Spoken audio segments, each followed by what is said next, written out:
T-side rating at the moment.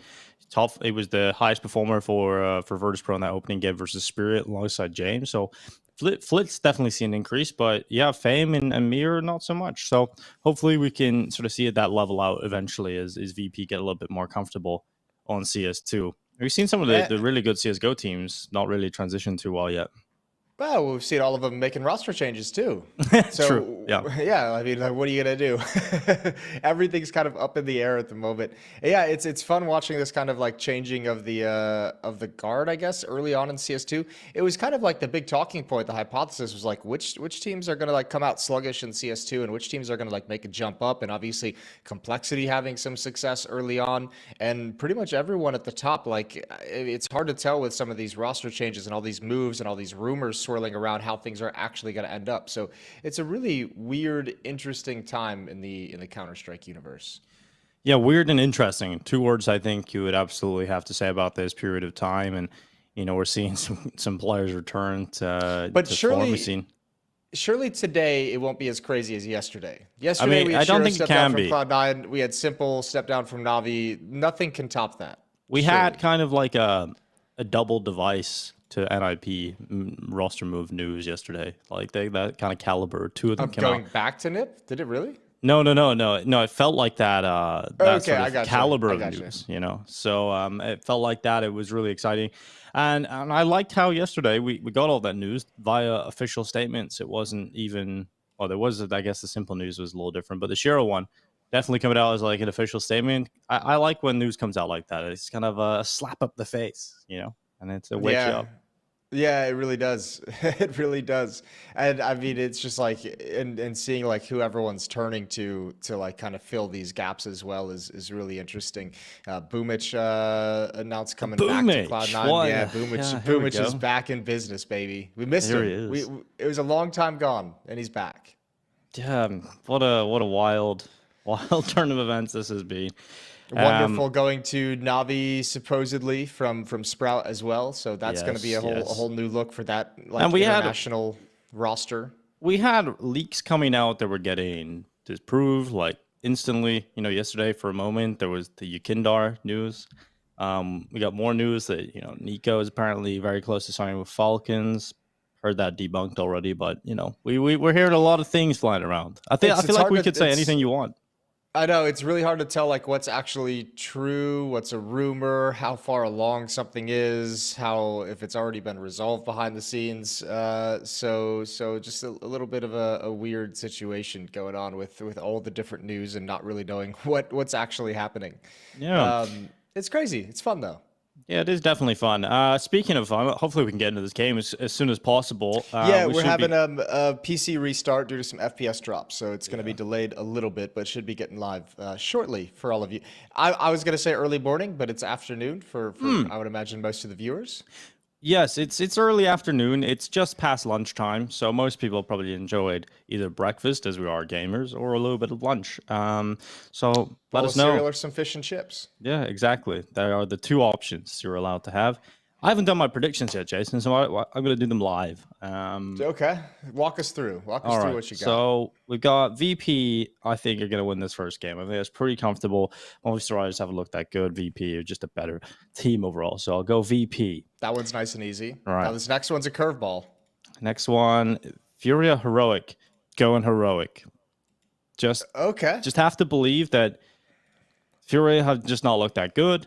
And I feel like if I want to gain some points back, because yesterday I went with a risky pick and picked OG, I'm gonna have I took the risk here. I went for Furia today in this matchup. Okay. I have no good logic behind it. I mean, Furia should win this game though. They're an actual team, Jason. They're a full roster. But that doesn't necessarily matter all that much. Yeah, that is true. They still have a lot of their own issues to work through. True. Logic doesn't actually dictate any of the results here. So I'll go on Heroic for the second team. And Aurora Eternal Fire. That's very easy for me. I think I got Eternal Fire. I think they're just a far better team. Aurora did not look that good. Lost to Heroic. Sure. So Eternal Fire, going with the Turkish guys. And then Spirit 9Z. This is where we're going to see Donk today. It's going to be a big Spirit win. And we're going to see finally one of those massive ratings coming out of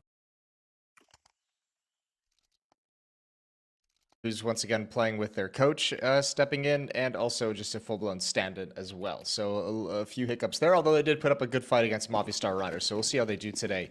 Either way, we are live. The aforementioned Movistar Riders taking on Virtus.pro with the Spanish side starting on offense. The offensive Spaniards. They're going to be playing towards A. Flash is coming out. It's a double donut setup for Jame and Fame.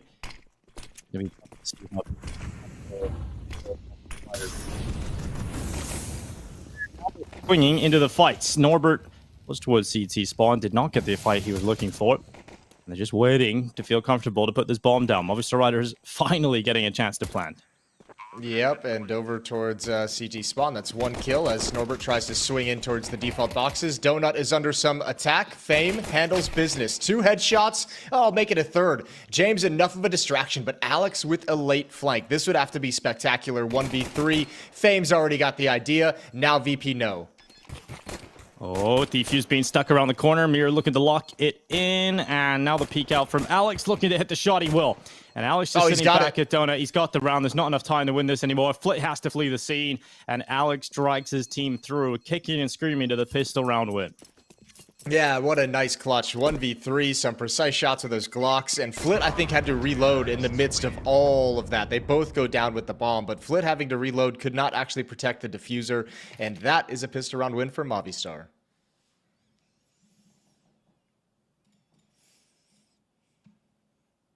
Now Virtus.pro, we'll see if they go with the force buy. It hasn't really become better to invest in these kind of rounds. Probably see them take a more conservative approach, but these are the shots from Fame that you think, all right, VP have put themselves in such a good position here. And then Alex is in a 1v3 from the back of the donut and is able to get his way out of that one and fight his way through to the round win. That'll be very disappointing to kick things off here for Virtus.pro. Oh, all 5 come through the smoke. That's the most un-VP thing to call for, and it just ain't gonna happen. Yeah, that would be fun. That would be exciting. I played that in Premiere. We took mid, and then 5 people ran through that red room smoke.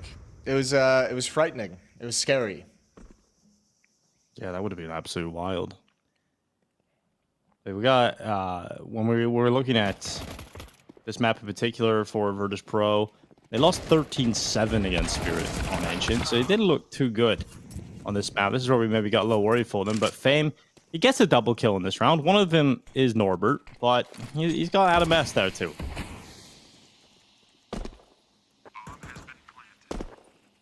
Okay, Mapaz hasn't learned the jump up onto the light quite yet. We were talking yesterday. One of us needs to learn that. You decided you wanted to be a cave player from now on? Yep, I did. I have decided that is the most entertaining position to play. Thanks to the giant lights. You know what? One of my favorite things to do at the moment is get right up to the lights on Vertigo at Ancient and just make my shadow absolutely huge. Why? Just strikes fear. Just strikes fear into the opponent when they see how big my feet are. You know. I gotcha. Sure. Big feet are intimidating. It's true. What they say. It's true.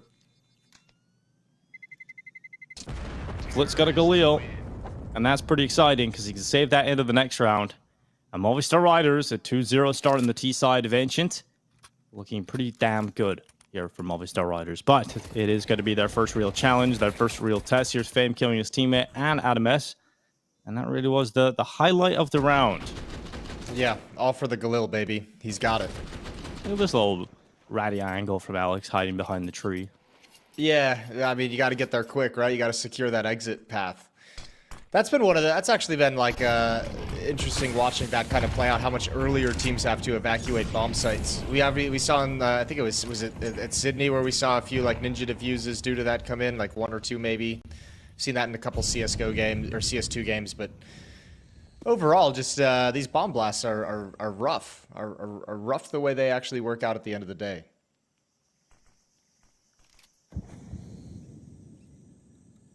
I think James probably sat down watching all of the videos around the bomb blast radius, learning the optimal path to save, how to run away. How far away do I need to be to save? What is the safe zone for James? But no AWP yet, just rifles out for VP.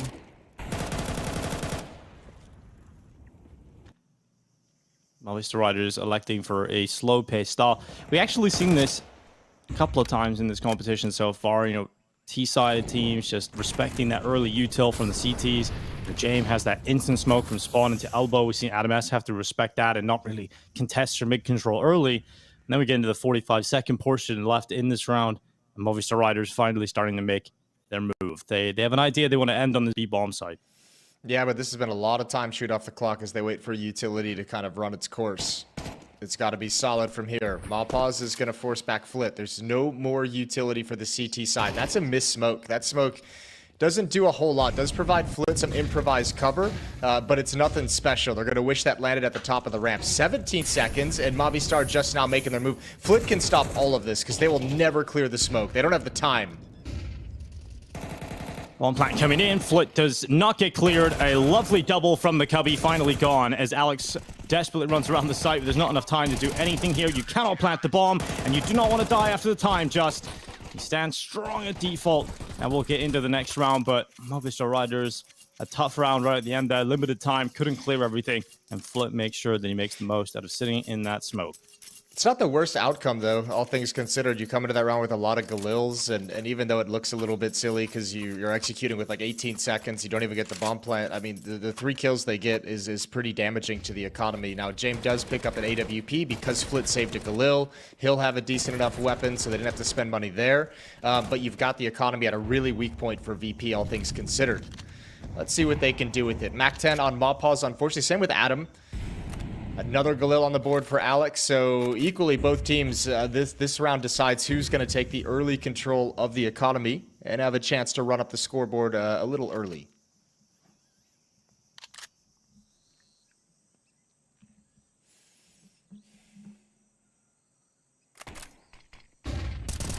Passive setup on the B-bomb site designed to deal with perhaps a burst up the ramp, you play retake.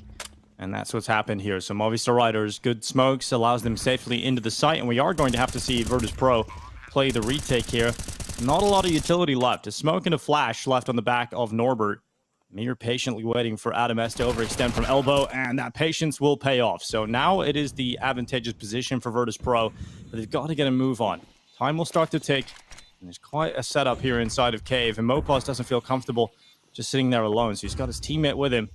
Form of Alex, and they're just going to chill back behind those smokes and allow Martinez to fight out from default. It's only one from the Spanish player at default, and Mir's flank is absolutely massive. Just gets taken down looking the wrong way, and Mawpaws stuck inside of Cave, denies that defuse in the time. He's done it. He's won the round. Mawpaws just hiding inside of the cave, runs out, and that is the move that wins the round. I can't believe it. That's twice now, and even Mir goes down after the bomb. That's twice now we've seen some incredible heroics from Movistar Rider in the pistol round, and then this one right here to stop the defuse coming in, and that's a 3rd round victory. Because VP had that under control. They allowed them to take the bomb site, but took control of everything else wrapping around for that flank up B ramp, and boy, that one hurts if you're VP. It was the one player without a good gun as well. It just makes the round-winning move by just staying alive inside of Cave. Time betrays Virtus.pro, as it often does. That can be such a hard play to stop. That can be such a hard, the B rush, thing to control. Not the B rush, but like that last player coming out of Cave, swinging behind the boxes. Like if you don't have your eye on that, like quickly, that timing is so awkward. Stack at B to protect the AWP. Could be a really cool stack, but doesn't look like Movistar Riders are going to be committing too hard, but those 2 kills come in. Yeah. Virtus.pro now have a better weapon to play with in the back of Flit and the AWP for Jamie. If they can get back over to A in time, this could become a real mess for Movistar Riders. Yeah, especially because VP's coming over with some hustle to actually deal with this. Although James with the op back in CT spawn, he's going to be smoked off. He'll have to make his way over towards Temple, where he's got a teammate Norbert waiting and holding some ground for him. Question is, how do they get back into this? Deagle going to lead the way out towards Temple. Oh! Good shot. Great shot onto Martinez. Oh, this is starting to get really worrying now for Movistar Riders. Still a chance to close on it. Adam S with that pick on Norbert certainly helps, but he's gone. And it leaves just in the 1v3. He'll stand on the reverse of default, looking towards CT, but the flank from Donut will execute him from behind. So Flit will confirm it. Virtus.pro stack the B-bomb site of all 5 players and are able to close on weaker guns. Yeah, that's a nice stack, obviously, that Movistar riders just kind of fall into. But you have to say that deagle shot from Norbert into the bomb site is really what allows that entire retake to activate. That was still a pretty strong position until he hits that one deke. If he doesn't get it, there's not really room for the op of James to come out of temple and work with. So massive turnaround. Virtus.pro's individual skill getting him into these rounds again. And because of how back and forth it has been, there's really not been an opportunity for Movistar riders to build up some money. So after losing that round, despite winning the previous, they're down to pistols again. They're going to save. They want to keep their money. They want to get a buyout as soon as possible again. And this should allow Virtus.pro to tie things up. Ooh, Flit. A little bit of an investigation. Here's the Molotov burning. He's got control of B lane. He loves these fights against pistols. 2 kills for him. Goes back for a little bit more, and now he should be able to give up the angle. Molotov to protect himself as he reloads. And this round is being handled so well. Complete mid-control, more kills through the boards, through the spam, and that's all she wrote. We're tied up at 3. Yeah, 3 rounds come very quickly for Virtus.pro, especially that one. They've got a lot of money built up now. Roobet. I love it. I can't go that low anymore. Roobet. Maybe if you, I don't know. Yeah, our producer chiming in, love it. Yeah, I mean, I really wanted to do one of those advertisements. That would be really fun. So If we were on location, I would volunteer for sure. I mean, that would be so sick. I would get in. Like, I get in the hot tub. Throw me in, coach. This is what I was born for. I don't even know where they're from, but it seems like they're speaking Spanish, I believe. So maybe South America somewhere. Maybe I'm completely wrong. Yeah, I didn't even really analyze the language. I'm not gonna lie to you. Fame's got a kill in red room down towards middle. VP's doing a good job of controlling that part of the map. And Flit still chilling over in Jaguar and Cave.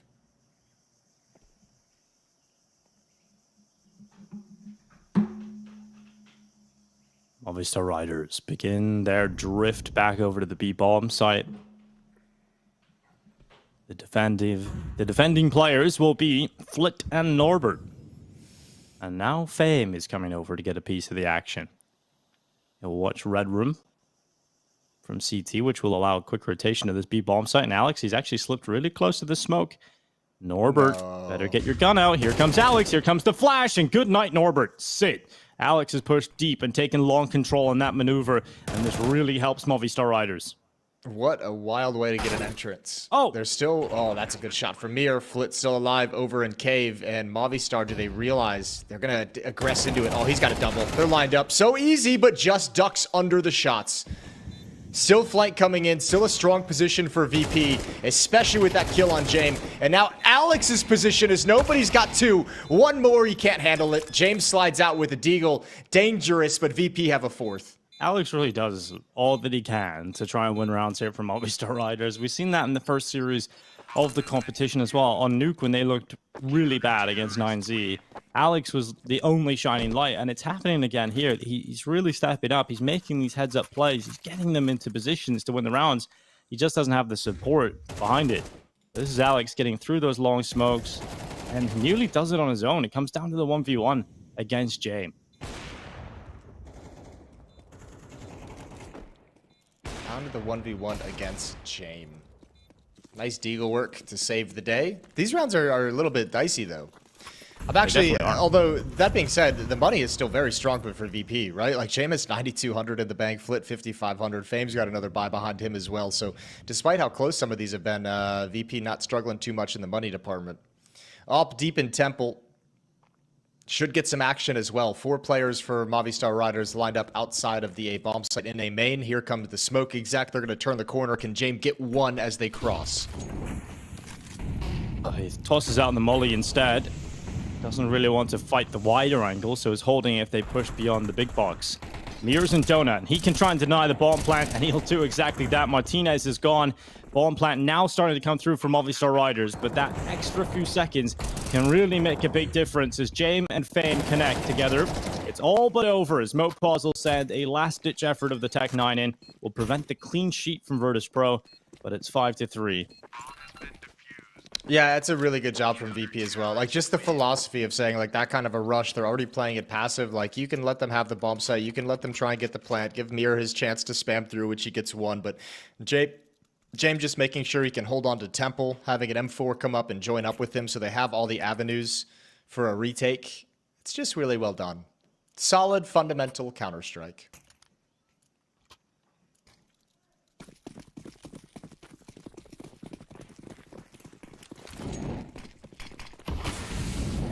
Red smoke out. Mia runs through it. Oh, just running into the donut. Gets there in time behind the safety of the donut smoke.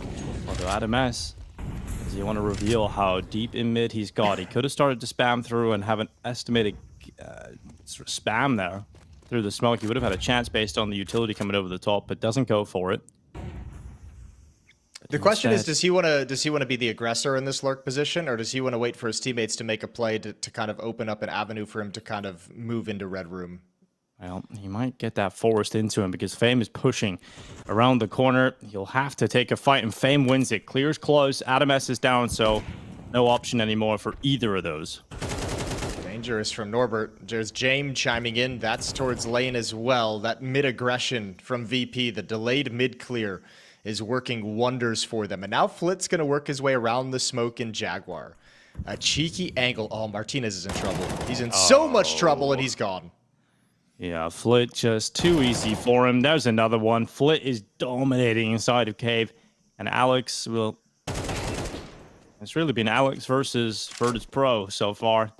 And here he is, once again, up against the world. Yeah. Smokes I didn't even notice that. 12 kills for Alex. That's crazy. He's going to get a 13th here. 1v2, No, but you won't expect a second player on ramp. Not at all. Fame's got that handled. Martinez at 1 kill. Adam at 1 kill. Just not enough in the fragging department so far for Movistar. Yeah, not enough firepower at all. And Adam even got into a good position, right? At the start of that round. Virtus.pro just realized, okay, we didn't have mid control early. There's a good chance that there could be a player pushed up right. A very common place to place a player very early on into the round. And Fame goes out, he does his due diligence and clears the position. Adam just couldn't even compete in that duel. Maybe we'll get to see it again here. So Fame goes around, just sees the arm of Adam, and then is easily able to take him down. And Alex really trying his best. But once you lose 2 players like this to Flit, the round is pretty much over. Yeah, that's a good way to put it. Once you can't, and they've struggled to get that kind of Jaguar control this whole game. It's been super costly every time they tried to go there. So, really been a solid performance defending that position. They've even brought James over with the op on that kind of save round. Yeah.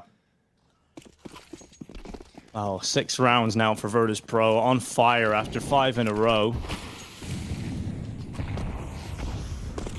Mir once again getting run boosted into Donut early. Nearly a double there for Adam, but how has Mir got a double kill? How has he managed to do that? That is so ridiculous. Movistar Riders should have broken through that mid defense and got into Donut, but Mir somehow is able to compose himself and get 2 out of that and stay alive.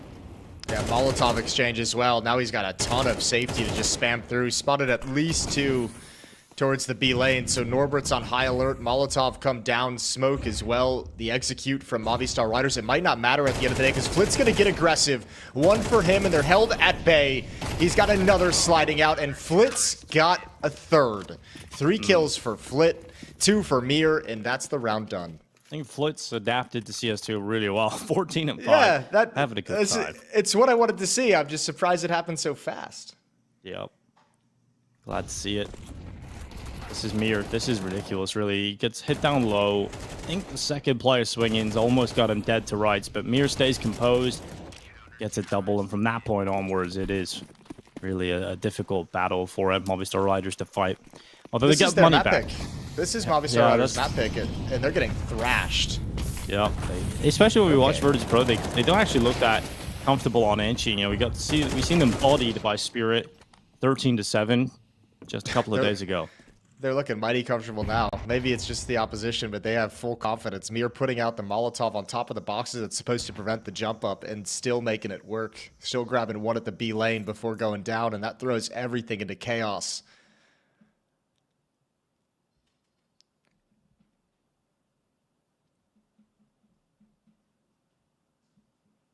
slowing this one right down. It might have to be jam time for Movistar Riders here. And that is what it will be. Plenty more action coming up here at the Roobet Cup today, though. If you're interested in following all of the Counter-Strike action, the matches you can expect to see are Heroic versus Furia, Aurora versus Eternal Fire, and 9Z versus Spirit. So exciting day here of Counter-Strike, and I think the game for me to watch would be Heroic Furia. Okay. That would be my go-to for today. That'll be fun for the name value. Sure. And I actually think it might be the best game of the day, too, which kind of says possible. Yeah. Oh, Noise they're made. going That'll- for that'll it, but they be- made a lot of noise here, Jason. Yeah, that'll be heard by the Donut players. How committed are they? There's 18 seconds. Smoke goes down in Donut.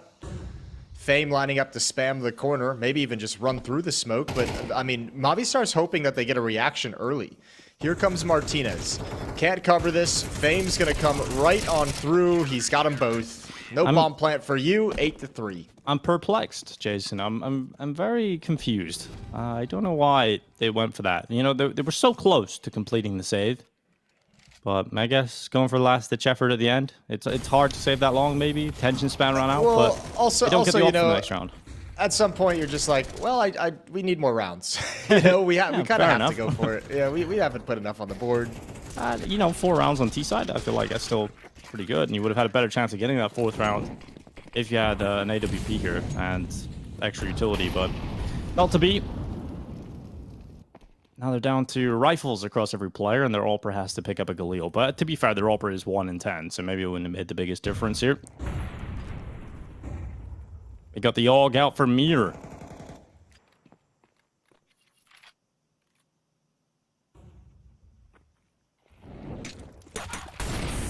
Ooh, Mopaz forced away. And given a sound cue by getting drilled by that Molotov. So Flit will have the information passed over to his teammates. Flit's at 15, Fame's at 13. The rifle's doing work for VP. Mid control is in the favor of Movistar Riders, but utility is up everywhere, so they actually can't go anywhere. It's like, congratulations, you worked hard for this. But where do you go next? Is it anywhere? Norbert takes away Mopaz. It might just be a waiting to die scenario here. This is the problem of getting stalled out like this. Like, you have mid control, 3 players dedicated to it, 2 players outside of A. It looked like you kind of wanted to split through Donut, but because you're stalled out for so long, it just gives all the time for the defense to be proactive. Now they're even shifting with a lean towards the A bomb site so they can re-clear mid late with Fame and Mir. And even Flit joining in from Red Room. And all of a sudden, once you hit the B bomb site, once you actually make the move because you're still stalled out in Cave, VP's going to have all the flanks. And they're just going to deny the bomb plant with the molly as well. So there goes in from Norbert. Really cool setup. Now everybody's in position for Virtus.pro to win this round. Bomb plant finally started to come through. It has to go down, and it will just in the final few seconds of the round. There's a chance for Movistar Riders, but Fame might have just swept that away from them. Martinez finally arriving to the server from 1 kill this entire half to getting 2 in that moment. It's a 2v2, and James' patience will not pay off. Alex hits the headshot, and Flit now in a 1v2. Coming back out of cave. They know where he is, and Alex steps up to the mark. A 15-9 half for him, but an 8-4 scoreline with Movistar Riders behind. Man, that didn't even seem like the likeliest round for them to win. They still pulled it out of nowhere. I thought VP would have that with their kind of wraparound, that good mid control. I liked everything VP did in the round, but just some good shooting. And as you said, Martinez finally arriving to the game. I can't believe that looked like the most unlikely round of the half for them too. They've had way better chances, and they were that one out. outmaneuvered, outplayed by utility, and still get some timely headshots to make it work. You know, the crazy thing is, Virtus.pro must be one of the most, well, they are definitely the most frustrating team to play against. When you're in that position where you get stalled out, you're just hoping you can get some fights on the build-up into the play, and no one's giving you even anything. So we'll see how this pistol goes. Virtus.pro sprinting towards the A bomb site. Smoke comes in towards CT. Just hears all of the steps. Can he land some shots? He will. He takes down Fame. What about the follow-ups, though? That's the real problem. Dooley's behind the box, preventing them from wrapping around Donut, but now Alex is the only one left. Mopaz has arrived out of Temple. Flitz made his way towards CT spawn. That's called out. Martinez dropped with a headshot, and now Alex has nowhere to go in this 1v2. Flit not able to handle business, but traded off by Mir from far back into the bomb site, and that one's all VP. Yeah, sick work down there, really. And that is going to be the pay stop from Virtus.pro. Movistar Riders not going to be investing here. And you guys can win up to $1 million plus $50,000 in CS2 skins by answering 8 CS2 questions daily for free. You can do that by typing !skins in the chat to learn a little bit more. And that's all thanks to Roobet. So there we go. Roobet. You know, Blood has been talking about Mongolian throat singing for years, right? And I think the sort of gurgle of the Roobet has got him in that mood. I actually enjoy listening to Mongolian throat singing band The Who, Jason. I don't know if you've listened to them. They're pretty sick. The Who? Yeah, The Who. Not like the mod band, the HU. The Who. Okay. No, I haven't. And it's so sick. So they do like their music video is the Mongolian horde, like coming up over the hills in traditional wear, but instead of on horses, they're on motorcycles. Nice. Like Harley Davidsons and everything. So it's pretty sick. That could be a cool TV show. Yeah. Yeah. Genghis Khan, but a motorcycle gang. We could get that. We can get that greenlit, I think. Well, here we go. Money coming in for Movistar Riders. I enjoy Mongolian throat singing, but I would never say, I turned it on.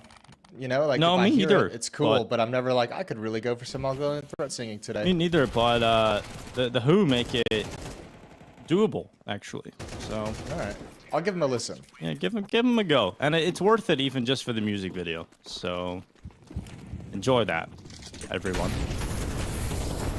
Here's Flit running out elbow, dead. And I think Movistar Riders might be dead at this point. A little bit of life perhaps beating back into them as Mopaz flies over the top of heaven. It's a kill on Mir. Sustains, well, gives James a lot of damage. I think, just by the map and the way you have that kind of a jump on the mid push as well from the CT side is going to infuse you with some confidence to make those plays, if not for the way the first half went. Look at this little lurk from Norbert. He's walked all the way up into the B bomb site. One player's in Jaguar, but VP don't even have to deal with him for the moment. Fame's going to cross over. James with low HP and a MAC-10 is just going to watch the flank from double doors. Pretty solid position, all things considering. Norbert has to help Fame get the bomb planted, but outside of that, they should be all good. No kits on the CT side. No kits.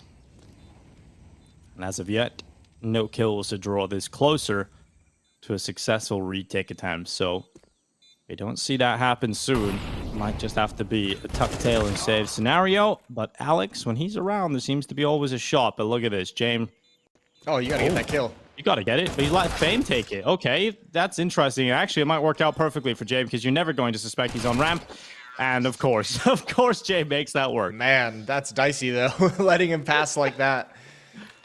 Almost I can't believe down the river. That is actually the play that wins the round, though. Yeah, I know. That's a little bit crazy. You got to give a shout out to Mir though too. He gets the kill at the B ramp and turns towards short, kills one and dinks the third. So he does everything needed to set James up for a nice easy clutch, despite the fact that James let one past.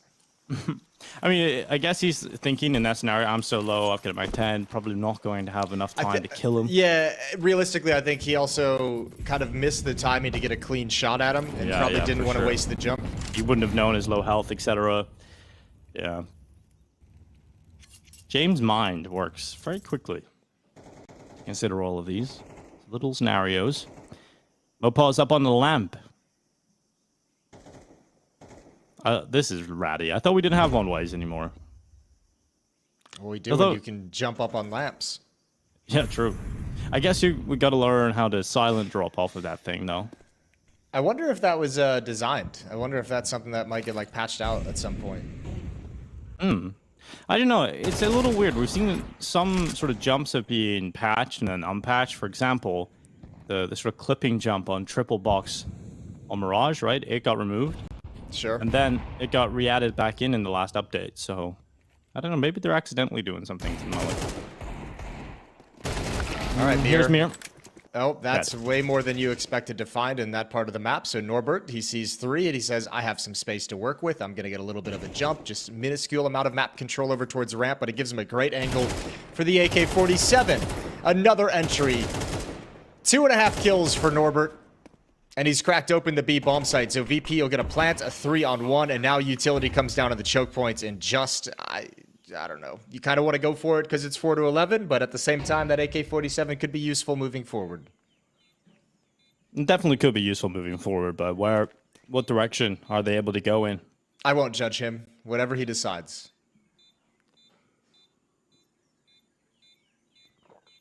It's a safe space here, Just. As long as you get away.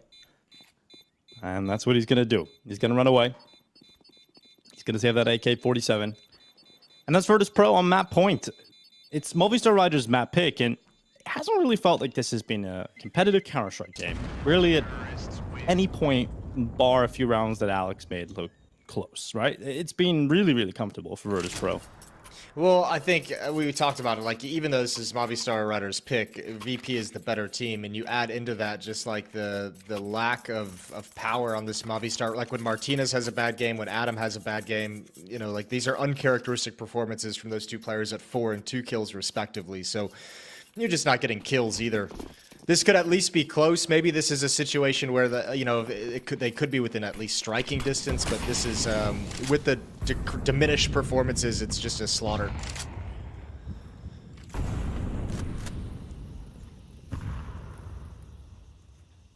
A slaughter that might be over soon. A quick, painless death for Movistar Riders, perhaps in this round. There's a setup of 2 players towards A. That would be Just. And of course, Martinez on the AWP. But is it going to be enough to stop the onslaught of Virtus.pro players once they decide to set their sights on this A bomb site? The drift of Adam S on rotations coming back over. Re-smoke out at A main. And Virtus.pro, definitely the team that will respect that smoke. So we've got a little pause here in the play at the moment. Does start to worry you, though, when you're paused out this much. Has Movistar Riders taken any map control elsewhere? Do they have the mid control? You can see Virtus.pro going back to check for that. Yeah, because they have it so controlled, because they're taking this delayed mid, they realize, I mean, the most that Movistar could have taken is B lane. Good shot with the op from Martinez. Donut. Close. No access. One more player spotted, but the hit's coming from A main. That means Just has to do all the work. Norbert gonna spin. Doesn't even get anything. Good headshot from Just. And this is a costly entrance that VP has been denied. Yeah, they haven't been able to get through, and there's a big gap on that smoke, so it's not even like that smoke guarantees safe passage into the bomb site. So the bomb's decided with 20 seconds left, it's going to go elsewhere, and there's not enough time to get to a bomb site here. This is going to be a save. Especially after that dink, there's no point in even moving forward, but they're taking guns away. It's making Movistar feel really nervous, so they've actually shifted out into the open and lost the op, which is a huge, huge tool to find. Yeah, poor entries there from Virtus.pro. You know, we see him flit in middle, just peek into Donut with a nade in hand. That gives Martinez the easiest kill, probably, of the game with the AWP. I see him all pause just drop off the server, so a technical pause. But, yeah, it felt really rough from Virtus.pro. I didn't feel like they were in control when they decided to finally go into the A bomb site there. It's all good. You have so many rounds to play with. That turns into a little bit of a feel around. You kind of look at what defense they're running out of the gate, kind of how they shifted, how they rotated. It gives plenty of information over to James. He's got a free AWP from Martinez. So things are sitting quite nice for Virtus.pro, even with that loss. We're going to get a little tech pause. And we'll just hang out. Yeah, we're just chilling out here. But Bopaz was the play of the DC'd, and he's back. So I think we'll be into the game very, very shortly.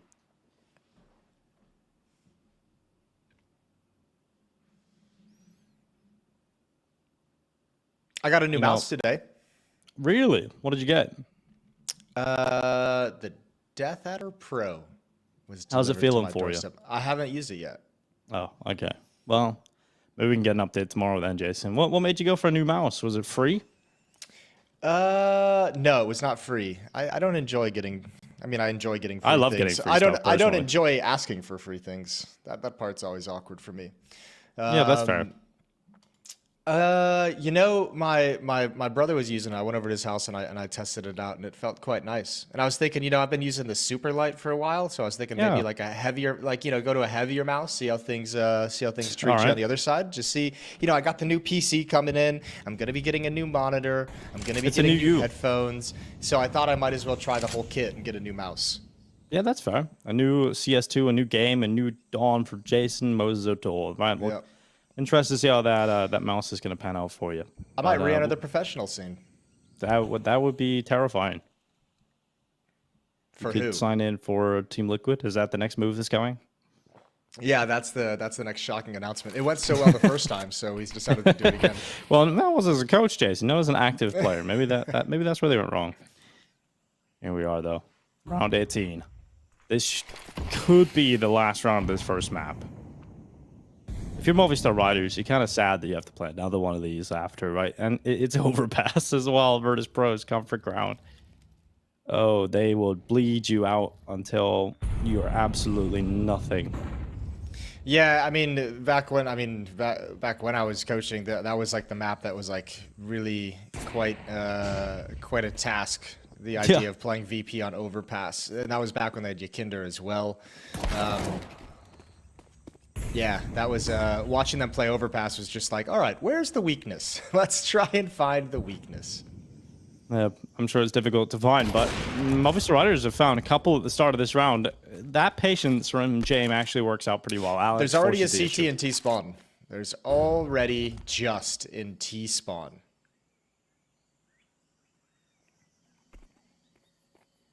Goodbye, James. And that's the bomb. What a weird round again from Virtus.pro. Out of time, out of luck. Movistar Get that Riders kill. up to Get 6. that kill. Oh, he didn't peek. 12-6. I can't believe how Mir is in Virtus.pro. Like that just feels so strange to me, considering you watch Mir's early career and Spirit. Vegas Squadron. In Vegas Squadron, right? He's just a battering ram that was just ultra aggressive. Now he's in James' team. He must just be absolutely shackled. It's like breaking a wild horse. Yeah, but I mean, you would have to imagine. I think the reputation of James as an in-game leader is well known in the region and all the players that are from there. So you know, you kind of know what you're getting into when you accept the gig. Plus, I mean, Mir was gone for a very long time, so you almost have to accept the fact that you're going to have to reinvent yourself if you want to continue this career path, right? So there he is. New look for Mir. Performing decently today.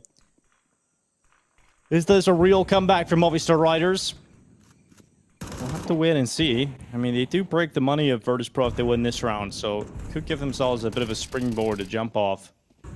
I mean, this is that classic, even if it's not really like a true comeback all the way to win, you want to see them go on a little bit of a streak to just go into the second map feeling like you have something positive, going into the second map feeling like you woke up, especially with such a quiet start from Martinez and Adam. You want to see those guys have a couple good rounds just to get the feeling up for the next map. Mir, good lurk.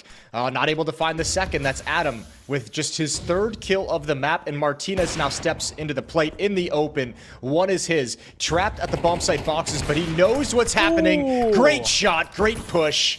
And oh, baby, he's holding on to the bomb site. Yeah, he's doing a good job here, Martinez. A disastrous first half, but he is really starting to step up. If Fame comes right through, a double kill. No way from Fame. Peace I out. cannot believe he's got James into a clutch here. 1v1, and this is where James thrives. Just when you think there's a chance, just when your heart starts to beat again, James stamps you out in the clutches. Here he is, running towards the A-bomb site. He's got such a jump on this as well. Just has no idea. He's still sticking around at the B site. Bomb gets planted. He moves forward, still thinking it's at this site. Now the information is there. So that buys a few seconds off the bomb, and James gets plenty of time to chill. No utility for Just, but he does have a kit. He's taking a long route. He's taking a very long route, actually, and at this point, James can just chill inside of Donut. He's just like, where is he? Hello? Anybody home? There he is. And Oh, the James full loses commit. the clutch. The full commit to the peak. You don't see that often. And that's going to be James losing the 1v1, and Movistar Riders getting to extend play. The full commit from James. Curious. I don't think he expected him to be there. I think he expected to have like a jiggle and get the information and play that out. But the full commit, I think that tap of the bomb surprised him a little bit. A good recovery. That was essentially a 3v5. This is all Martinez as they wrap on this B bomb site. Great round from Fame. That's a beautiful double to set James up for the 1v1 that he can't win.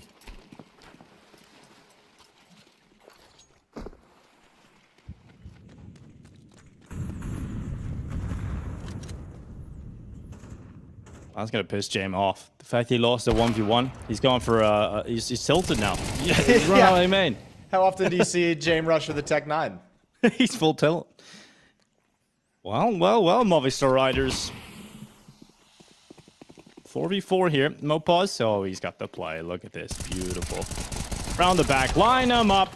And it's only one. Oh, Jason. What has happened? And Amir's out A. Oh, this can't be it. Surely this can't be the one. He's cleared. He's cleared. Oh, no, my lord. The Tech 9 is precise, apparently. I can't Man, poor Adam. The game he's having to get dropped by a Tech 9 like that, you're just like, what am I supposed to do? Yep. This is the most VP way to win, though, isn't it? Well, we'll have to wait and see if Movistar Riders can pull off this 2v3. Justin Martinez definitely got a shot. No! No way. No way. No, Mir with the Tech 9.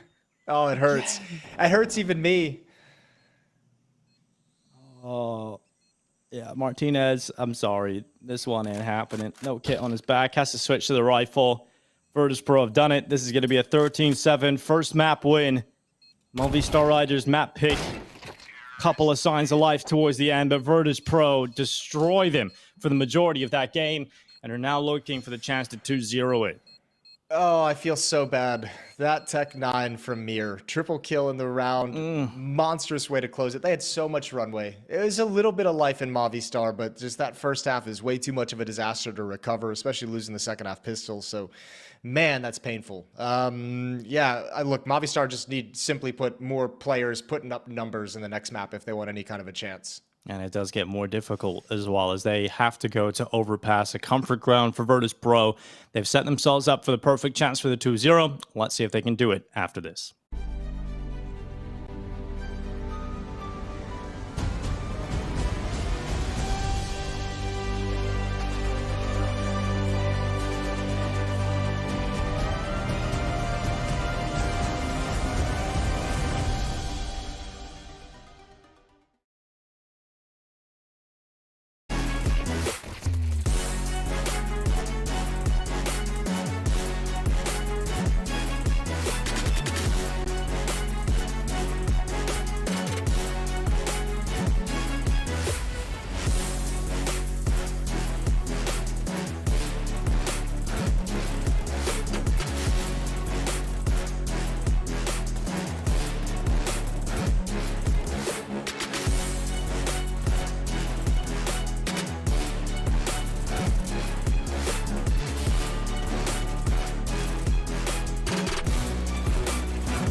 be very close if you ask me. Because the Spirit 9Z game, I think that should be Spirit taking it pretty convincingly.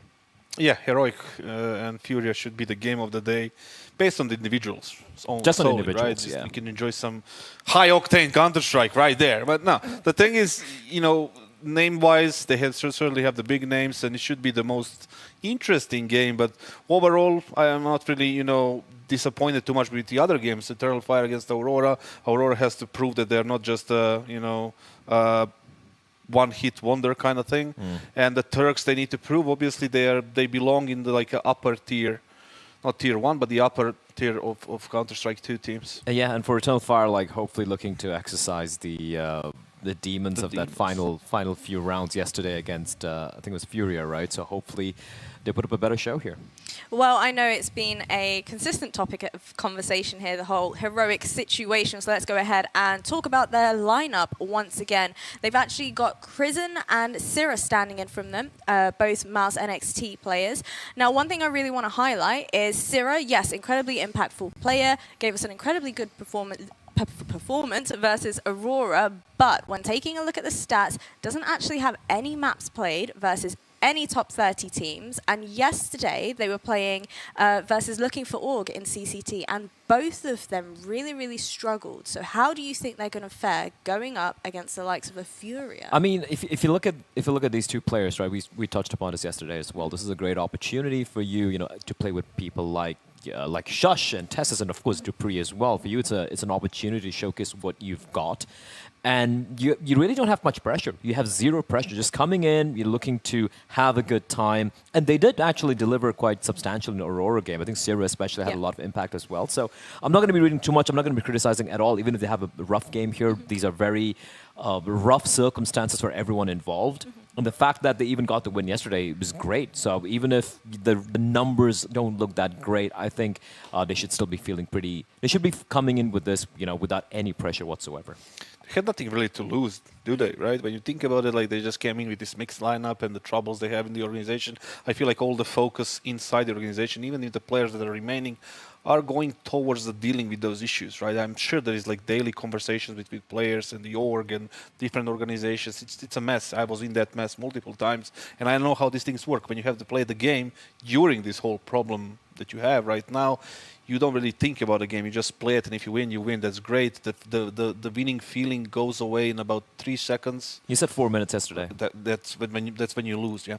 But when you lose, it's like 4 minutes. But the thing is, overall, I don't think they're going to be super focused about the game. They might have fun, like you said, and maybe that will get them the win. But I just don't see it, simply because Furia is a proper team and a much stronger team than, what was it, Eternal Fire. I did really, I did like some of the heads-up plays that we saw coming out from Heroic yesterday as well. So hopefully they do better. Well, how about the Furious side of things? I know Kasad, yourself in particular, were really critical of Fallen. Me? No, I wasn't critical of Fallen. I was critical of the organization and the fact that they are not allowing Fallen to be the full-on IGL, but they have this mix of leadership and too many cooks and whatever you want to call it, right? And the age is not really a criticism; it's a fact. It's the same way I'm 37, right? I cannot change that. Put it this way: although I look like 25.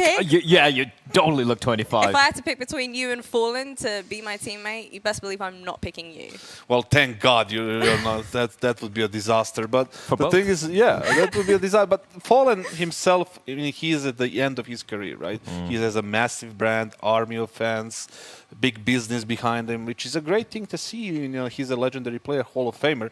But if he came into this lineup, just let him do his thing. I did like, apart from the first map yesterday when we saw Art getting up to his own shenanigans on Ancient, for example, I think Fallen overall, the T side for Furia, I was pretty reasonably impressed. They had some very good approach. Mid-rounding was solid, some good execs coming in from them as well. So they have definitely been putting in the work. And this head-to-head for me in particular is these are the two veterans on these two teams, right? Very different circumstances. Fallen, obviously a little bit of struggle with Furia, but that is an actual team. Dupree, getting cut from Vitality after they won the major. I personally was okay with that. For me, it kind of made sense. And then he's been sitting on the bench for 4 months, taking a break for himself, coming back into Heroic. And then the shit show transpires, and he still delivered in the server. He still was calling a solid game. especially in the CT side, which really surprised me. When you have two stand-ins coming in, you're coming to a brand new team and still kind of making it work. So these two veterans, for me, they did deliver yesterday. 7 majors between those two. That's crazy. How many majors did you play? No? Don't worry Nothing? about it, Nothing? Kassad. How many did you play, Kassad? I don't know, 7, 8, 10. How many win? 0. I got 2 playoffs. I got 2 legend status. Fair enough. And look at you now. Anyways, And look at you now, sitting here with us. He's trying What to a- live what a downgrade. What a vicariously downgrade. through What a these- downgrade, huh? Okay, well, basically today we've learned that Kassad is a savage. But anyways, let's go ahead It's not like he and played in the server anyway. visit Sorry, go our on. best of 3 for today, fellas. Envy Talk and me- jealousy. Yes, go for it. I will 1v1 you. I will fight you IRL. Didn't Envy kick their whatever team, it though? is. Anyway, Anubis, right? Never. So, like, Anubis is a map both these two teams don't play, and obviously Furia have more to lose, right? So it makes sense for them to ban it out. So Vertigo getting taken out of the picture.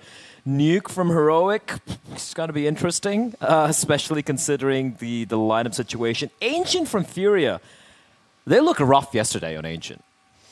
Well, it didn't look their best, I'll tell you that. But it's a pick. Maybe they feel comfortable. Maybe the practice has been going well. Maybe they feel the timings, they feel the map better than the other maps on practice, right? Yeah. Even though they didn't look the best in the last game. But Nuke, it's an interesting pick for Heroic because as a mix or whatever you want to call it. Last time they went for Overpass, was it? Yeah. And now they changed it to Nuke. So interesting to know why. I'm actually most surprised why Furia kind of banned Overpass there, right? That's a map they've been trying to get into the system as a team because that's a map that's that why. Fallen used to like it a lot. But Fallen, Furia banned it out. So Yeah, but you don't have Fur anymore. You don't have Old Fallen. You don't have Coldzera in the rotation. It's not the same thing. I kind of feel like these guys are better right now than those Then guys.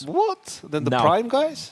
Now, not Prime, not back then, but now. Anyway, I thought you went insane for a second. I might be Alright, insane. what Fury haven't Guys, played this in CS2 at all, but Million that being said, events. they haven't really played too much CS2 either. So, yeah, mixed bag of results there. Pretty close affairs as well, especially against Astralis and Complexity. And that's like October 7th. Like they had not a single game on Nuke on In CS2. CS2, so it should be relatively fun. It's to also watch. like I think Nuke is one map where the changes with the nades and everything. It really has a big impact on how the map plays out right now. Well, I've got a bit of a spoiler alert. I know that we all kind of rooted for Furia to take away this one, but how much of a comfortable victory do you think that it's going to be for them? Ooh, I don't.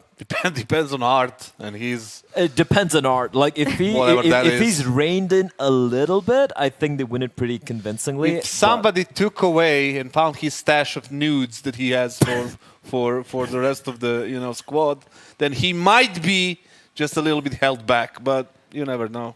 Oh, Kassad, that is a very sad-looking 2 next to your name. It's fine. right? Just for people to understand how prediction goes today. So basically, we have a group chat, right? And then the producer asks us for the daily predictions. So what Jasmine does is basically That's a she lie. waits for my predictions, and then she copies them. And if when that- she copies them, Go on, so Kassad. from Hold now on, on, I go will on. just Wait. Hold up. directly message the Okay, wait, producer. wait, but hold Kassad, up. if that was true, why do you have a 2 next to your name and I have a 5? Because it didn't happen the first day, and then today. Calm down, old man. I'll send the screenshot. Calm I down, don't old care. man. Why do I have Heroic? I put Furia. Because you're a liar. I have Furia No, right here. You clearly DM'd the producer. to- Okay, production. Just fix that. Can I haven't lost my marbles I just yet. had clarification in my ear that you said Heroic. I have Furia for you right What here the on the server. Anyway, screw you. No one's listening to you, Kassad. It's like, I didn't carry even on. hear what you said. I didn't hear what you Listen, said. I just want to put it out there that I picked Furia. That's a lie. It's conspiracy. This old course. fart has gone behind my back under production. I just put in freaking. He edited the message. That's what he did. I didn't he edit the edited the message. message, and then he's gonna pretend like he picked it. I'll show them Listen, your these nudes right now, Kassad. Shenanigans. Not this They again. don't work here. So you might as well stick to your picks and lose. He picked the same stuff as you. Shut up. All right, well, I thoroughly hope everybody's been enjoying hearing Kassad roast us all and vice He's not versa. roasting me. He's roasting himself. Yeah, that's something true. you can- Angry, That's true. I also- angry old man yells at cloud. That's I- always the go-to. I Always. also want to know, though, people that are watching right now, who do you think is going to finish at the top of our talent prediction leaderboard? I'm going to ask you right now, Blair. Who do you think is going to finish at the top? Not Kassad, I'll tell you Definitely that. not Kassad. That one was a given. I'm going to come out on top. Yeah. I just can't wait for the playoffs and when you make all the wrong predictions. I mean, that's absolutely, Deciding definitely games. No not one going to cares. happen. But you know what, Kasad, I've had enough of listening to you, so it is finally time for us to go over to our fantastic casters. It is Henry G and Anders. Thank.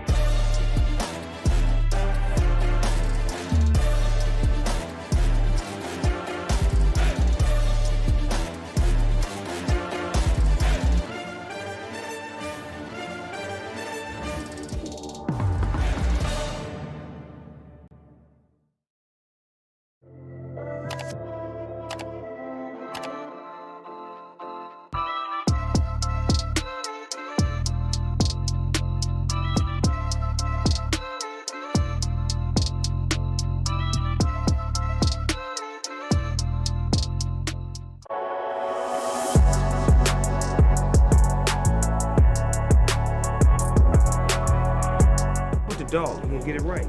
Roobet. You bet, who bet?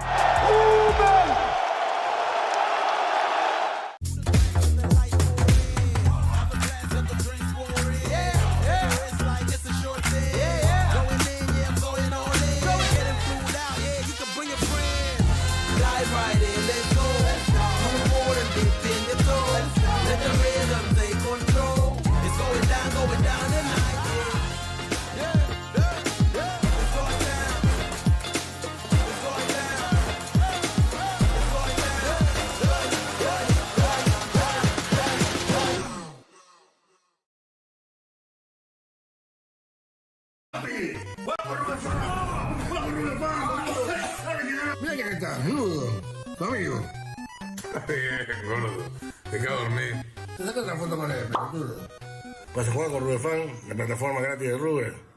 Mi amor. Sí, mi amor, juego todo lo que quiero.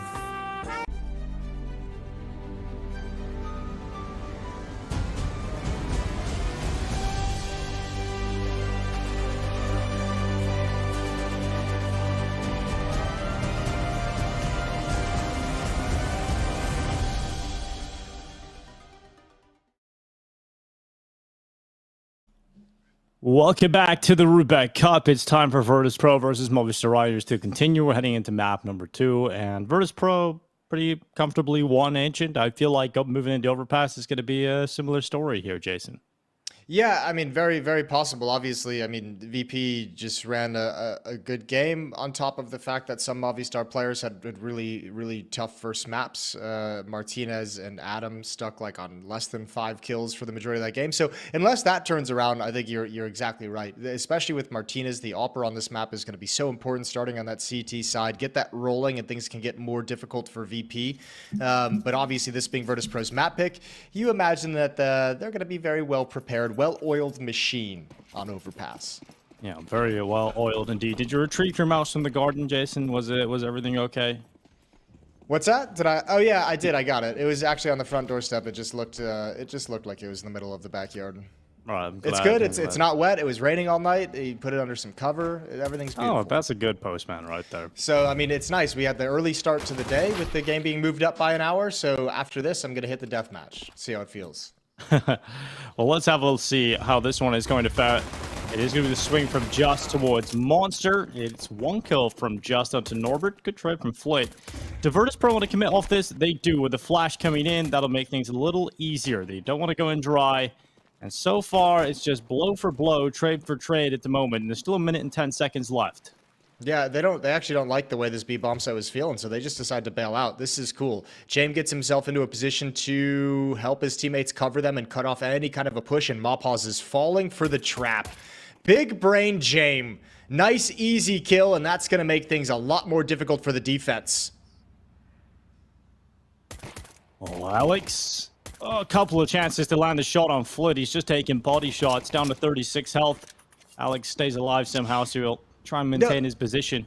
This is a great example of what makes VP so tough, though. Like, they hit the B bomb site, a full execute. They don't get what they want. They back out. James turns into a lurker out towards short, finds 1 kill. All of a sudden, they meet some resistance at the A bomb site. They hit the pause button, and it's Flit who kind of turns into a little bit of a lurk to make sure Alex can't push up and could have easily fallen to his death. So they're just working the map beautifully in this pistol.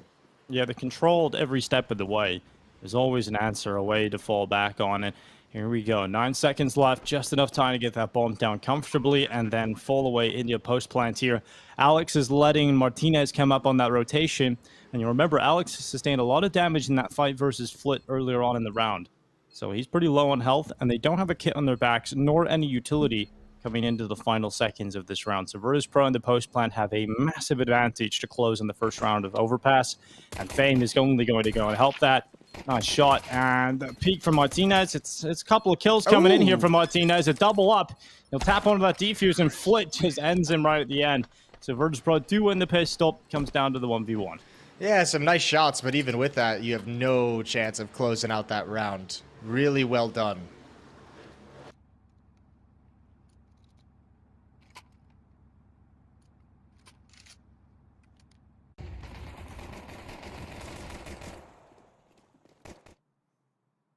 Yeah, it's really cool watching how Virtus.pro make the round difficult the whole way through. You know, they have an initial idea, but they also have a full plan on plan B, for example, and then you have even plan C if needed. So really cool to see that from Virtus.pro.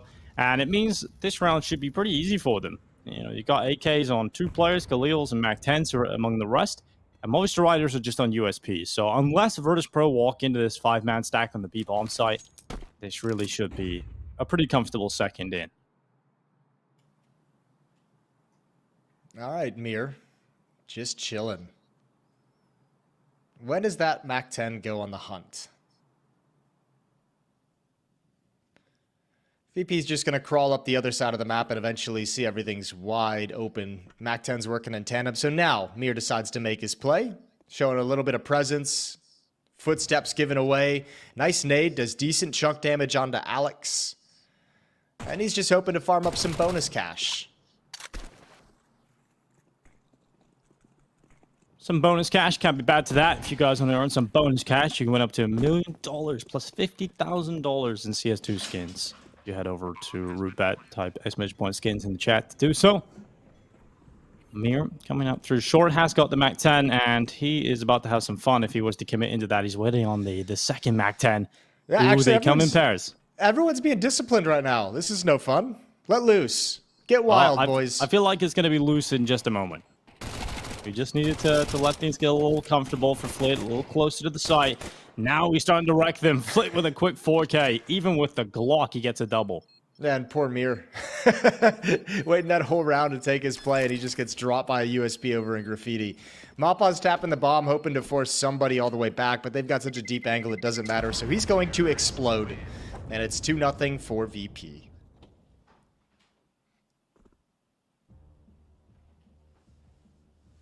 Out for Martinez, who had a terrible game, I would say, for the first half over an Ancient. Terrible game. Yeah, I would use that word. It was really rough. At least in that first half, only had 1 kill coming in. And he did have the AWP a couple of times in his hands, but it did get better as he moved towards the CT side of Ancient. So I'm hoping that he's going to have a stronger performance here, getting to start on the CT side and also getting that AWP out in the first gun round. So let's see if Martinez can perform much better here on Overpass. Adam S also really struggled. Yeah, the two of them really need to have completely different games than what they put out into the field on Ancient. Mir has short control. Some spam coming in, and James goes down. Alex finds that through the boards over from the B-bomb site. So VP will play this round early on 4v5.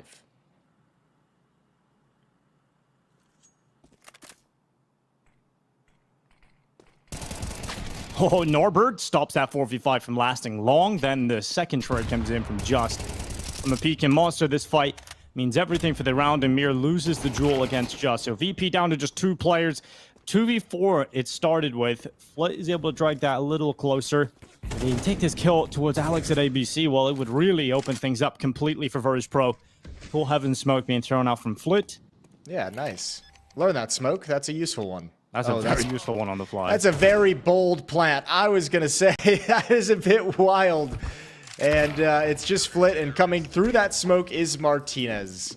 Yeah, you can only really plant there if that smoke goes into the middle of the bomb site. Yeah, yeah, there was a couple of better options for sure where he could have planted that bomb. And that was probably the worst spot that he could have done it. And, well, he gets punished for it.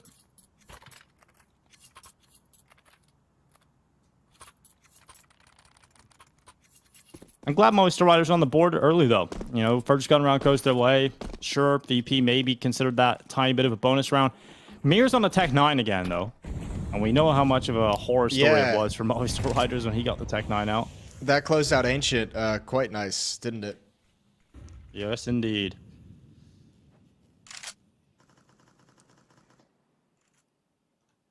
Oh, right now, passive setup from Movistar Riders, letting VP sort of dictate the pace early on here. They're going to be making their way past Fountain, taking party control. If they go around the long peak, Fame might have a tough time here. Martinez's AWP is scoped up at the rock. Don't want to round that corner just yet. And there's a player at tree. There's the shot. There's the peek. Oh, Fame's ready for it. Great flash. Gets Martinez off the angle. That nade. Ooh, if it goes deep enough, it's going to get Fame. So, important trade from Martinez. Yeah, but that Tech 9. Oh, Martinez distracted. Going to be forced right into the AK of Flit. Couldn't retreat all the way. Nice pressure applied from Mir and VP. All of a sudden, Alex is calling for a rotation, calling for assistance. But there's no commitment from VP. This is just a ton of utility being dumped in. Back to the B bomb site we go, where VP know they have a step advantage.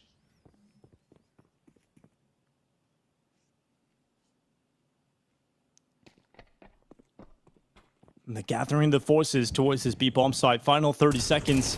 Just stopping Jame coming out short. Flit trading on Alex elsewhere. And that bomb plant will be locked in. Norbert sends it down on default. Sick flashbang. And just can do nothing about that peak. Mopaz has to save. And even though that fight at long goes for 1-for-1, enough distraction made by the Tech 9 from Mir to set up the kill on the AWP with Martinez. And there we go. Another round being taken here for Virtus.pro. And this AWP is not even going to be saved. Flit hunts him down. Mopaz is gone. And everyone from Movistar Riders falls. But look at how, I mean, that's what we say when VP is like annoying to play against. They basically do like a full executed, feels like, onto the A bomb site. You're in like a 3v4, you have a Molotov. Martinez spots, what, 2 players. You know one's at long. You know there's someone in bathrooms kind of pinning you down. And all of a sudden they disappear. And you have to respect the fact that they could just hit the pause button and re-exec on the A bomb site. So it's hard to determine how many players you want to shift back to B to handle against this. Adding into it, Flit gets a kill through smoke up in heaven, so that's depressing. Very depressing for Movistar Riders, who won the first gun round and immediately lose the follow-up. And are back down the pistols again, but it's a 5-man stack at long. And Fame, he walks out without looking at it, and that's going to cost him his life. And Jame now under so much pressure. Indeed, for Virtus.pro. Jame has to get out of there. Look at this. It's like playing a warm-up server. So many players running at him, and Jame is handling it for the time being. Gets back, delays them. And it's still looking good here for Movistar Riders. They've got the advantage. I'm so confused. Alex got 2 there?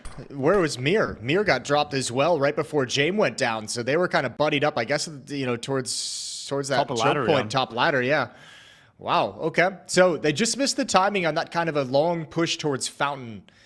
But does Movistar, do they just want to take what they've gotten at the moment? I think that's almost the better option than going for this retake. You've got an AWP, you've got 2 AK-47s, you have no armor, no kit, you've picked up a little bit of utility, and yeah, they're just going to choose to save these weapons for the next round. And I think that's a great call. This is like, with the weapons they've got, it's almost won them 2 rounds. The next one, and then the money that they save not having to invest in guns, they get another one. But that's a very, very close from being a disaster for VP.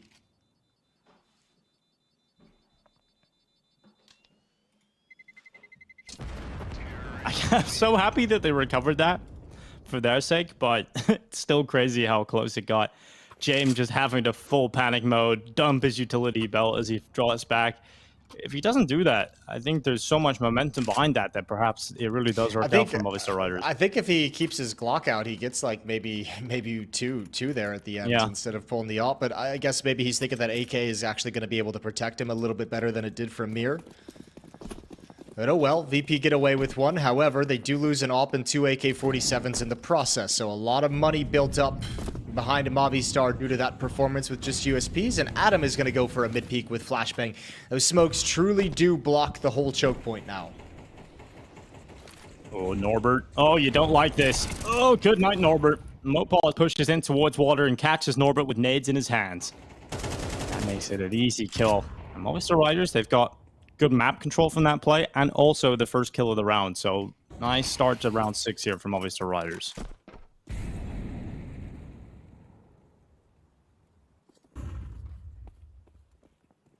Fame's going to work up long. It's got Jame behind him. Actually, excuse me. Jame calls him off. Get out of here. Go away. So a little bit of a late utility being spent to try and make Movistar feel like there's going to be pressure eventually towards the A bomb site.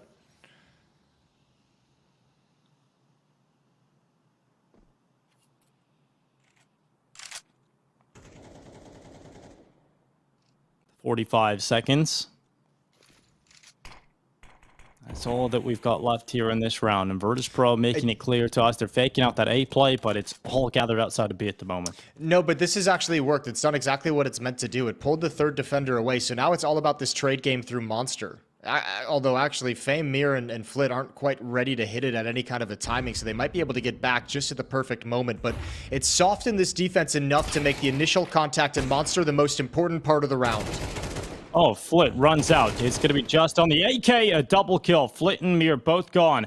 And now Fame alongside Jame having to save. They don't break through in the final B play. And that has put Movistar Riders up to a second round on the CT side here. Oh, another kill, though, just doing economic damage. It'll be softened by the fact that they saved 3 rifles in the previous round, but every little bit counts down the road. 4-2, Movistar with another strong buy coming in, and this is the best chance they'll have in this entire half to settled, to actually go on some kind of a run, some kind of a streak.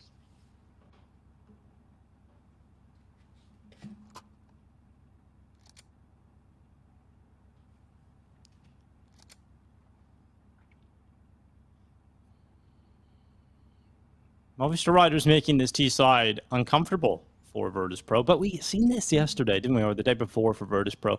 They had a slow start to the T side, maybe looking a little uncomfortable, timing themselves out at points and overpass, and suddenly at the end of the T side, they figured it all out. It seemed like it was a moment where it all sort of calibrated, and Virtus.pro became very, very strong towards the end of their T side affairs. So I have faith in them figuring this out, but at the moment, Movistar Riders doing a good job at making it uncomfortable and letting Virtus.pro kind of run the clock down into situations where they can't always find the way to the round win. Well, it's nice seeing them provide some resistance, whereas in Ancient, they didn't really have that Yeah, true. effect. It just felt like it was one-way street. Yeah, let's just, they're doing the bare minimum at the moment. Let's see if they can go on a little bit of a run and regain this lead for their CT side overpass. Heavy towards the top side of the map here, Movistar Riders. Alex will hold off connector while there's a double setup watching mid. And for Virtus.pro, it's heavy outside of the B bomb site again here. Norbit's on a Glock. And nothing else. Yeah, homeboy forgot to have somebody drop him. I don't know what's going on there. He doesn't even have any armor. Maybe he just zoned out for freeze time. Although, VP is one of those teams that they make the economy like a pretty critical and interesting part of their game. Yeah, that's an odd fight. As much as we talk about Virtus.pro getting results on overpass, man, does it look terrible sometimes. Like it just feels so strange and awkward. It's what we'll get into it in a second. Good kill from Just wrapping around. There's a smoke in the face of Fame, so he can get anything done. If you notice on this map, they do like a lot of there's a lot of like risky challenges and risky peaks and risky map control. Like sometimes they're just like walking into angles really and taking like an educated guess or a risk that no one's going to be there because they get to hide their movements without using all the utility to go through the motions of smoking front bathrooms, flashing into the angle, flashing the other angle. So they take a lot of risks, and obviously when those don't pan out, it looks a little bit flat and silly and dumb. But when it does work, you're like, oh, this is actually a masterclass. Yeah, there's just so much that has to go right. And if one of those pieces goes wrong, then it can start to break down. At least they somehow, out of this situation, save the AWP. It just happens every time, it would feel like. So they've got the AWP there for Jame. There you go, Jame, have that back. Just gonna buy armor around it, and okay, they're buying into this. Norbert can get an AK armor as well. And if you want to fully go for it, Fame can get into a Tech 9 armor or something along those lines, and that's what's happened here. Norbert gets a Galil so he can get a few extra pieces of utility. So saving that AWP, look what it does for them. Look at the buy they can get around it. Yeah, it's got some strength.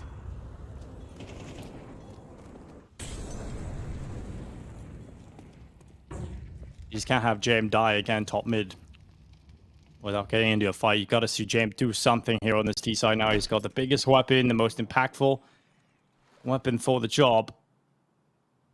Look at this B stack though from Movistar Riders. They can sense what's coming. They're like, we've been able to stop you a couple times over at the A bomb site. Let's take a risk. Martinez just jumping for information with his AWP. 4 rifles defending, and Mapaz peeks into the angle. Op is ready for the follow-up peek, but it's actually Norbert. So 4 has been cut to 2, and just his position is given away. Dangerous spam battle.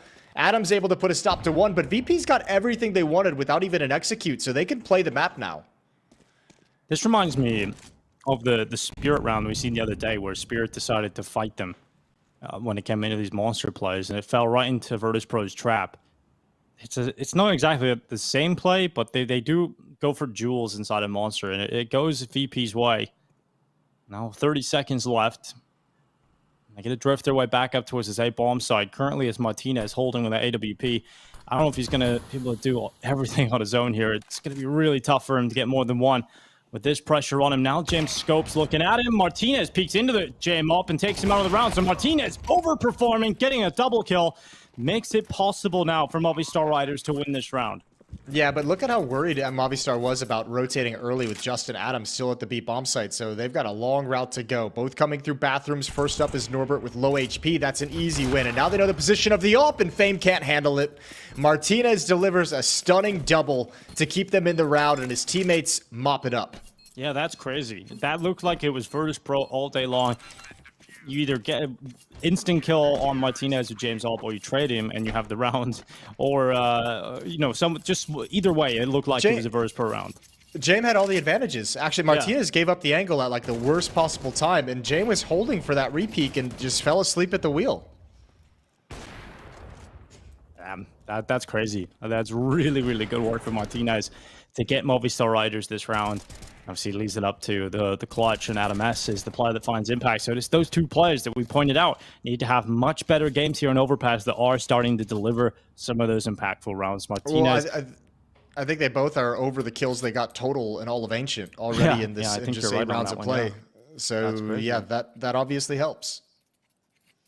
Tactical timeout, 3rd used on this T side from Virtus.pro. Really looking to get a couple more rounds here on the T side.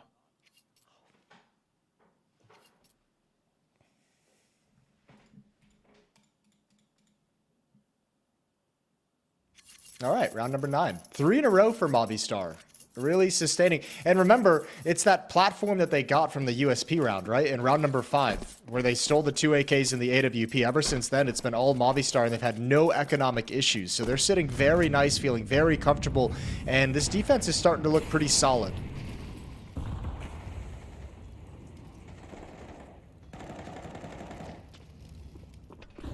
Steps around, bottom of the connector.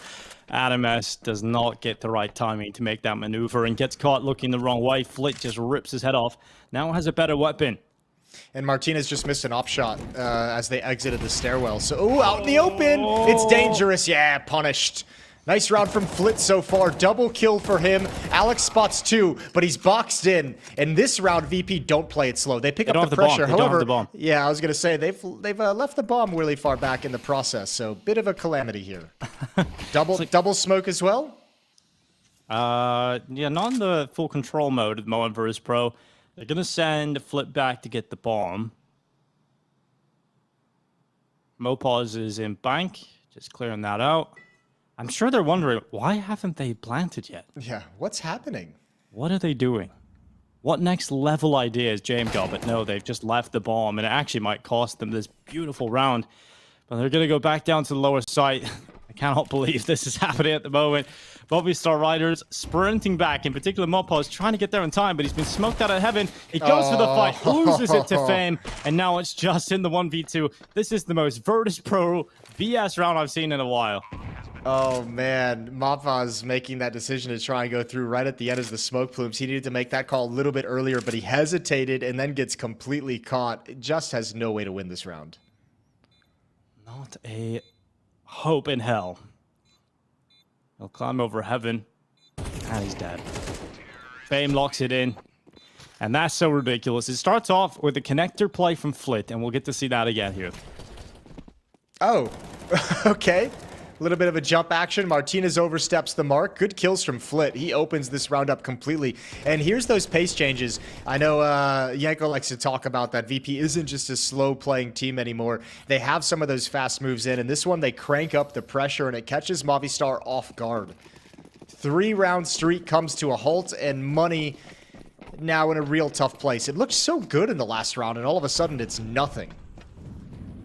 Nada.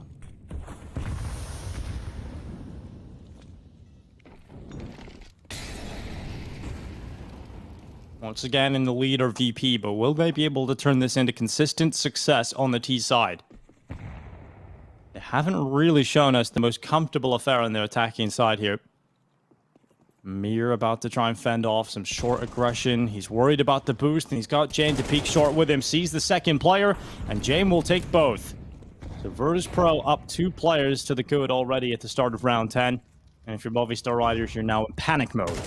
Yeah, the aggressive plays from Movistar Riders in these past 2 rounds have really backfired. The aggression down the stairs in the previous, now aggression towards short off sandbags. And, I mean, this is the easiest round to call in your life. You've got 2 picks towards the B bomb site. Even if you rotate someone over, it's still a 5-on-2, and it doesn't even matter. That's a save for Martinez and Adam, and a 6th round for VP.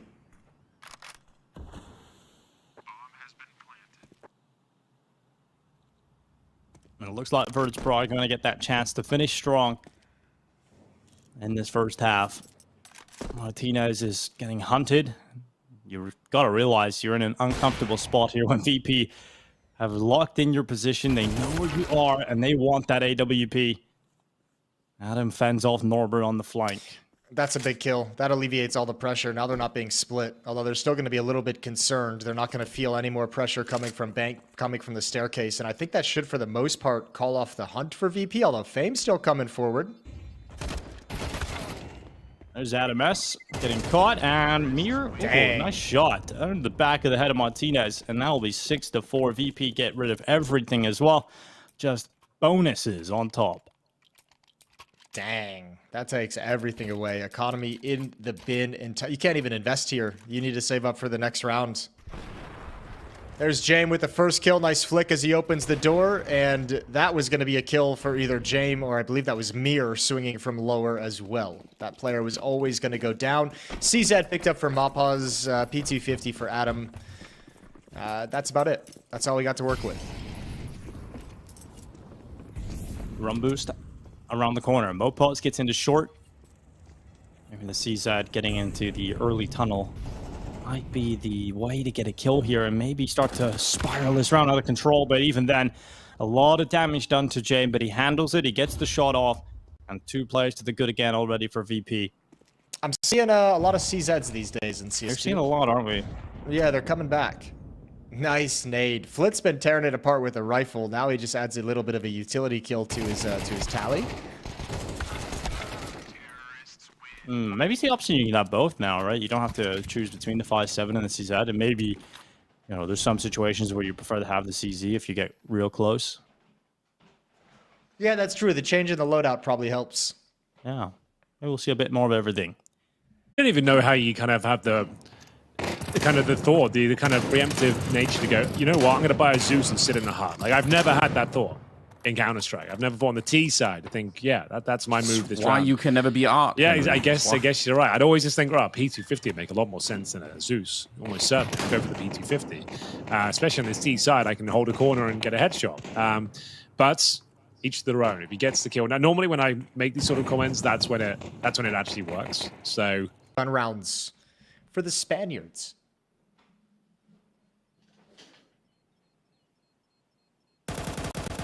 Oh, the shadow on the slide. That'll betray Alex, and Norbert will take the upgrade. Thank you for the AK. but when Mopaz hits, he hits real hard. And that was really nice to see again. A good double entry on the A bomb site. So Virtus.pro not in a position to close just yet. Maybe there's some life in the old Movistar Riders squad. Can't rely on Mopaz to get double entries every time, though. Maybe this AWP from Martinez could be the winning factor.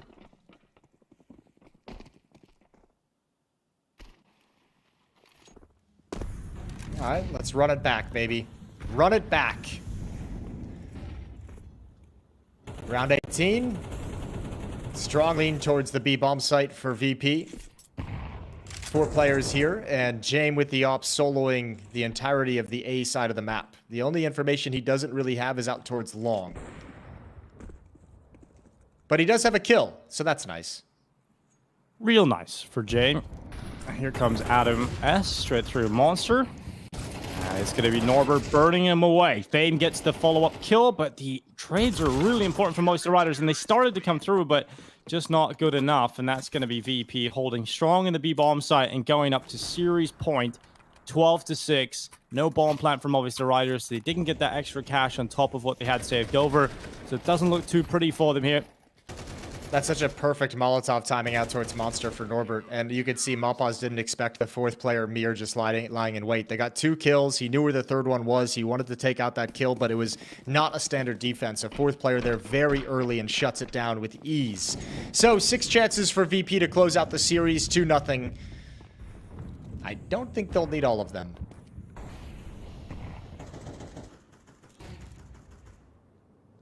Yeah, I don't think they'll be needing many of them. Perhaps this one will be enough. Faming connector.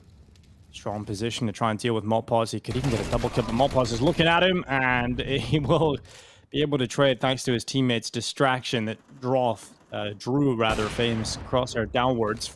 Jame out long. Good kill on Martinez, and he's going to drop back into the site. Adam S holding for that retreat. No problem for the Spaniard to hit that headshot, but Mir responds very quickly. Yeah, Mir is just in the right place at the right time in these past tunes. Oh, that one's nice towards bathrooms. He does go down eventually, but it's all on Alex. 1v2 for the map for the series. And he's already got Flit inside the bomb site. Norbert's ready to spring on contact. Alex had a good ancient, a quiet overpass. So this could be a 1v2 that would reignite Movistar Riders, or it's over. And that's what happens. Virtus.pro, 13-6, a 2-0 victory versus Movistar Riders today. They're very comfortable, and they're looking perfect in this group right now. They've taken Spirit down. They've now taken down Movistar Riders. It's got to feel good if you're VP. Yeah, really, really solid showing from VP so far. And today looked much more comfortable than I think yesterday. Obviously, I mean, I came into this wanting to see more out of Flit, more out of Fame, more out of Norbert, and I think we got some good showings from all 3 of them. Obviously, Flit being the kind of star of this series for VP, a dominant overpass for sure.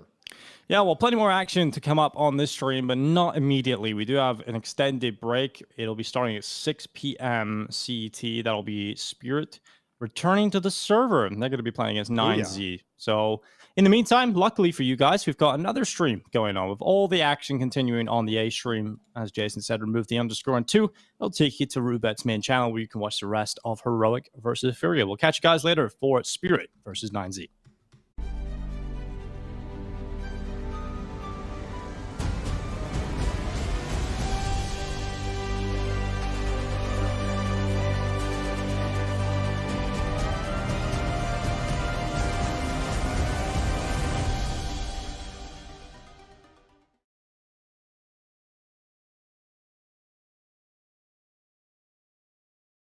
It's like, they're...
Unfortunately, the orb isn't passed over. Just to note that, like, there's nothing we can do. Like, that's just the most unfortunate disconnect of all time. If he disconnected in freeze time, the orb would be dropped on the ground. They might lose the armor, but at least he'd have that. But yeah, if you disconnect and have a technical issue, at that moment, yeah, you're shit out of luck, and yes, he'll be full eco. Unfortunate, but I guess on the slightly more positive side, they do have a pretty sizable lead here, 4 rounds. So yeah, would have been fun to play with the orb in this one, but either way, Heroic probably would have been setting their sights on one of the next rounds where everyone has guns here for the CT side to really power through and see if they can win it. Obviously, do not want to try and play into overtime here as Fury are getting a little bit more warmed up on the T side. You'd hate to see that if you're Heroic. Well, this has come to a bit of a freeze now. Sierra, where is he hiding? Back at the ramp, I think. All right, just looking straight into the box. Fair enough. Yeah, well, he's got the M4. I assume he's got players like baiting him in, so they're suggesting that, oh, there's only pistols here. Like, you should come and take these USPs down. Then he swings out with the M4, hopefully a position they haven't checked. But that's about all they've got going for them. Art has progressed tremendously well outside. He's actually towards hell already. So first kill for K Serato, no problem whatsoever. Second for Yuri, as it is go through the motions here. Bear in mind, Zero, that M4 actually does find a kill in response, and that's a great Dupree Desert Eagle headshot. He was on for a second there, couldn't quite connect it, and the one we planted, and presumably the round would come to its logical conclusion, because the CTs might as well save the AK and the M4. Yeah, nice shot for Dupree, but not enough to change the outcome of the round. But you're out saving the AK, pretty big deal. It's going to be 9-12, and we'll get to see if Heroic can have a real crack at it here. I don't know what the loss bonus is going to be at this point in time, but... well, third stage. Okay, so they should be able to put a little bit of something together. Maybe make it a dangerous round. Yeah, if anyone's interested, like, we don't really have like Go TV worked out yet in CS2. It's just another great feature that Valve didn't think we needed going into this one. So yeah, like even not over bitter, of course. Even over in Sydney, like, we have to just commentate like this. It's the same feed you're watching. But you know what? Like, it's these things take time, I suppose. Like, it will come. Henry, am I delusional? What's the other stream? Did VP just beat Movistar Riders instantly? They started like an hour earlier than us. Okay. So they had other obligations on that stream. So they started at 2 p.m. instead of 3 p.m. So yeah, it is a 2-0. Yeah, the point still remains. It just had a head start. All right, I was like, there's no way that they're going to be able to just beat them in 50 minutes. All right, here we go. Oh no, K Serato technically did make it down the vent, just not alive, unfortunately. Art, though, will sneak on past, so still somebody from the Heroic camp should be aware that there could have been someone else snuck through, but that's a nice timing on that shot. I think Kristen was blind and there was a smoke up, so he just emptied the entire magazine into the smoke and was lucky enough to get the kill. That's exciting. Art's coming out to look for a kill, but nobody immediately able to be found here. 4 more kills in this one, Henry, and they win the first map. Yeah, it's a good point. And bear in mind, whoever wins this series as well is through to the playoffs. This is the upper bracket. So you just need to win 2 series. So it'd be a huge deal for Heroic. It would give them some more time, some days off, just to kind of work their shit out. And I kind of get some more maps under their belts. And they're in a good stead to take this first one. It's Ancient coming up next, and we'll see if we can close things out right here, right now. Arts, oh no. He did, the moment he looks away. It's a freebie for Tesses. He can't believe it. And yeah, it saves one of the Heroic players and it gets Art killed. That's kind of the worst of all worlds right there. I can't believe it. Cello moving forward. We'll get Dupree, who's been really the rock of the team as far as we can tell. Yuri will get another one in return, so it's still on, but only 22 seconds, Henry. This is going to be down to the wire here. Shush hiding in the corner by the vent, setting it up. Nice Molotov to put some pressure on. Kristen goes down, and Shush burned alive. I can't believe it. From a 3-on-3 into a 1 versus 3. Sierra trying to play for the time here. Surely they get past. He's out. He taking the fight. 4 seconds fallen. Has to get the bomb down, and he will. Now has the AWP shot to follow. One connection here will do it, and he's got all the experience. Sierra almost edged out, and of course he can get it. It's fallen after all. Oh, absolutely true, Anders. It seemed like he had him in his pocket the entire 1v1. That's a 5-on-3 fumble for Heroic there.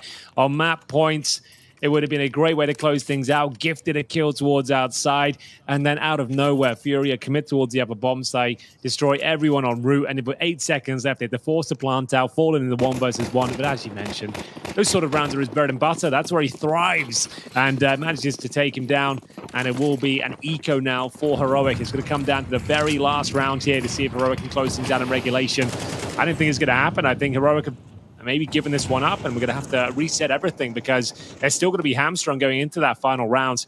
For now, though, Desert Eagles, 5-7, CZs, the whole family's out, and it's going to be Yuri striking first.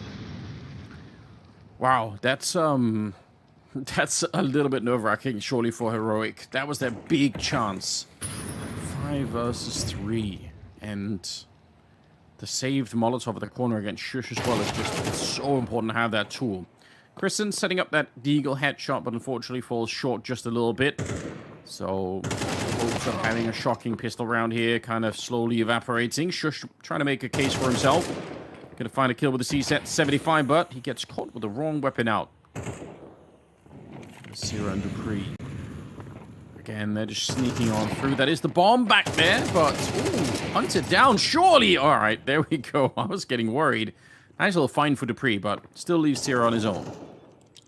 Yeah, not much you can do with this one, I'm afraid. He finds an AK-47, might just be better off saving the weapon itself, and it looks to be the case. He's not going to push forward any longer. So AK smoke, no Kevlar, and it's Furia who have just got one more round, and they're going to take us to overtime. And the way they're playing right now, I dare say they've done enough. Let's have a look at these replays. It's just Yuri going through the motions outside, taking them down piece by piece, dismembering the likes of Heroic. You are watching the Roobet Cup 2023. I hope you're enjoying yourself. This is day 3. $250,000 available. We've got 16 teams, 10 of which are from the top 20 here on HLTV. It's a great online tournament. Really gives us a good gauge as to where these teams are right now in the landscape of CS2. And it's your best place to keep up with all the drama as well. There seems to be a roster change every couple of hours. And they'll probably be playing in this tournament.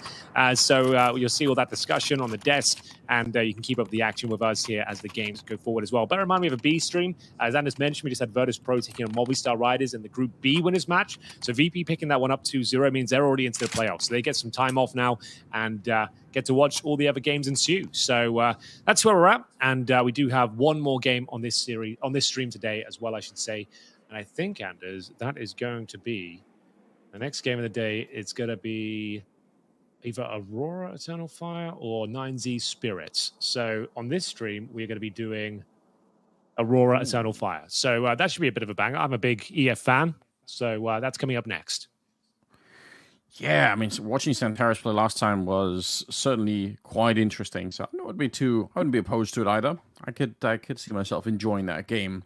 But you know what? We're here at the 24th round, which is the last of regulation. We're going to find out if Furia are able to get this into overtime or if Heroic can actually close the book on them, because they were surely going to win this. They had every opportunity to do Heroic here. So just one more chance. Yuri, look at that, trying to beat the timing. He's making a fair bit of noise, but does anyone realize? Yeah, they do. I think Sierra is well aware that something is up, or Shush maybe. Oh, Sierra, yeah, he's going to be fallen back. So he realized that something was going on. Kristen on the other side. They actually have a great setup for this.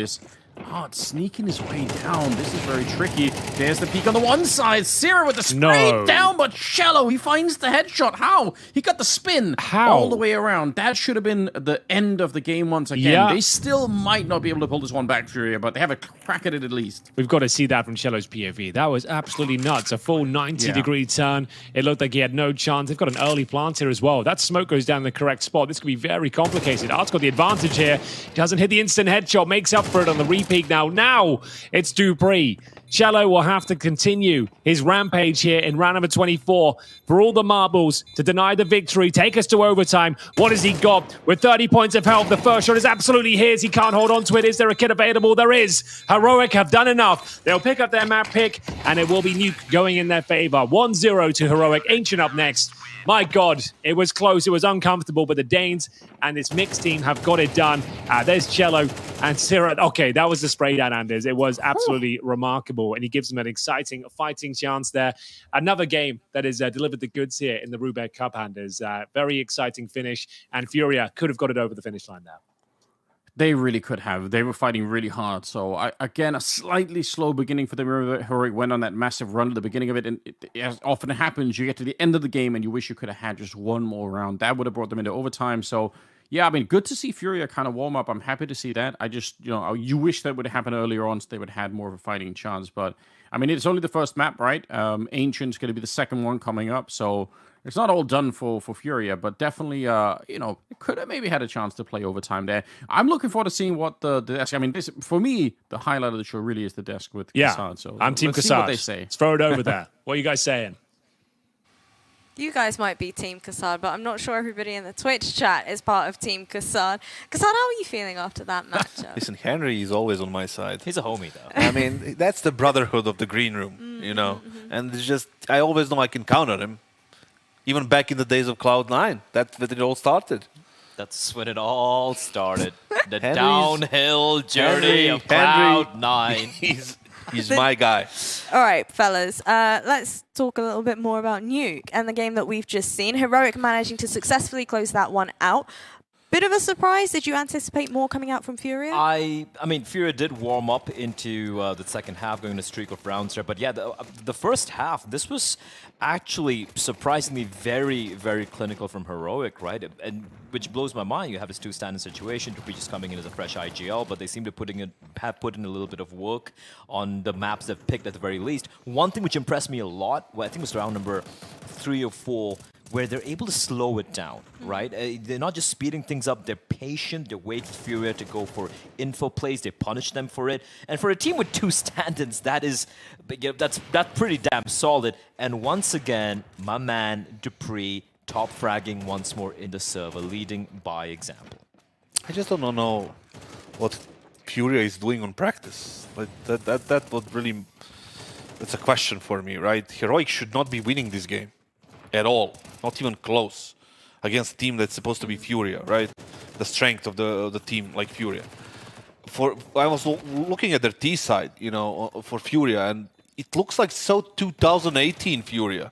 It just doesn't work. This kind of, not going outside too much, not having this all different options with smokes, just forcing hut and door and all these things. It doesn't work. But you said it helped that Dupree, who was always like the door guy on the CT side, played a great game once again. It has the experience, and he seems to have the motivation to play more competitive Counter-Strike, despite the whole fiasco that is happening in Heroic/Astralis, whatever it is. And you got to remember as well, right, for Dupree, this isn't, even if this Heroic lineup, they manage to fix it or get new players or whatever, Dupree, it's a bit of a trial period till the end of the year.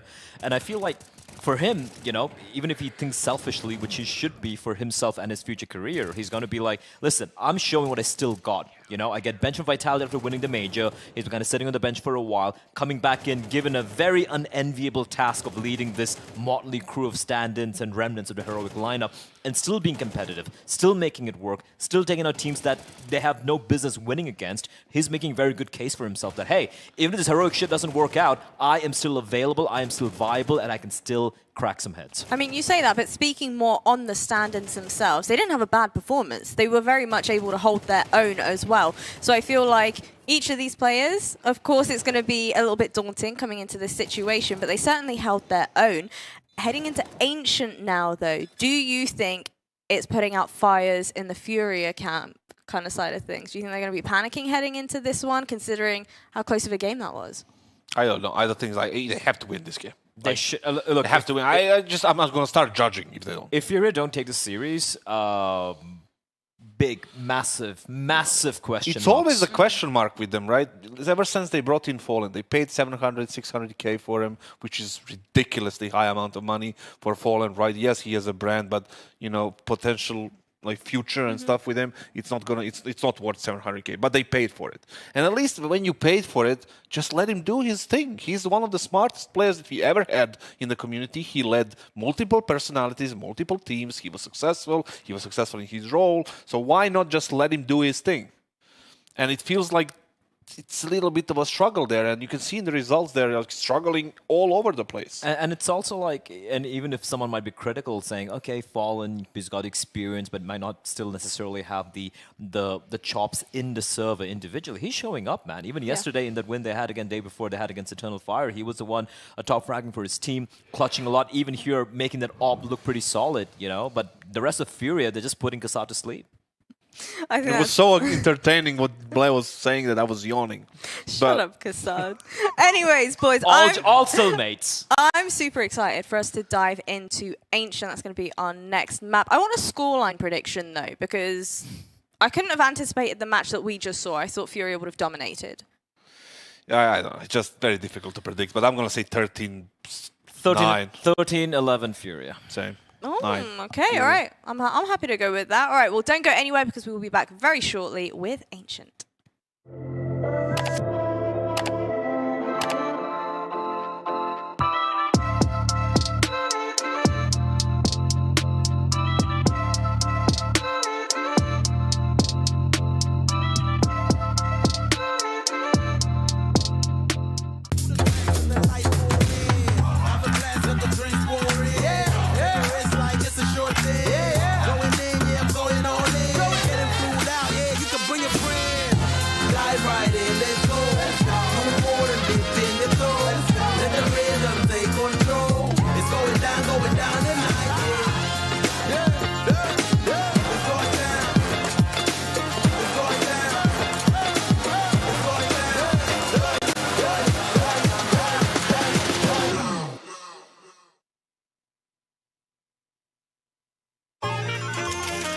Boludo, ¿qué mierda estás haciendo? Apaga el teléfono. Estoy jugando con Roobet fan, boludo. Encima no jugás sin plata acá, ¿qué más querés? Ahora entonces seguís volviendo todo lo que quieres, ¿estás ganando plata? Olvidate, encima sin poner un barro. Bueno, ¿cuánto lo que quieres? Listo.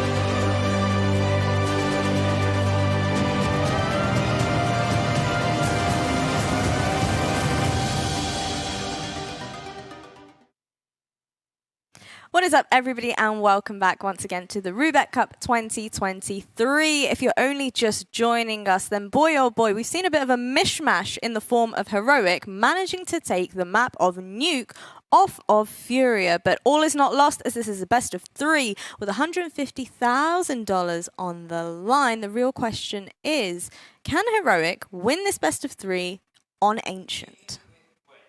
For a second, hear myself. Oh, there we go. What's that? Magister Falcon's a done deal? Spicy news. Again. Looks like Vitality is falling apart completely. They've lost Zonic, they've lost Magister. Danes are evacuating.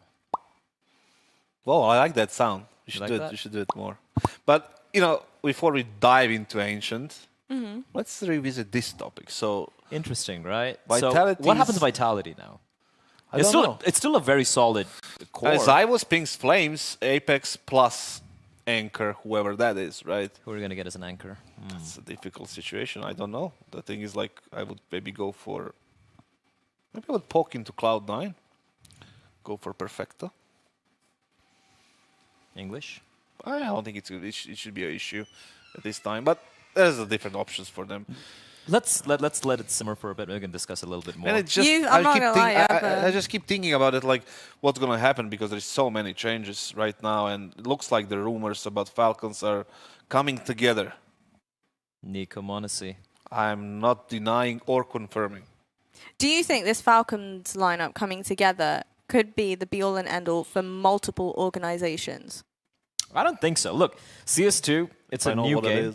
No, CS2 is a new game, right? We're going to have, when it comes to mechanics and whatnot, we're going to have new fresh blood coming out. I mean, look at Monacy when he showed up, like, just a couple of years ago in Kato, and like 3 years ago, no one had really heard about him. We knew he was a new kid playing on FPL and everything. And look at what a fresh talent we found so late in the life cycle of CSGO. I'm sure there's going to be a lot of fresh players coming out, but initially, at least for this first major cycle, it's going to be wild, Jasmine, and I'm all for it.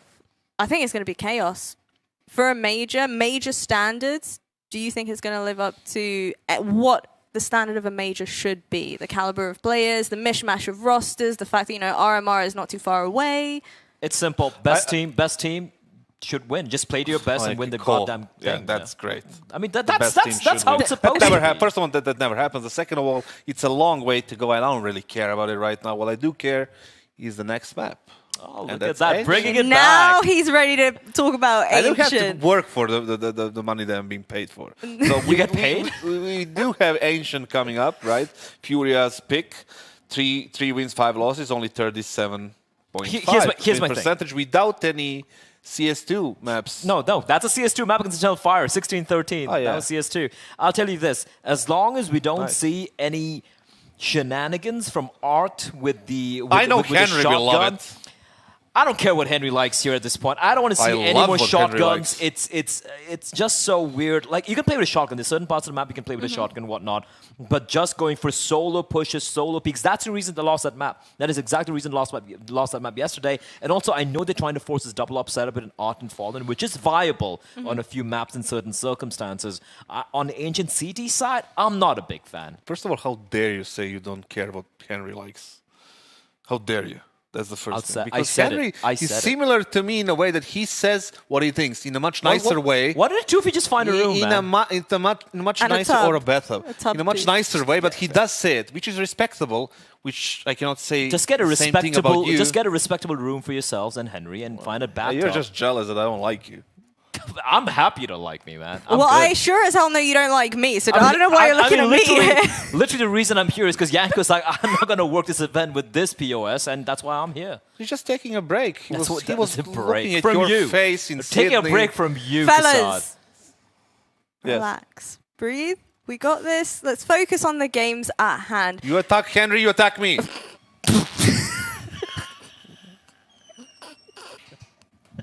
Swiftly moving on. Game. Go.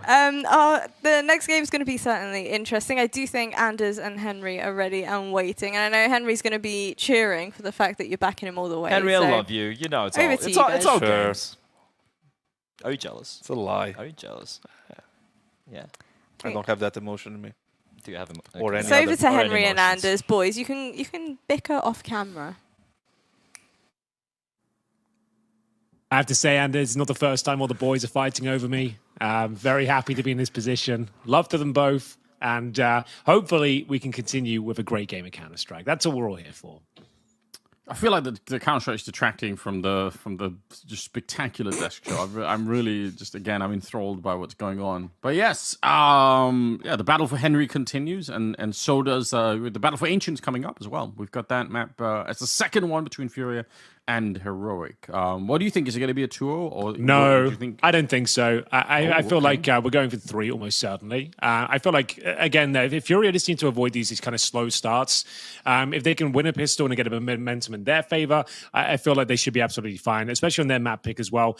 Ancient, they looked pretty decent, to be honest with you. They had their moments on the CT side of Art being too aggressive, but as I mentioned in the game at the time, sure, like it was alarming at times, like how much aggression and the same thing he was trying again and again. But those are very easy holes to plug. Like all it takes is just sitting down in the server afterwards and just going, okay, let's maybe not go and die alone at the start of every round. That would be an idea, and that's all they really have to do, and they should be fine. I think their kind of experience and teamwork will shine through. Mirage definitely up for debate, but I think Ancient's going to be furious for sure.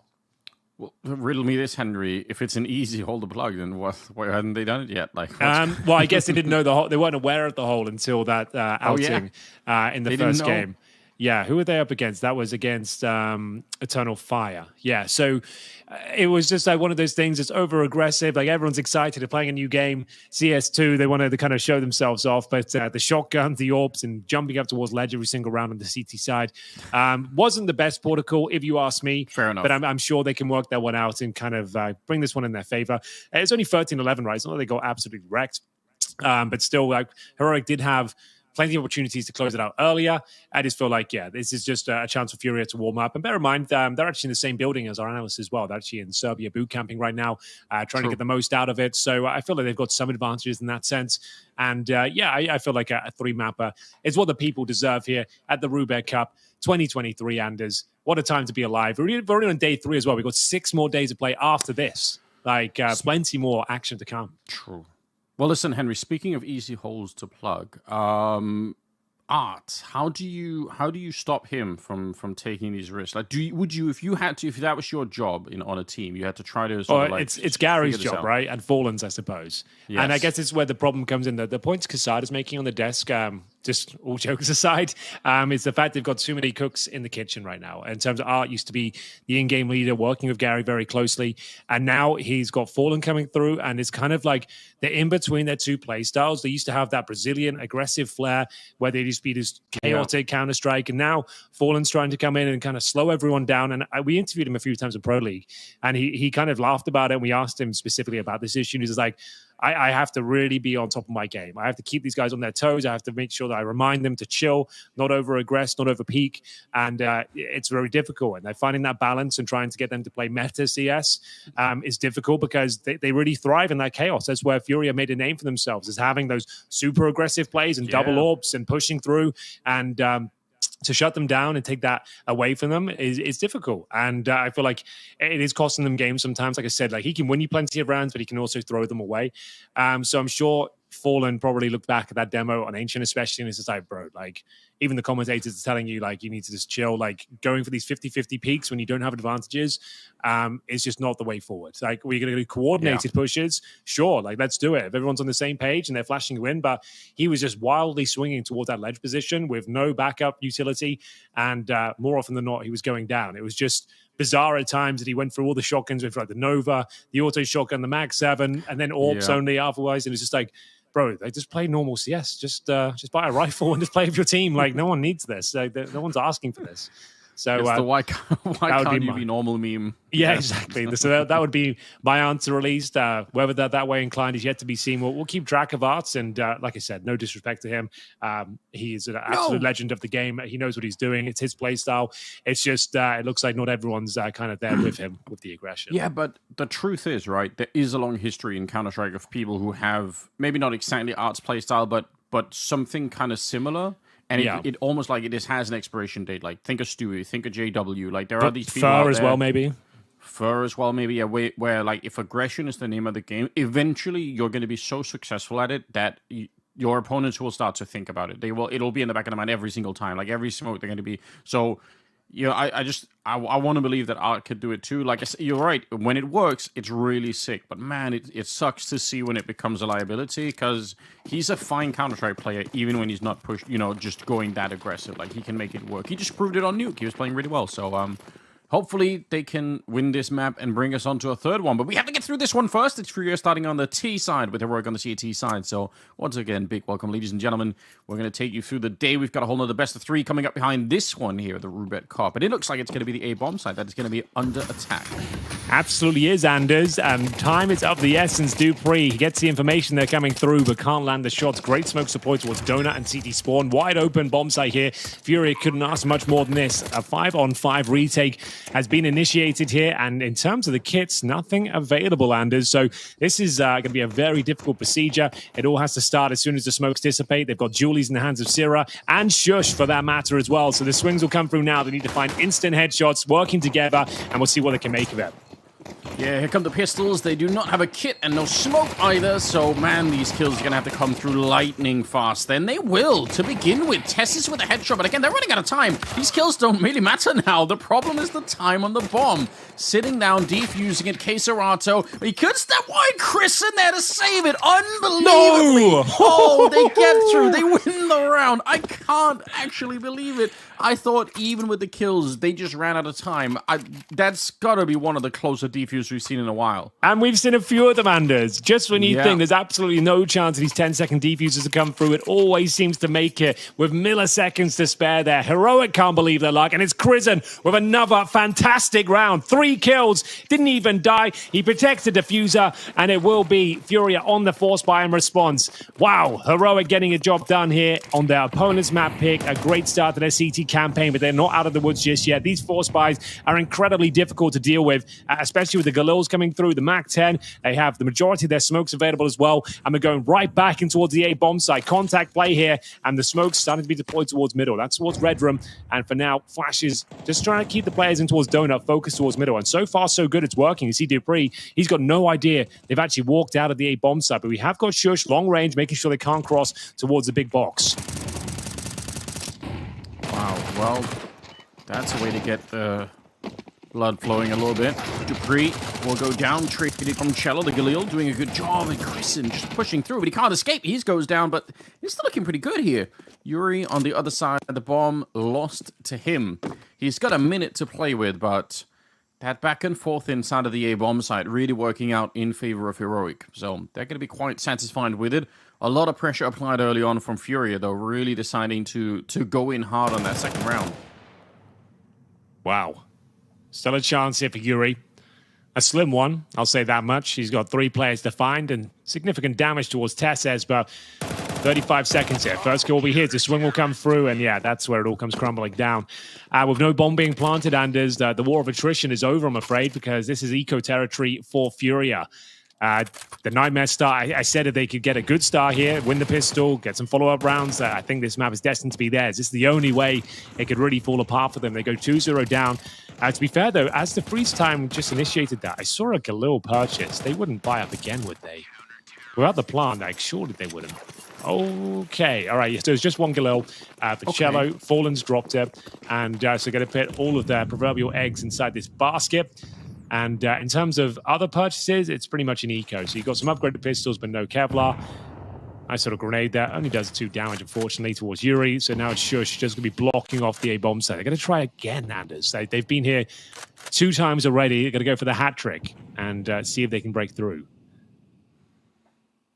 I mean, that's an interesting way, again, to try and with the price of pressure. I don't know if the one Galil is going to really make the difference, but I'm ready to be proven wrong. Fallen on $300 behind it. I don't know. We're going to find out early on in the round timer here. And they're setting up the grenades. Instantly down. The Galil has fallen. They're going to be able to pick it up. A Shush just tapping away. They're walking into the shots at this point. Whatever the plan was here, it is already falling apart. Dupree able to get the double kill behind it. And yeah, they're just sent packing. Nothing they can do about it. All right, well, we'll take 1 kill, considering the way it was going. It's better than absolutely nothing, I suppose. But there it is, another great success for Heroic. 4 players surviving. Money's starting to be established here, but it's the same story for Furia. Unfortunately, Fallen will down to just a Galil here. He was the good Samaritan of the previous round, dropped Cello that Galil, sacrificing his own economy, but the maximum loss bonus is starting to arrive. So here's Shush, as you mentioned, it's a turret in towards Temple. Didn't have to work too hard for these frags. They just kept presenting themselves, and Dupree was there to mow them all down. Bear in mind, they had no Kevlar, and only that 1 Galil brought into the round. So it was never going to be a showstopper, but we'll see where they can make it this time. Art takes significant damage, and we saw aggression from Heroic in the previous round towards this B round. They tried to get behind those double doors. Nice little dink. Tesseso maybe gets a little bit greedy, trying to close the frag out. He actually costs him his life. Okay, well, maybe not the ideal way to go down. Some grenades left on that T side. That's scary stuff. Jumping into Chris in there. And he's been kind of impressing us. Didn't really necessarily know too much about him coming into this one. But brought in last second. Sierra as well. And I would say both of them have been playing pretty decently, all things considered here.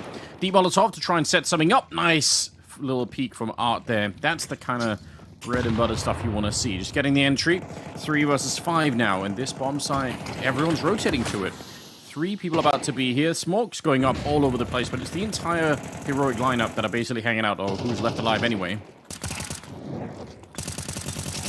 Hello, going down. Oh, and there's the shot. Shush, as he's backtracking, gets the kill.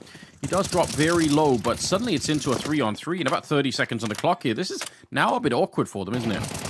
Certainly is. And well, that's awkward for Crizin. He should have got that kill all day long. Furia actually still got a fighting chance here, but Caserato's very low. He's behind the actual default pillar itself. Just hoping he can stay alive, and Art can do the heavy lifting here, and the CT's encroaching in that position. Shush down to 10 points of health. Could be a double kill potential here, but Shush, he'll find the shot. Now 1 versus 1. Caserato needs a perfect headshot, and he will find it. Just when you thought they were down and out, Caserato with 2 points of health manages to seal the deal and find the first round for Furia. Only 1 player survives, though, so this might be a tactical timeout. Both teams could need it. It's been quite a chaotic first half, which you might expect here. You got a mixed team on Heroic, and then just a wild group of players in the form of Furia as well. But a very closely contested round comes down to 1 bullet, and it's Caserato, one of Brazil's absolute best players, sealing the deal. Great stuff. All right, then. Shush it. Oh, this red room smoke, terrible. Should not be seeing that at this level. Yeah, that's definitely not. It's such an important smoke as well, so don't want to be missing those early on in the game. Art's going to be sneaking on through, looking over at Shush. I mean, again, if you'd pushed out in front of that, maybe you could have died right away. He saw the opportunity there, but nobody really on the other side to be too aggressive. The problem is, Anders, they didn't get the information it was a missed smoke either, so they might keep throwing that. Whoever's messing it up, they could continue to do so the rest of this half. That's a good point, yeah. I'm seeing an auto shotgun on Sierra, and I'm seeing the Dupree on Dupree with the AWP, which, you know, he would have maintained throughout Go that he could have been an AWPer as well. At one time, he was open instead of Device in Astralis. Yeah. So that was a wild few months, but it did happen. He can hit shots. Like he he's can. Certainly capable. They call him AW Peter for a reason, you know? True. There you go. That red smoke lands this time. Well done. They're working it. We are down to 45 seconds on the clock. Dupree setting it up, out battling Fallen on that one, and just evacuates the position. No reason to stick around. He's still under the A bomb site, which is not that uncommon. He's actually all the way back in CT spawn, so they give up on A. They've just said, you know what, there's no way that they're going to be rushing straight in there through Donut into the AWP. 25 seconds, and Furia, they've got 1 crack at it. If they don't get the next entry, they're not going to make this work at all. Auto shotgun, up close. Oh, it's a horrifying sound when you're on the other side. Sierra, only good for the 1, but we're down to 15 seconds. The spray is immaculate for Tessus, and it should be enough here. Dupree sneaking in. Does he see anything? Just the tip of the barrel, not able to get the shot. The bomb has gone down, but there's Dupree with the kill. Heroic, maybe a little bit more expensive than I was expecting, but it doesn't matter. They get the round. Hey, it was one of those, they had a 5.7, an auto shotgun, and a Dupree AWP. If they win the round, they're probably completely fine with it, to be honest with you. 2 players surviving as well. Chris will find the AK-47, and Heroic are back to their winning ways, courtesy of a Dupree sniper rifle there. He goes 6-3, continuing his strong form he's shown throughout this tournament, to be honest with you. And now Fury with the bomb planted, the money's still a bit of an issue. And you can see Sierra, he managed to do significant damage, a thorn in their side. Tess's lovely spray down here, gets a double kill towards the ramp. And Yuri, he even did well to get the bomb planted, to be honest with you. He was low HP, 10 seconds on the clock, had to try and reposition towards the cave, and it would be Dupree to take him down. So a half buy here. Furia will have 1 AK-47. Shello's purchasing that, and we've got the utility now being deployed towards the B round to try and deny access towards that K position. Like I said, that meta smoke towards cave, you see that from T-spawn pretty much every round to enable you to kind of fight for mid-control. Dupree jumping up with the AK, and now it's tested to be tested again, but it's completely flashed. He'll have to submit and allow them to have the B bomb site. Art strikes in the back of Sierra. Dupree does find a single kill here, but I think Furia might have done enough. They've got the bomb planted, and a great grenade there towards short. We are going to see Art with a chance to find maybe a couple more kills. Yeah, got to be careful. Again, this is one of those moments where if you push right away, if you're Art there and you somehow die, then it actually does leave an opportunity. They're still pushing forward on the one side. What's going on? Tess is going to be found. Surely they want to just evacuate now. Oh my god, this is scary. Flashbang in, the bomb finally planted, but Heroic kind of deciding to go all on this side. They were in the middle, but they decided to give up on it, going for this different retake protocol instead. It's working so far. Shush cleaning it up, another headshot, leaving K-Serato on his own. He gets hunted down, and it's Shush with the quad kill at the end. That is spectacular. Yeah, very well played. I thought Furia had them dead to rights there. There was no utility for the retake. They had nice crossfires there. If they had just popped out together instead of kind of taking these 1v1 duels, that was the moment. The swing had to come from the bomb side there and then. I'm not sure who it was, but it was a Tech9 player behind default. He didn't really help out. This kill here, like, he needed to be much more active than that. K-Serato kind of hung his teammates out to dry. As soon as they start going down, he needs to be a little bit more active. But yeah, there it is. Heroic can't believe their luck. Taking those 1v1 duels, no one swinging out, and it will continue their streak here. Looking for the 2-0, looking to book themselves a place in the playoffs already after taking down Aurora in the opening game here. This would be a great asset to have going forward, considering they're a mixed team. They need a bit more time to coordinate themselves, and you couldn't really ask for a better start than what they've been presented right now. Money is back on track for Furia. They've got maximum loss bonus at this stage, but it's Crizzen now on the AWP patrolling that cave position. And in terms of the T setup, that same cave smoke, like we said, going for that mid control, and they're going to be re-smoking Red Room courtesy of K-Serato. You see Sirat is playing the pixel gap, just wanting to get information, then smoke them off and deny control of second stage of cave. Sneaking in slowly, he's got the right idea. Could be getting this kill right here. Fallen, just the crosshair placement must have been dead on perfect, because Kristen definitely would have had time, I think, but just instantly deleted. 4 versus 5 now. Art and K-Serato, they've made their way to the red room. You could see Heroic are being quite active on the minimap. They're really looking for a way to get back into this round. 3 people sneaking around. Again, they've made some pretty big rotations in some of these moments. Almost looked like they were over-rotating at one point, but it looks like they're going to be running into K-Serato, trading it out. You're not going to be expecting Art to be here. You can see they're falling back already. They might just get shot in the back here. This could be round done with. Good kill for Art, and that's enough. He's going to get found, though, by Shush. Still a 2-on-3. They should not be winning this round. Surely Heroic can't fight their way back in this one. It looks like they're going to give it up. Furia have finally done enough here to have a calm and collected round here. There'll be no retake, there'll be no clutch. And Shush is up to 14 kills and 4 deaths here as we conclude round number 7. So he's had an absolute barn burner of a performance thus far. But 3 players surviving here, including the AWP have fallen. As you mentioned, he had a great shot to open things up. It was aggressive from Crizzen, who was actually aiming in the position he was holding. But actually mentioned the crosshair placement. Reign supreme. He manages to upgrade to the AWP himself, and that's a very convincing round for Furia, and they might be back on track here. Bear in mind, they can still win the half. It is considered to be a T-sided map still, and we'll see if they can hold on to all 3 players here as we get into the dying stages of round number 7. There it is, 5-2 though. Saving those 2 guns is absolutely everything. That's that beautiful shot from Fallen we mentioned. K-Serato waiting for the re-aggression from Dupree.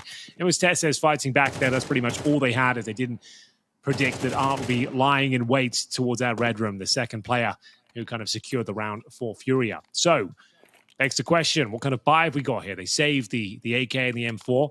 Oh, it's actually 2 AKs, I beg your pardon. So they'll have a 5-7 for Crizzen and a FAMAS for Tesses, M4 for Dupree otherwise. Not necessarily too bad, really. Those AKs on the CT side can be so brutal at times. Attempted wallbang, but not even close to hitting anyone on that one.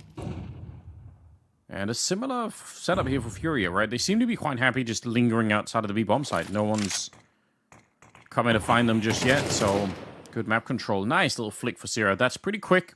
Yuri probably should have had the advantage in that fight, but something threw him off.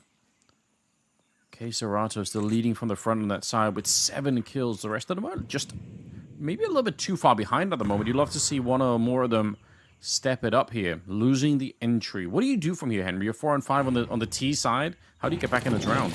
Well, you need some key territories. Either you're going to get mid-control or you're going to try and progress through the cave. So with the bomb outside B, I'd say it's going to have to be the latter. You can see them making their way towards Jaguar now. This is the key interaction. You need to try and clear out the cave entrance itself. So Molotoving off towards the default pillar is normally the best protocol. There it is. And at this point, you can actually get second stage control. Dupree is aware of their antics. He goes down. The AK-47s managing to equalize the situation down to a 4-4. I think they continue their push here. The flashbangs are pretty brutal. CT's just having to respect them at this this point, and it's Crizin sneaking in the smoke. Does recover the M4 at least, but here comes a full execution. They have got their commitment in towards the bomb site. An equal trade for now, but can they get the plant down? Looks like another shot for Art is guaranteed, making it double. That is running into his crosser at this point, and that's going to be another one for Furia. Completely confirmed at this point. Shush has no choice but to fall back. Wow, that is fairly brutal, unfortunately, there for Heroic, just like you said, running in front of Art's AK, but he'll take it. Good round. And again, they're really trusting in those B takes. They have a protocol that is following here, Furia, and it seems to be working out very well for them. Shush on his own, and saving the AK again, probably just the only thing he can do in this round. He's 14-4, so he's having himself a wonderful game, but combined, Furia doing pretty well. 5-3 going to be the scoreline. Is there anything you'd want to change on the Heroic side? Are they too passive outside of the B-bomb side? Is that the problem here? Are they giving the real estate to Furia too much? Well, the thing is, once that cave smoke comes down, that's what it's designed to kind of shut down. So actually having aggressive options on that side, it's difficult. We've seen Heroic try and push on that B ramp time and time again, Anders, but like players like Fallen are waiting. They're ready for it. They're not doing anything until the aggression is kind of subsided. So once you've been kind of fended off 2 or 3 times, you kind of are conditioned not to do it anymore. So they've given it a go. It hasn't necessarily worked out. And to have that sort of coordination as this sort of roster, like your 2 stand-ins, make it 3 with dupreeh, really. Those kind of pushes, it takes a lot of prep. It takes a lot of dry running, and you have to understand each scenario. What kind of grenades are they throwing? How much pace are they presenting? Are they actually being damaged by our initial grenades? There's a lot of different factors that come into that. And bear in mind, you need backup from middle as well. You need to make sure the elbows consistently smoked so you can't get backstabbed.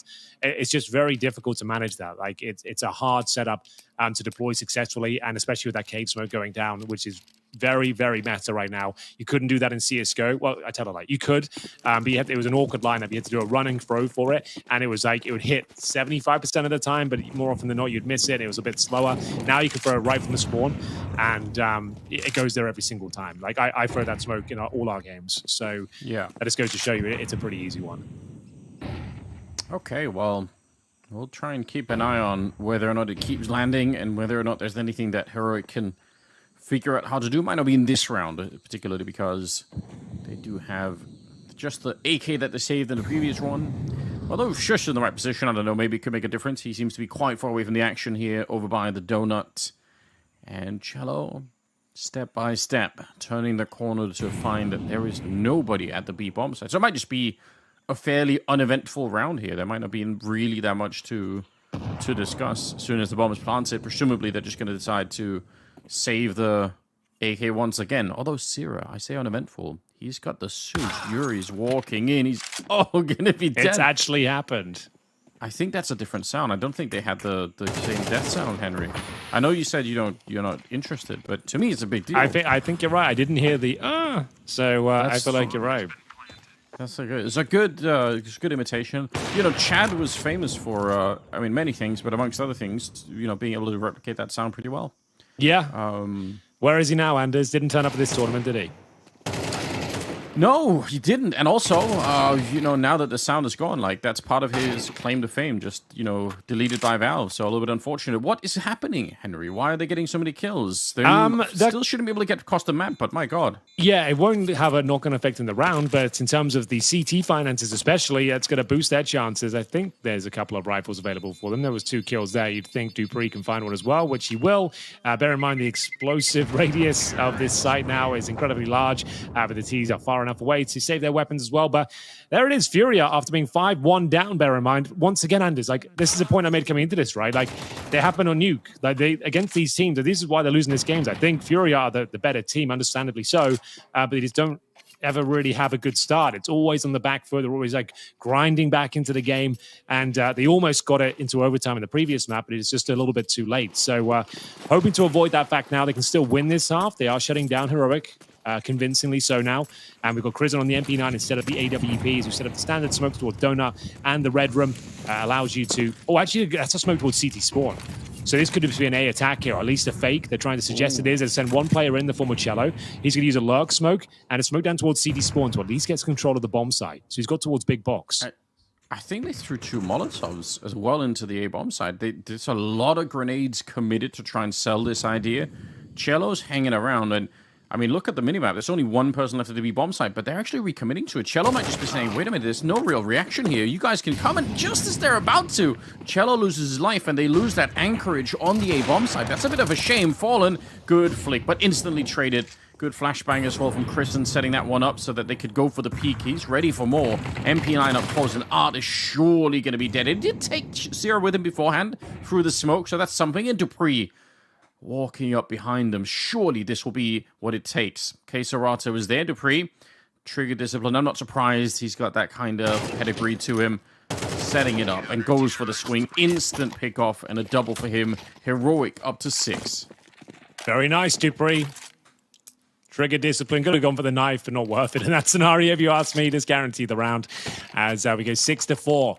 Heroic bouncing back after a 3-round deficit. And we're going to take the first tactical timeout for the Brazilian squad here. It's Dupree. Like, it gets so scary when they start jumping around and moving just as you're getting that close. It's kind of get that tingling feeling deep down inside. But Dupree holds his nerve, and we will have, like I said, a tactical timeout at this point. Money seems fine for Fury after winning 3 in a row.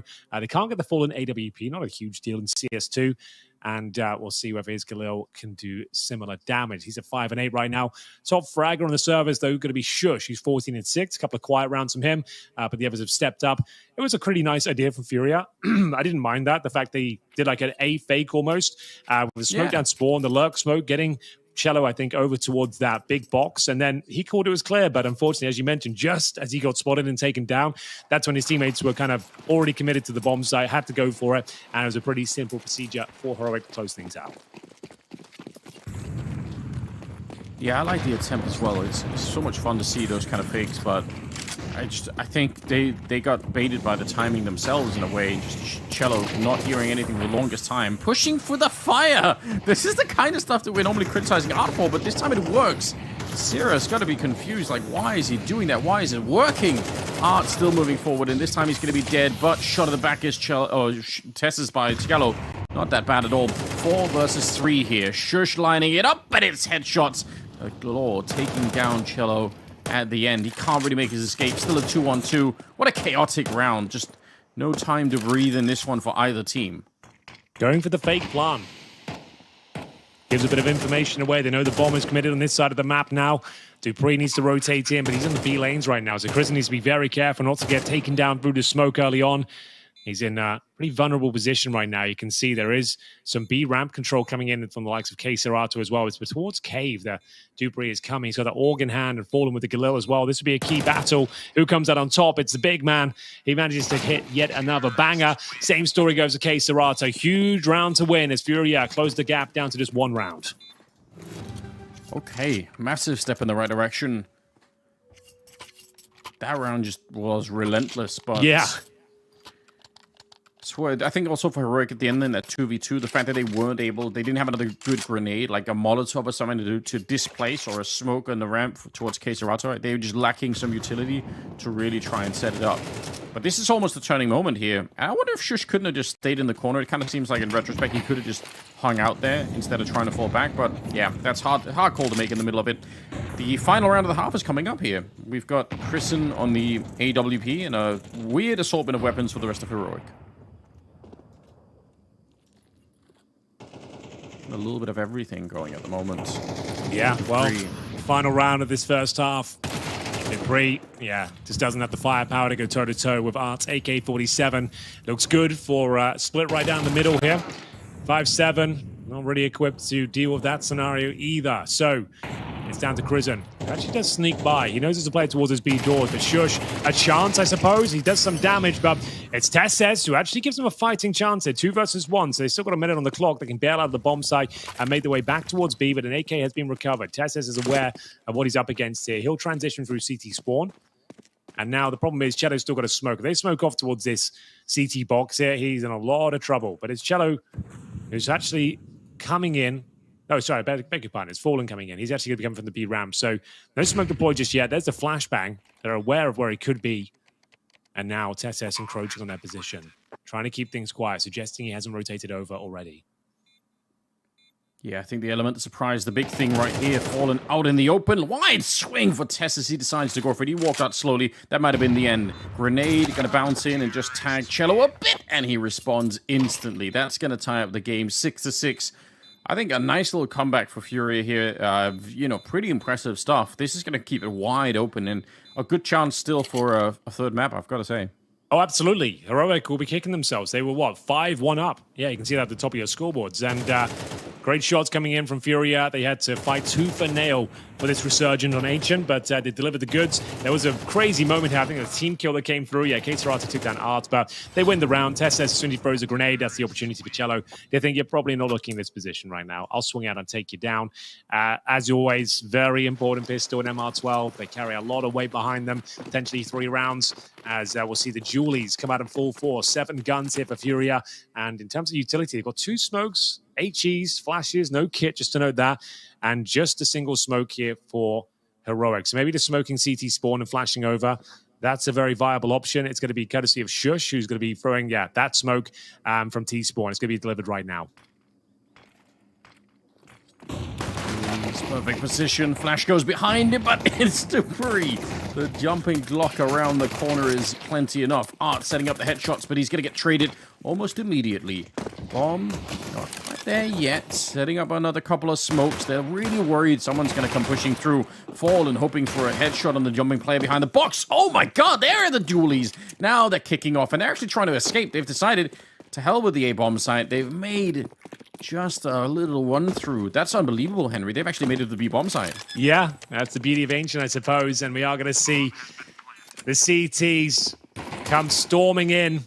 A rampage of frags required here from the likes of Heroic. We'll see if Syrah and Dupree can work in tandem to win this 3-on-2 situation for them. Not giving anything so far, though. It's getting a little bit awkward. It's going to be Yuri finding the first headshot. Syrah, if you win this one, I'll be very, very impressed. We did say there's no kits available, but he has got headshots on the T side, looking for that second kill, running out of bullets here. The knife kill, I think it's going to work out. Fallen takes him down. And do they have time to defuse? I'm not so sure. I don't know. He's going to be very close. Very close. I think he's got a... As in the defuse is good, yeah.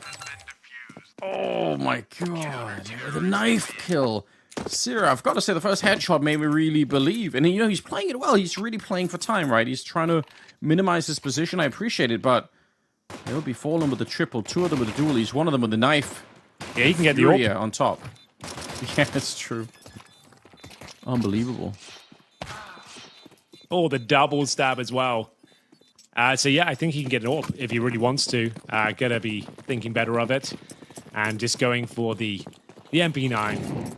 Some Kevlar, and I think he'd probably drop the M4 for Katerata so he can get a helmet. That's what I think he went for instead of the AWP. Yeah, I don't necessarily mind it. But just AWPs in second round is like, I've never really seen it work. It's actually more of a burden than a blessing, it seems, most of the time. But bear in mind... You're more liable to get rushed down, right? Yeah, like if you give it up, like if you die early with it, like you've just given the T side, we've got Galils and AWP. But that's a good point here. The bomb was planted. So this is still a very difficult round for Furia to overcome. And they've got decent control. We're seeing a lot of CT setups like this. Smoking the doors, getting B lane control, and it's tucking an SMG in here, having a nice crossfire with the cave player. You've got to keep middle smoke to make sure you've got vision on the elbow position itself, which is what they've got. You've got R patrolling that, making sure he can't be peeked. But it's a cool little crossfire here once you get this set up.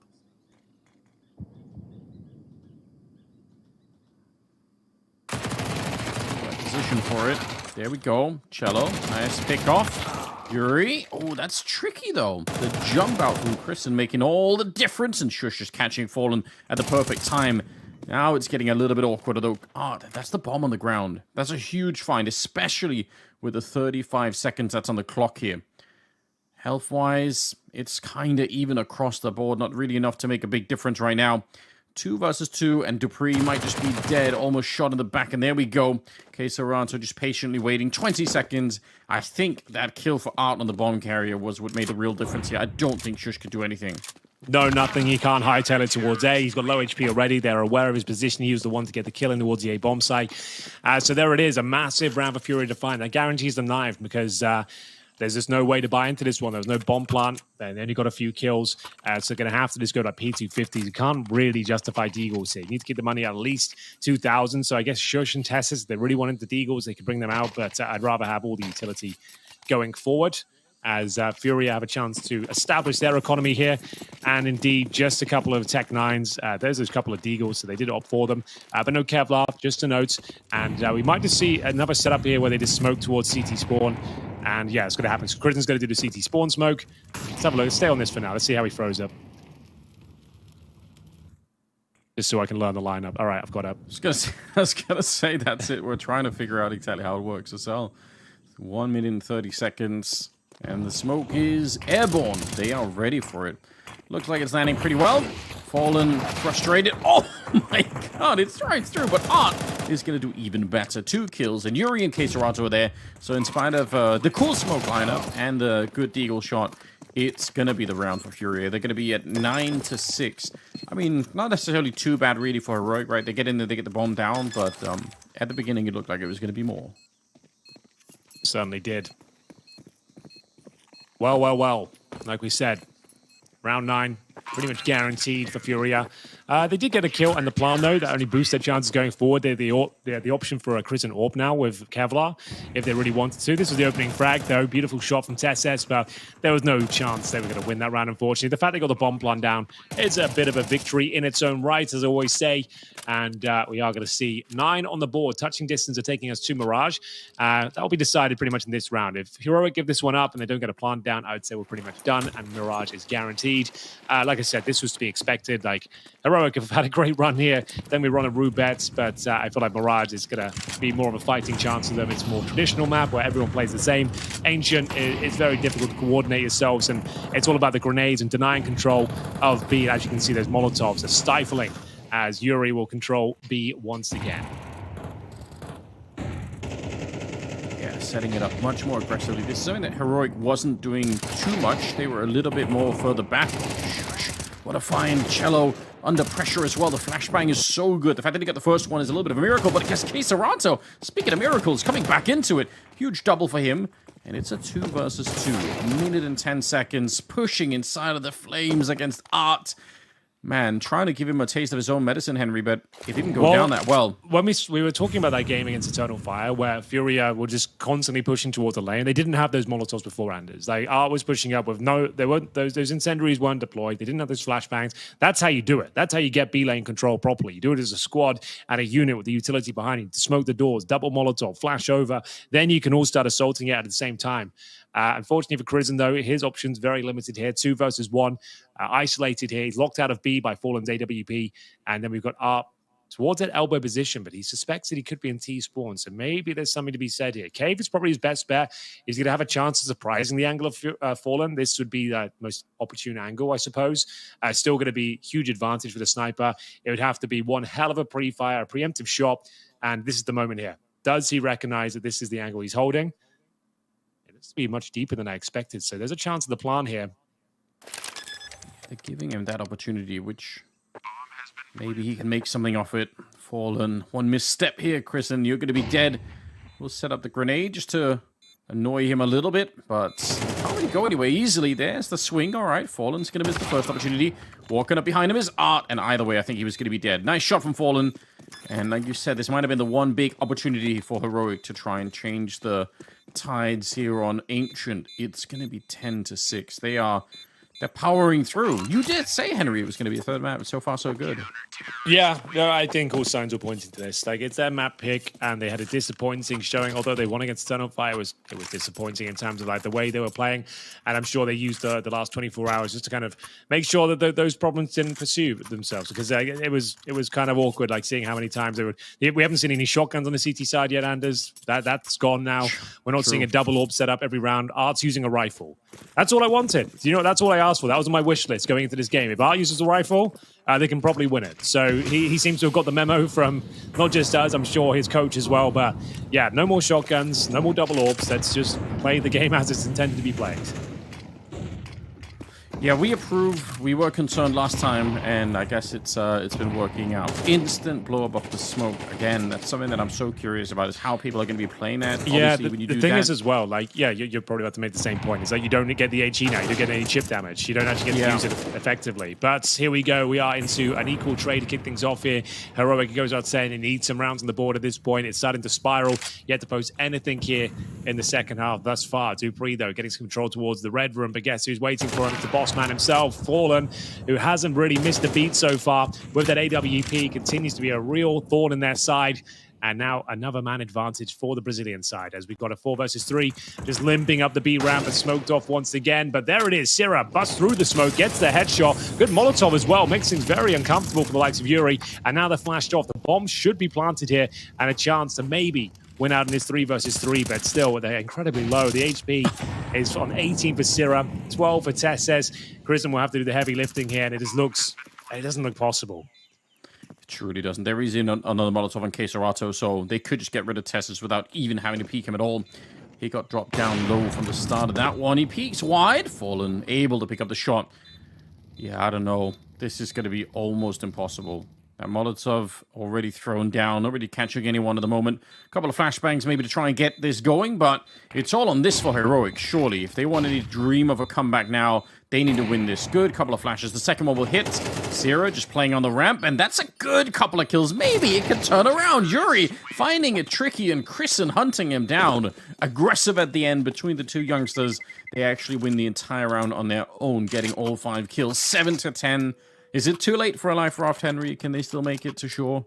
It all comes down to this round, because this is their breaking point. Furia will have enough to buy this round by virtue of Art's like $8,000. It was a scrappy round, not the best look for Heroic, but they got the job done. Like you said, it's a 3 versus 3 of low HP. Someone had to go huge. We said Chrisen had to do the heavy lifting here, and he delivers. He stands tall in the difficult round there. And they'll take the full eco, which is advisable. Like they don't need to win this round. They've had a great start here in the second. And yeah, let's take the eco, allow the money to get strong here, because Art can drop the AWP into Fallen's hands into the next round. They'll have a decent buy. It'll still be pretty compromised, but I'm glad they didn't fully purchase into this one. Watch out for the swing of that B ramp. They're waiting for their opportunity to pounce. It's actually a 5-man stack in towards B, and it's one of those rounds where it's like, there's not really much we can do with this one, lads. We're full eco, got no grenades. Just hope they have a rush B or just walk into our crosshairs. After about 30 seconds or so, you start to realize this ain't happening. We'd have to get on the front foot ourselves, present some aggression, and they're thinking about it right now. And there's the cue. They actually might find Shush as well. Oh, they're going to swing on that for sure. And he's in a lot of trouble right now. Gets himself in towards the double doors, calls for the cavalry, and they arrive in style. It's going to be Sira and Shush mowing them all down there. No problem at all. Clean round. And, okay, to go back to my previous statement, this is the round decides if Heroic can get back into it. If they can fend off this one, it'll be another awkward financial situation for Furia. As I mentioned, Art will drop the AWP over. He's not going to buy a shotgun. He's actually got a rifle. So everyone's very pleased about that, because it was a really rough game on the CT side to watch against Eternal Fire. But this is much better. It's night and day compared to what we saw the other day. Yeah, it is. Man, there was a couple of different ways that could have gone wrong. You're right, for the player outside of the B-bomb side. It looked like he was going to get hunted down. Here we go. Down to a 2-round gap. Art's moving forward. Smokes are everywhere. He's going to position himself inside. He's hearing the footsteps. He probably wants to go through, but a little bit nervous on the other side. They're already on the bomb site. Sierra's leading the charge from the front. He's walking through the smoke, and that's too aggressive. Keserato is there. The wall bang. It's close, but the bomb will get planted. It's a really quick bomb plant. There is a kit on Yuri, so watch out if he dies where that kit goes, and he will die instantly. They find Art as well, so now the kit is lost in the hallway, Henry. Oh my days. It's going to be one of those absolutely chaotic DM-style retakes at this point. The smokes have gone, the utility's out. You're just going to have to swing in with your crosshairs, boys. And Cello in the smoke. Tessus will find him. 2 players in towards this K position. And it's Dupree that finds a penultimate frag. I think he might have done enough. It's Heroic on low HP, managing to make this work. They're trying to find Fallen towards the end. A rare miss by his standards. And bear in mind, the explosion looking to take everyone down at this point. Everyone has to hightail out of the bomb site and find Fallen. Going to do anything about it. See what I mean? Dupree's taken down towards the donut. Fallen trying to fight for his life here. He might have done enough, and he will hold on to the very important AWP going to this follow-up round now. My God, that's what keeps Ancient exciting, Anders. That blast radius. The fact you can die in donut, almost touching the A bomb zone. The bomb's planted in B. How nuts is that? It's so crazy, but yeah, it is kind of part of the charm of the map in a way. I don't know where this... It looks like that bullet just goes straight at him, doesn't it? That's a little bit strange. Hey, he managed to stay alive. It's all good. He can win this round. Like, this is a sniper's dream. You get to kind of dictate where you want to go at the start of the round, use your teammates as cannon fodder, and you just go for the picks. Like, you definitely take a tactical timeout here. Like, this round, sure, they won't be buying much, but a Fallen Orb, if he starts hitting shots like he has been, like, there could be some problems here for Heroic. It won't be a clean-cut round. 10-9. Fury are making a great case for themselves, but slowed down. And the charge being led by Art, he's got 18 kills, got Fallen behind him at 14, and K-Serant as well at 14. So, still, it's all pointing in the right direction. The only trouble is that on the other side, Shush has got 23 kills, which, again, for the format that we're playing is wild. That is a lot of frags to be putting up on the board. Okay, and there's got some drama for you after this round. Some juicy drama. And maybe I can talk about it. Once one more kill comes in, this round's guaranteed. I already heard about this, but I didn't want to say on the broadcast. I'm not the kind of guy to things confirmed. But Magisk to Falcons deal is done. So he'll be joining Zonic over in Falcons. Okay. Yeah, they're right. Did you see that coming? I guess there was always a chance, yeah, that was going to happen. Man, that project is going to be truly wild and crazy, you have to imagine. Like, the expectations are going to be sky high. So I guess we'll see. The deal is done. Yes, I heard about it on HMTV confirmed like yesterday. I was like, God, that's bizarre to me. Like these Vitality players, like you've just become like in the conversation with the world's best team, building that legacy now, reached some major winners.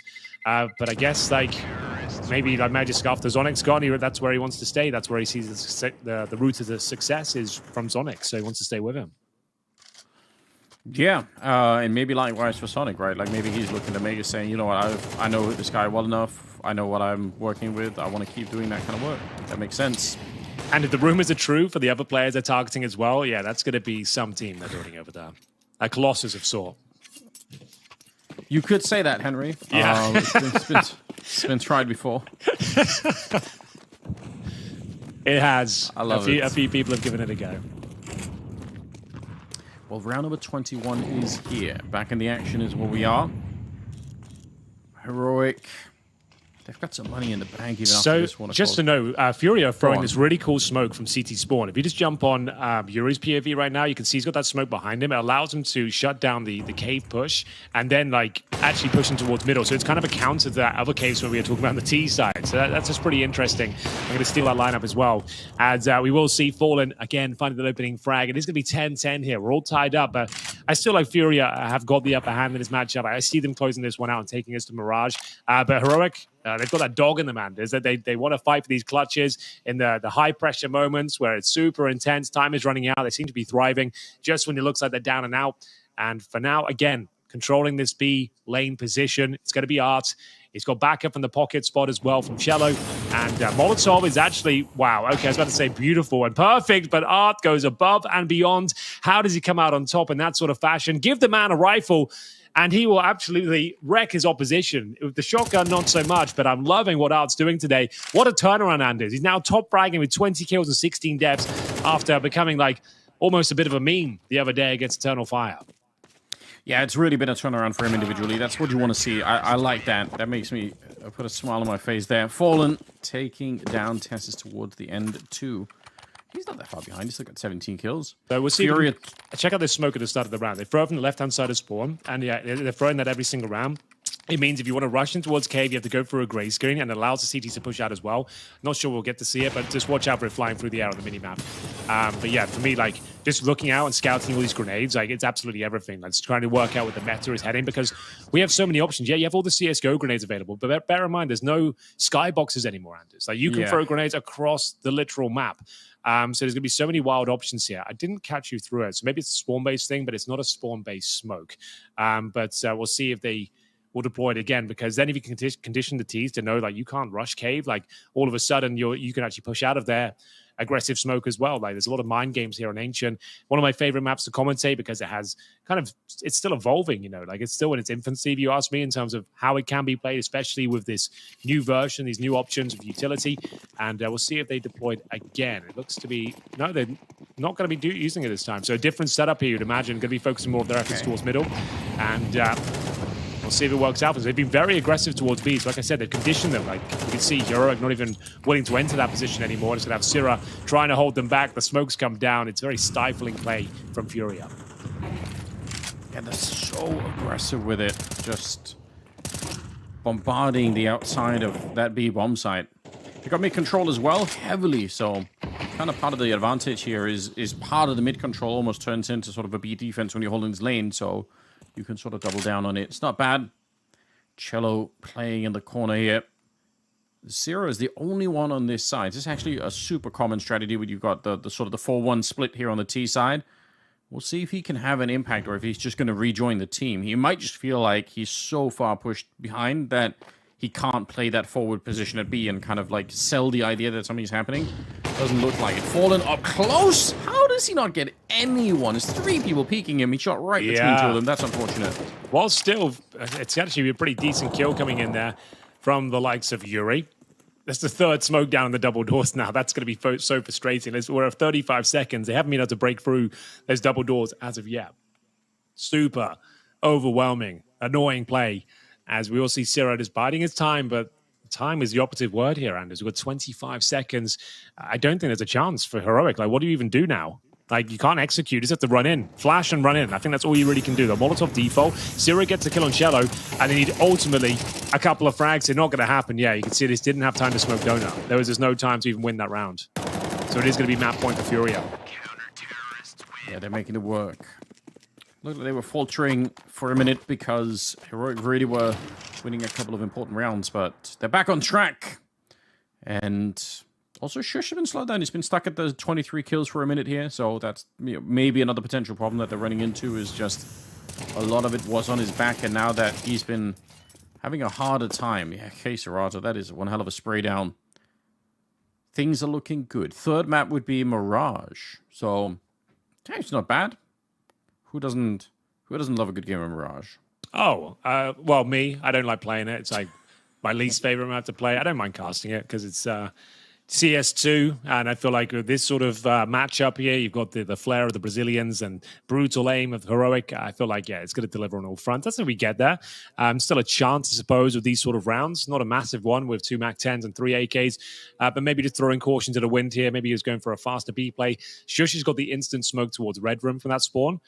So that's something they've got in their favor, I suppose. And whether they want to smoke Cave and this focus towards middle is yet to be seen. But there it is. Instant smoke goes down, and it looks like you might as well go for a fast play, Anders. You've got 2 MAC-10s here. So you're hoping that they go for a different one of their setups where they're not going to be sending absolutely everything down towards those B lanes, but they will. Look how much damage they're taking. Oh my days. So yep, they've been rumbled, absolutely outread, outplayed. K-Serato jumps up, and they had to run the gauntlet of fire there. It doesn't work out for them whatsoever. It looks like Furia have done enough to take us to Mirage as we see the logical conclusion of the round come through. Dupree does steal one back. Prison. Oh, he's going to find a kill in the back. Okay. Oh, all right then. Phone. Like I said, they like to fight. 2 for nail, this team. It's going to be K-Serato to pull one back here. But Fallen has been an absolute rock. Hasn't missed many shots. And we'll see whether he can just find the penultimate kill and survive to close out this round. They know where he is. Oh, they knew where he was, at least. I'm pretty sure Tess has got the spot on him there, but a minute on the clock, and Fallen, usually not the one to be rattled in these kind of scenarios. He's looking for the kill still. They're going to be coming through the cave and getting real close and personal against that AWP. 50 seconds on the clock. His teammate is so far away. K-Serato not going to be able to really help out if Fallen goes down. There's not going to be any trade. Smoke behind him. And Fallen is expecting that maybe they're going to be splitting it, so he wants to catch one of them and then turn around and, maybe wait for K-Serato. But he's not finding anyone here. Yeah, that's it. He's going to confirm. It's actually great info, even if he doesn't get the kill. Just realizing. Going to get that one for free as Chrisen backs up into it. Fallen has once again outdone himself. That's really cool. Great movement. Great movement indeed. It looks like it's enough here. Tess has got his work cut out for him in the 2 versus 1. Both players in the same position, though. I'm not saying it's completely over. And there it is. The nice shot. a good try, but ultimately Furia have taken map number 2. Another great map here of Counter-Strike, Anders, and what a great response from Furia. After their woes on the first day, looking like they had a weak CT side, it's actually Art who comes in and goes above and beyond. Like, he listened to all the criticism, not from us necessarily, and probably from his coach, but what a change of pace that was. Actually using the rifles. No AWPs, no shotguns. They had the double incendiaries down. They had full control of those B lanes time and time again. And Heroic, like I said, they're essentially a mixed team. Ancient is a very technical map, especially when you're playing it correctly on the CT side. It's an impressive utility in terms of smokes. There's incendiaries and there's great calculated pushes and 3 smokes down at the double doors sometimes. It is really overwhelming for the likes of Heroic. But it was a great map, and they kept up. 13-10, nothing to be sneezed at. We do go on to Mirage, which I think will have even more fireworks in store for us. Surely yes, but listen, Henry, it's enough talk. It's been almost an hour without me listening to Kassad, and I miss it. So let's get him in the mix. Let's do it. Oh, you guys, Kassad is over here blushing right now. Yeah. I haven't seen Kassad this happy all week. I mean, I'm ecstatic right now. Can't you see it on my face? Nope. Hello. No, not really, no. Can't find it anywhere. Boys, for the Furia side of things, I've got to highlight the fact that, I was out front. For those of you that don't know, Fallen and Cello are actually boot camping here in the Relog studios right now. Those boys are getting loud. They're getting a little bit rowdy. They're definitely fired up, and I think they're taking this Mirage on head first. They should be getting fired up because, as we said earlier, if they lose this matchup to what is pretty much a mixed team, Yes. that is a massive blow. Will be a massive blow to the confidence, right? Now, that being said, I like what we saw here. Art, he was the target of our criticisms quite a bit yesterday as well on this very map. I think it was way more rational, way more restrained. We saw that one round where they went for a full eco. We had $7,000. Me and Kassar just sitting there in the green room. We're like, he's not buying anything? That's wild. And guess what? Here's a top fragger. High impact plays coming out from him as well. And even the kills he was finding, the multi-kills, it wasn't him just going on a solo mission, right? There was a contingency plan. There was a player nearby to trade in case things didn't quite pan out. And for Heroic, I mean, I'm not going to be critical of them at all. They made reasonably close, some big clutch runs coming out from them, but Furia were the better team on their map pick. Yeah, Art definitely decided to take the reasonable route in this game and not buy shotguns and, go crazy. He was playing normal game. He had a lot of impact, especially on the T-half, something that that was very useful for them in this map, so they can actually win it. And on the CT side was pretty much like getting the job done after they won the pistol, and it was like, what, 9-10-6. And, it was relatively close, but not really, because every time there was a clutch situation, it seemed that Furia was in the driving seat of that clutch. Like, they were always getting in a better position, better timings to close these rounds. But overall, the better team won on this map, which gets us to Mirage. It's something that, it's going to be interesting to watch, but on the other side, what I didn't like for Heroic in this map is the fact that they allowed so many rounds to go like super deep, super slow. Yeah, super slow, and when you have that kind of dynamic of the map and all these new players are not going to make proper decisions in those high pressure situations, especially the kids, right, the unexperienced ones. So putting them in that kind of position where you have to make a decision 10 seconds before the end of the round is never easy, especially if you're a mixed team. Even if you're a legit, like proper, structured team, it's going to be difficult. But when you're a mixed team, it's way harder. So I think that's the reason why they lost. And also, like, just to highlight the way the map is played right now, and just to add on to Kassad's point as well, right? Like, it is way more harder now on the T side, especially when you're going to be duking it out towards mid, because the CTs have the insta smoke because of the lack of skyboxes. They have the better spawns as well, so it's very hard to really contest mid. And we even see like Ancient teams, like the teams who specialize in Ancient, full lineup, not just a mixed team. They opt to go for more, faster plays towards A, faster plays towards B, quick execs, early fakes from spawn as well, instead of trying to contest mid a little later, right? In this case for Heroic, they did that so many times, and I was questioning a couple of calls there, maybe from Dupree, where I would have liked to see them go for a few faster hits towards A, because they were very aware that Furia were investing a lot of personnel in going for that lane control, towards that mid control, right? So they could potentially caught that one defender at A off guard, which they didn't, and unfortunately, I feel like that lost them the game. Talking about slow, what was Henry talking about when he was like about Magisk and the drama? Literally Internet Explorer much, Henry? It just goes to show you, Kassad, that Henry is a liar. He wasn't listening to anything we were saying on the desk because we were talking about this before we went live with the game. The guy had to take a piss. Like, just leave him alone. I was just giving him. I think he only listens when he hears Kassad's voice. Yeah, that's no, but Kassad was talking about it as well. That is for Henry because he said he loves you, Henry, and then he goes and calls you a liar. You know, I would never say that. It's called harsh love. I love him. No, I love you, Henry, which is why I'm just calling you out when I have to. Like, yeah, I love that's you, what you true life liar. is. It doesn't work that way. It doesn't work that way. My question to you guys is, though, I know, Blair, you had mentioned over on Nuke, one thing that the Heroic boys had done particularly well was slowing down the pace and combating that Furia playstyle. They tried to replicate that over on Ancient. Obviously, it didn't necessarily work out for them. Where does that leave them now that we head into Mirage? I think, look, faster or slower T sides, it depends completely. It depends completely on the map, right? Nuke and Ancient are very different maps altogether. Do you want to touch me? You want to hold hands? Hold hands for the rest of the segment. Hold hands, Kassad? Please, no. Too feminine for you? Too feminine for me. Right. All right.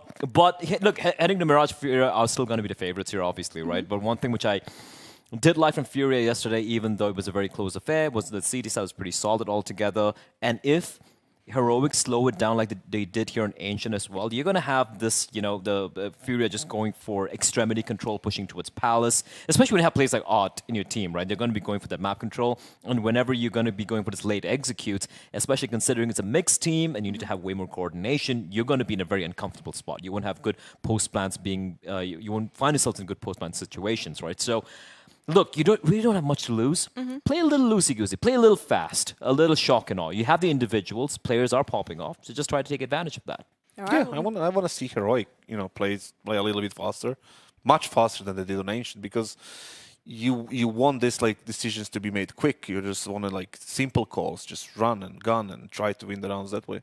Well, only time will tell whether or not that will actually be the case. So do not go anywhere because we'll be back in a few moments.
Bitcoin, pero acá estamos en zona sur, papi. Acá queremos pesos. ¡Peso! Nosotros pagamos dólares. Porque jugamos con Roobet. ¡Juga! ¡Juga!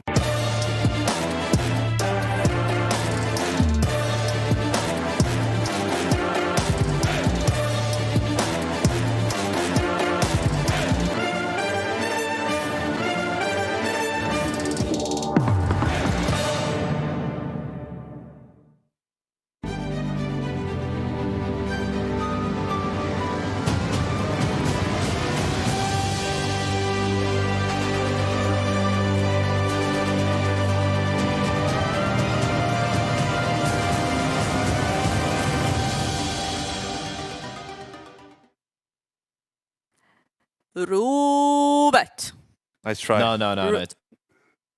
Oh, why do I keep getting there we go. muted? Go on. All right, let's try Give it it again. another go. Roobet. That was good. Yeah, Kassad. Okay. Moving along. Moving along swiftly. Anyways, Kassad doesn't want to have fun. He doesn't like having fun on this broadcast here. Anyways, Mirage. It is the final countdown for both of our teams. How do you think this one's going to pan? Final countdown. You might remember it. It came out when you were like 5 or something. More like in 1981. More like 15. But no, coming into Mirage, like I said, you want to see a more faster pace. You're not going to see it from Furia because that's the way they play. I want to see Art again, playing normal game. Here you can be aggressive, but just play, more standard aggressive type of Counter-Strike, and then we can see the results from the past, 12 games and a 50% win rate, 6-6. They won against Eternal Fire barely in that. We saw that round. Yeah. Like for Furia, they're going to be aggressive, as Kasab pointed out as well. But if you move into Heroic, they actually just dismantled Aurora on Mirage. I think it was the deciding map as well. And they had a streak of rounds on the T side as well. Aurora were giving them a lot of respect. They're playing too turtled up, too scared, just playing for retakes, and they were allowing Heroic into post-plant situations before the bomb's even planted, right? That's not going to happen against Furia. So yeah, I'm curious to see how this one's going to play out. I still wouldn't completely write off Heroic. Mm-hmm. I did mention to you at the, during the break that I had intrusive thoughts when I was making my predictions, and a part of me was like, you know what, just go with Heroic, but I decided against that, and now I might be thoroughly regretting that decision being made. But what about individual performances? Because I know throughout the tournament so far, dupreeh has well and truly been stepping up to the role, stepping up to the plate, and giving us a great performance. However, Ancient was a bit of a hit or miss for him. Well, it's not easy to maintain the high level of Counter-Strike completely and call at the same time with the across all maps. Yeah, as it's well. just very difficult. Even if you are a veteran like him, you still have to take some downfalls. You're going to get in a problematic situations, and it's fine. That's a game of Counter-Strike. Sometimes you're top of the game. Sometimes it's a little bit different. The other players play well as well in the other teams, so you have to take that into account. And the advantage that he has over other players right now is the fact that he has been in these decider maps a million times so far. So it's not going to be something super crazy for him, like big pressure. So he's going to handle it properly when it comes to him individually. But for the other players, I don't know. I would like to see, we saw some moments, some really cool moments coming from players like Shush, for example. I'm looking at these two guys as the veterans of Heroic, so to speak, the remnants and the veterans of Heroic, for them to kind of step up to a plate a little bit more when it comes to the fragging prowess and put too much pressure on the two kids. I think the two kids are doing a fantastic job overall. They're winning like some pretty clutch situations. There was a 2v3 on the B bomb side of Ancient as well, where like, yeah, this one's done, and they're able to bring it back. So they're doing the best, but if Tessus and Shush can step it up alongside their captain, things could get interesting here. Is this going to be another close one? Could this be our OT game? I mean, why not? It really could, honestly. Why not? I mean, both teams are not afraid of each other. You can see that Heroic is just playing very, relaxed Counter-Strike. Yeah. And Fury is playing always fast. And, it's just...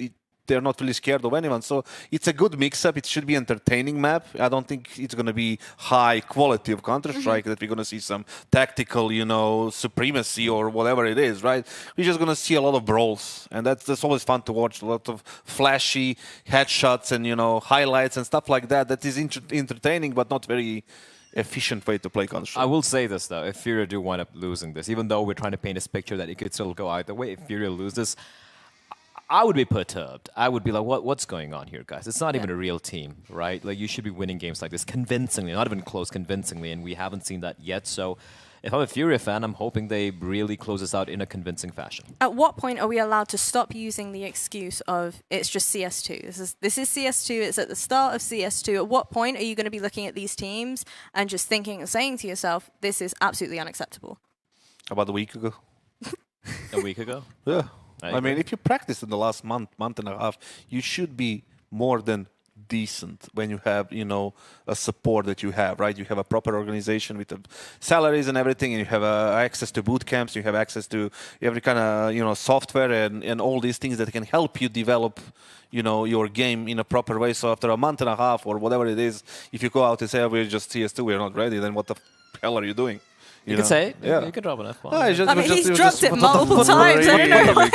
No, but it's I agree. Like, because I was serious. That's why I If you look at Sydney, for example, FaZe and Complexity were clearly the two best teams, right? And look at how competitive it was. For Complexity to make it that deep, look at the game they had against G2, for example. It's prep work. They've been putting in the time. They've been putting in, coming up with new stuff here. And it's like... And the ones who are finding success are the teams who are doing that, and the ones who aren't are just falling by the wayside. So I agree with Kasat here for a change. Well, I want to hear everybody's thoughts and feelings as we head into our final map. It is Mirage time. Yes, Anders, we've made it. Roobet Cup continues here, day 3, map 3, as we'll see if the Brazilians get this one over the finish line. I think they can. I feel like they've shown me enough today. They've kind of sorted out the silliness and should be taking us through Mirage. I kind of agree with the analysts. So they should be taking this. Yeah, I mean, as long as Art can stay on the straight and narrow, avoid the shotguns, like the kind of performance he had on Ancient, definitely it's very convincing. So I'm excited. I look forward to more. Yeah, nothing really to disagree with here. Strange unity on the analyst test. Don't normally see it, but I guess that's it's nice to have a little bit of space for that too. Some camaraderie. Well, going on. we have a whole other bad. series to go. So it's nice to call this time. one like All right. kind of the halftime break between all the kind of the craziness over there. So I'm all That's for fair. it. And yeah, I don't know. I've been enjoying this cup as I always do. Here at Relog and the Roobet Cup 2023. I'm always enjoying myself. The Counter-Strike's been great so far. It's been exciting. It's been very close. There's been no real blowouts here. And every map is up in the air, it seems. I guess it does come down to being a new game and playing against unknown quantities. Like, there's not much information, not many demos. If there are demos, you'd even struggle to watch them, considering the game we've got to play right now. So that's just kind of Nice where we're job. at.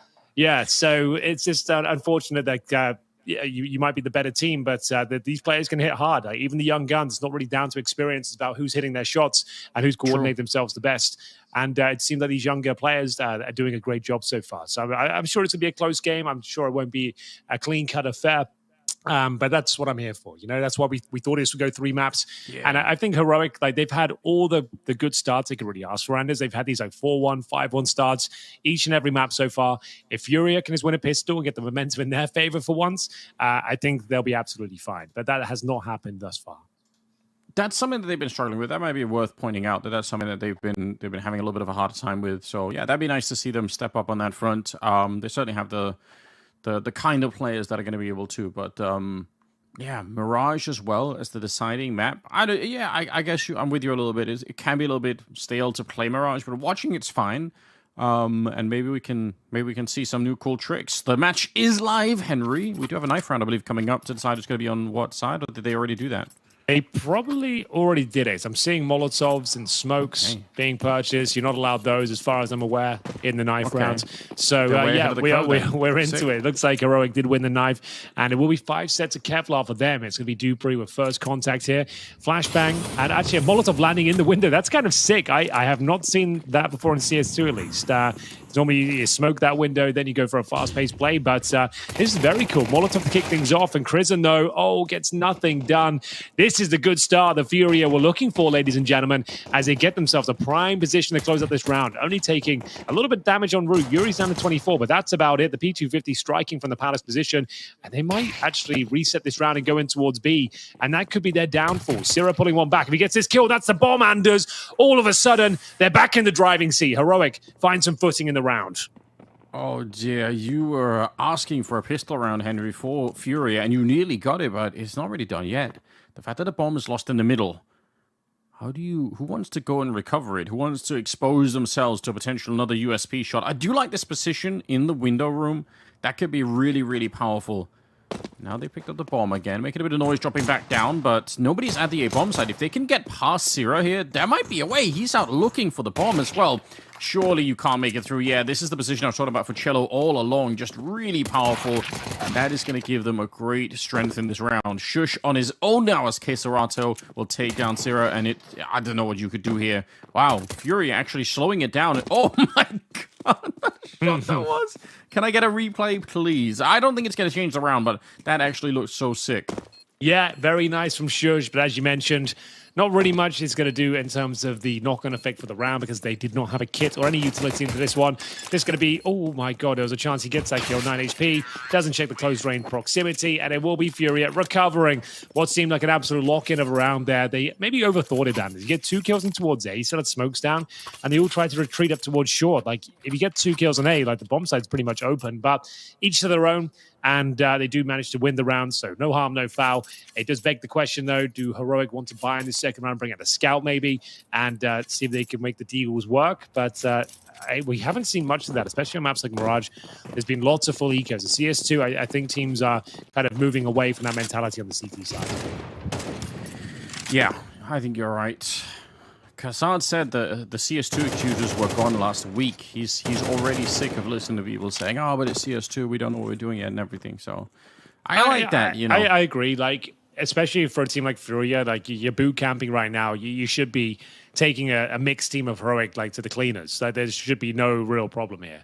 They're here on the third map. They've won the pistol. And bear in mind, this is a winner bracket game as well. Whoever wins this series, which we think will be Furia at this stage, is going to be going straight to the playoffs. So it'd be absolutely huge.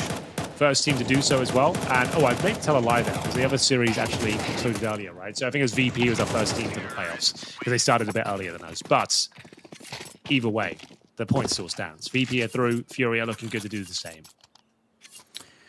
Yeah, I like that. I like that, a little maneuver, Henry. Even if I'm lying, I'm still right. Exactly. I'll still make it work. Still make it work somehow. Well, I appreciate it. That is what we're here to do, to at least give it a crack.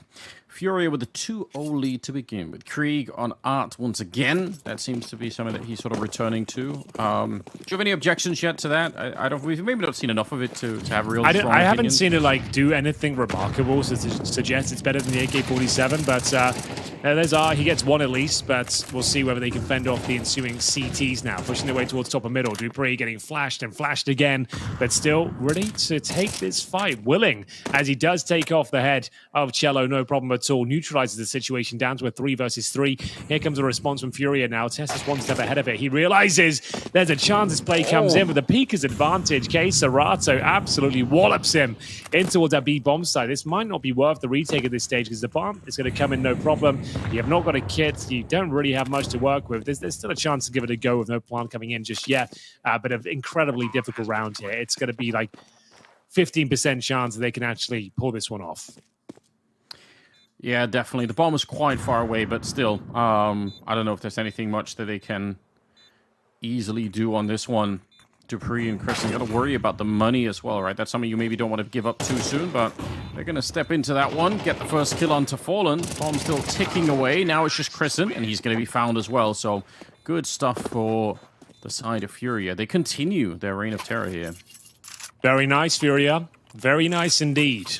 As once again, finding themselves in a comfortable spot. It does get a little bit tricky with Dupree's efforts there, but still they get the round over the line. No problem whatsoever. Nice work from Dupree. Gets himself a double kill towards the top of middle, but ultimately wasn't quite enough. And that 3 versus 2, they was just too far removed. They didn't have much utility. They didn't have kits. I just didn't see them having a fighting chance, especially after that absolute face melter of a shot coming in from K Serato towards short. Well, it's getting worse and worse all the time now. Cello getting the shot on Dupree. Heroic having a much flatter start here than maybe you would have wanted to see at the start of the map. Fallen taking out Chrisen. Even in this round, right? Just try and at least, if you can, do a little bit of extra damage, right? Find that extra kill somewhere, but they're not able to at the moment. There's a little bit of Tessus with a headshot. Man, this is quickly getting way out of control, isn't it? Yeah, but this is what Heroic deserve, They've had the 5-1 starts in the first 2 maps. Deserve, Henry. They deserve. Yeah, they're getting a taste of their own medicine. And boy, is it ever bitter. That's hard judgment, hard condemnation of the Heroic team, but I guess it's fine. It's caught me off guard a little is all, I don't know. Bubsky made an interesting point yesterday in HLTV confirmed. He said, hey, you might be looking at Yabi and Stown as the backstabbers or whatever, but it's never just 2 people that make all the decisions. You have to say that there was definitely some input from Shush and Tessus. You can't just say they had nothing to do with it. They had no idea. They definitely would have been asked, "Are you okay with this? Do you think this is a good point? That this is a good move?" They would have been asked. So just saying. Yeah, I think that's pretty reasonable. I think we mentioned it a couple of times. I just love the memes. I love the idea of the drama of it. But obviously, we need to hear sort of the whole story. People do have this tendency to jump to wild conclusions before they actually get to hear what's going on. So I just think it's funny. But yeah, obviously, eventually, I'll sit down and listen to the whole story, see what's actually coming out. Smoke towards the window. This one doesn't fail. Good job. Round number 5 here, and a hugely important round, surely, for Heroic. Any effort to try and make a comeback would be nice to start it now. Again, they are spiraling down that ugly road of the CT side economy. A run boost into the middle. Art. Flashton just kind of standing there. He's like, all right, no one's peeking me. I'm just trusting that no one's going to fight me. That's fine. Looked a bit odd, perhaps. of a headshot, but he gets a grenade instead. Blows him down to 71. Blows up the chairs as well. Yeah, I wasn't going to mention it, but RIP to the chairs. They didn't deserve that. No, the decor is gone. So it's rough. They need to build them more, sturdy. Like get some metal frames on those things. Well, for now though, it's all come to a bit of a standstill, which I haven't said much throughout this entirety of this series. Like it's been Rock'em Sock'em Counter-Strike throughout the entirety, but it's a bit more traditional, a bit more slow-paced. Furia with 45 seconds to get a re-smoke the window. Now going to have K Serato, as you mentioned, taken down to 71 points of health by virtue of the grenade. Another smoke coming in towards that position now as well. So what's the final play here? The bomb's in towards the apartments. They're going to smoke the window. Yeah. And we've got a nice little boost from Zero as well here, but you're pretty committed. I don't know how he gets that headshot on the follow-up, the fadeaway, and he actually has a bit of an advantage now. 5 on 4, 20 seconds remaining as Furia make their way in towards B. Yeah, just stay up here. Just buy time. Art will find him eventually. Tess's MP9 there. They'd seen him jumping earlier. They probably had a little bit of a clue. Still another player here. Even more coming up, but somehow Furia coming out on top. How has it happened? I don't know. Henry, they had practically 4 people on the bomb side. There was almost no time left. I think the bomb goes down with 6 seconds left. They had the boost up in the corner. They had the surprise of the MP9 at the truck, and still somehow Furia just power on through. That's absolutely ridiculous. I really can't believe it. Well, there's still a chance here for Grizzin. He doesn't have the kit or the utility, but he has slipped the net somewhat. Unfortunately, gets a face full of lead, courtesy of Fallen, and K Serato is there to finish and seal the deal. We are going to have a 5-0 start. Furia are officially on fire, ladies and gentlemen. They're going to book themselves a place in the playoffs here at the Roobet Cup 2023, or should I say, Roobet. Anders, we haven't had one from you today. Can you give us a Roobet? Oh, let me try to see if I can. Yeah, go on. Just warm the voice. Give us a good one. Here. Get a little bit of a Roobet. Yeah, yours is much better than mine. You've got the voice. Well, listen, for it. I like that. I've got some feedback from the chat as well. Sanity saying, casters, STFU, please. They are the backstabbers. So we're ruining this guy. Like, this guy's... I know, I'm sorry. Enjoying just trying to be objective here. And it's like, I've been part of many of these transfer moves myself as a player, as a GM. Like, I know how it goes down. Like, you wouldn't just say, by the way, lads, we're removing Cadian. You had no say in it, but thanks. That's just not how it goes down. I appreciate your point of view, Henry, but like I do think you need to shut up as well, because like this guy's having he's having like a good time with the drama, and I am as well. It is more fun if you have 2 people that are just they're just evil. They're just like that. It's a better story. So sorry about ruining that a little bit. Well, we'll get back on the right messaging. Yeah, you're right. I understand when he's saying I hate to burst the bubble there, but everyone's very, very aware of these sort of moves. But it looks like, for now, though, at least, Heroic do have a fighting chance. I would say that. Take from that what you will. Like that first opening kill, they managed to make things a little bit problematic. They are known in Denmark to be deadly with the Desert Eagles, as we'll see Shush try and fight back here. He is known to hit a banger or 2 in his prime. Let's see what he can do. Oh, that was the chance. It's close. It was the chance, wasn't it? It looked like he even stood still for a second just to give him a crack at it, but it didn't really work out. 5-7 for Dupree, but a flashbang as well, and those tend to just come out on top in that kind of a fight. Yuri throwing bullets towards CT spawn, haphazardly, but not really connecting with anything. Yeah. Touchdown. Right. That is a touchdown. That has to be the next iteration of like what now we have the grenades that can blow the smokes. The next thing has to be that if you catch the HE early enough on in its life cycle, you can throw it back. Yeah. I'm glad you said it. I was thinking it, obviously, but obviously, throw the grenades back. I'm not sure how that mechanic would work, but yeah, let's do it. Let's just change that as well.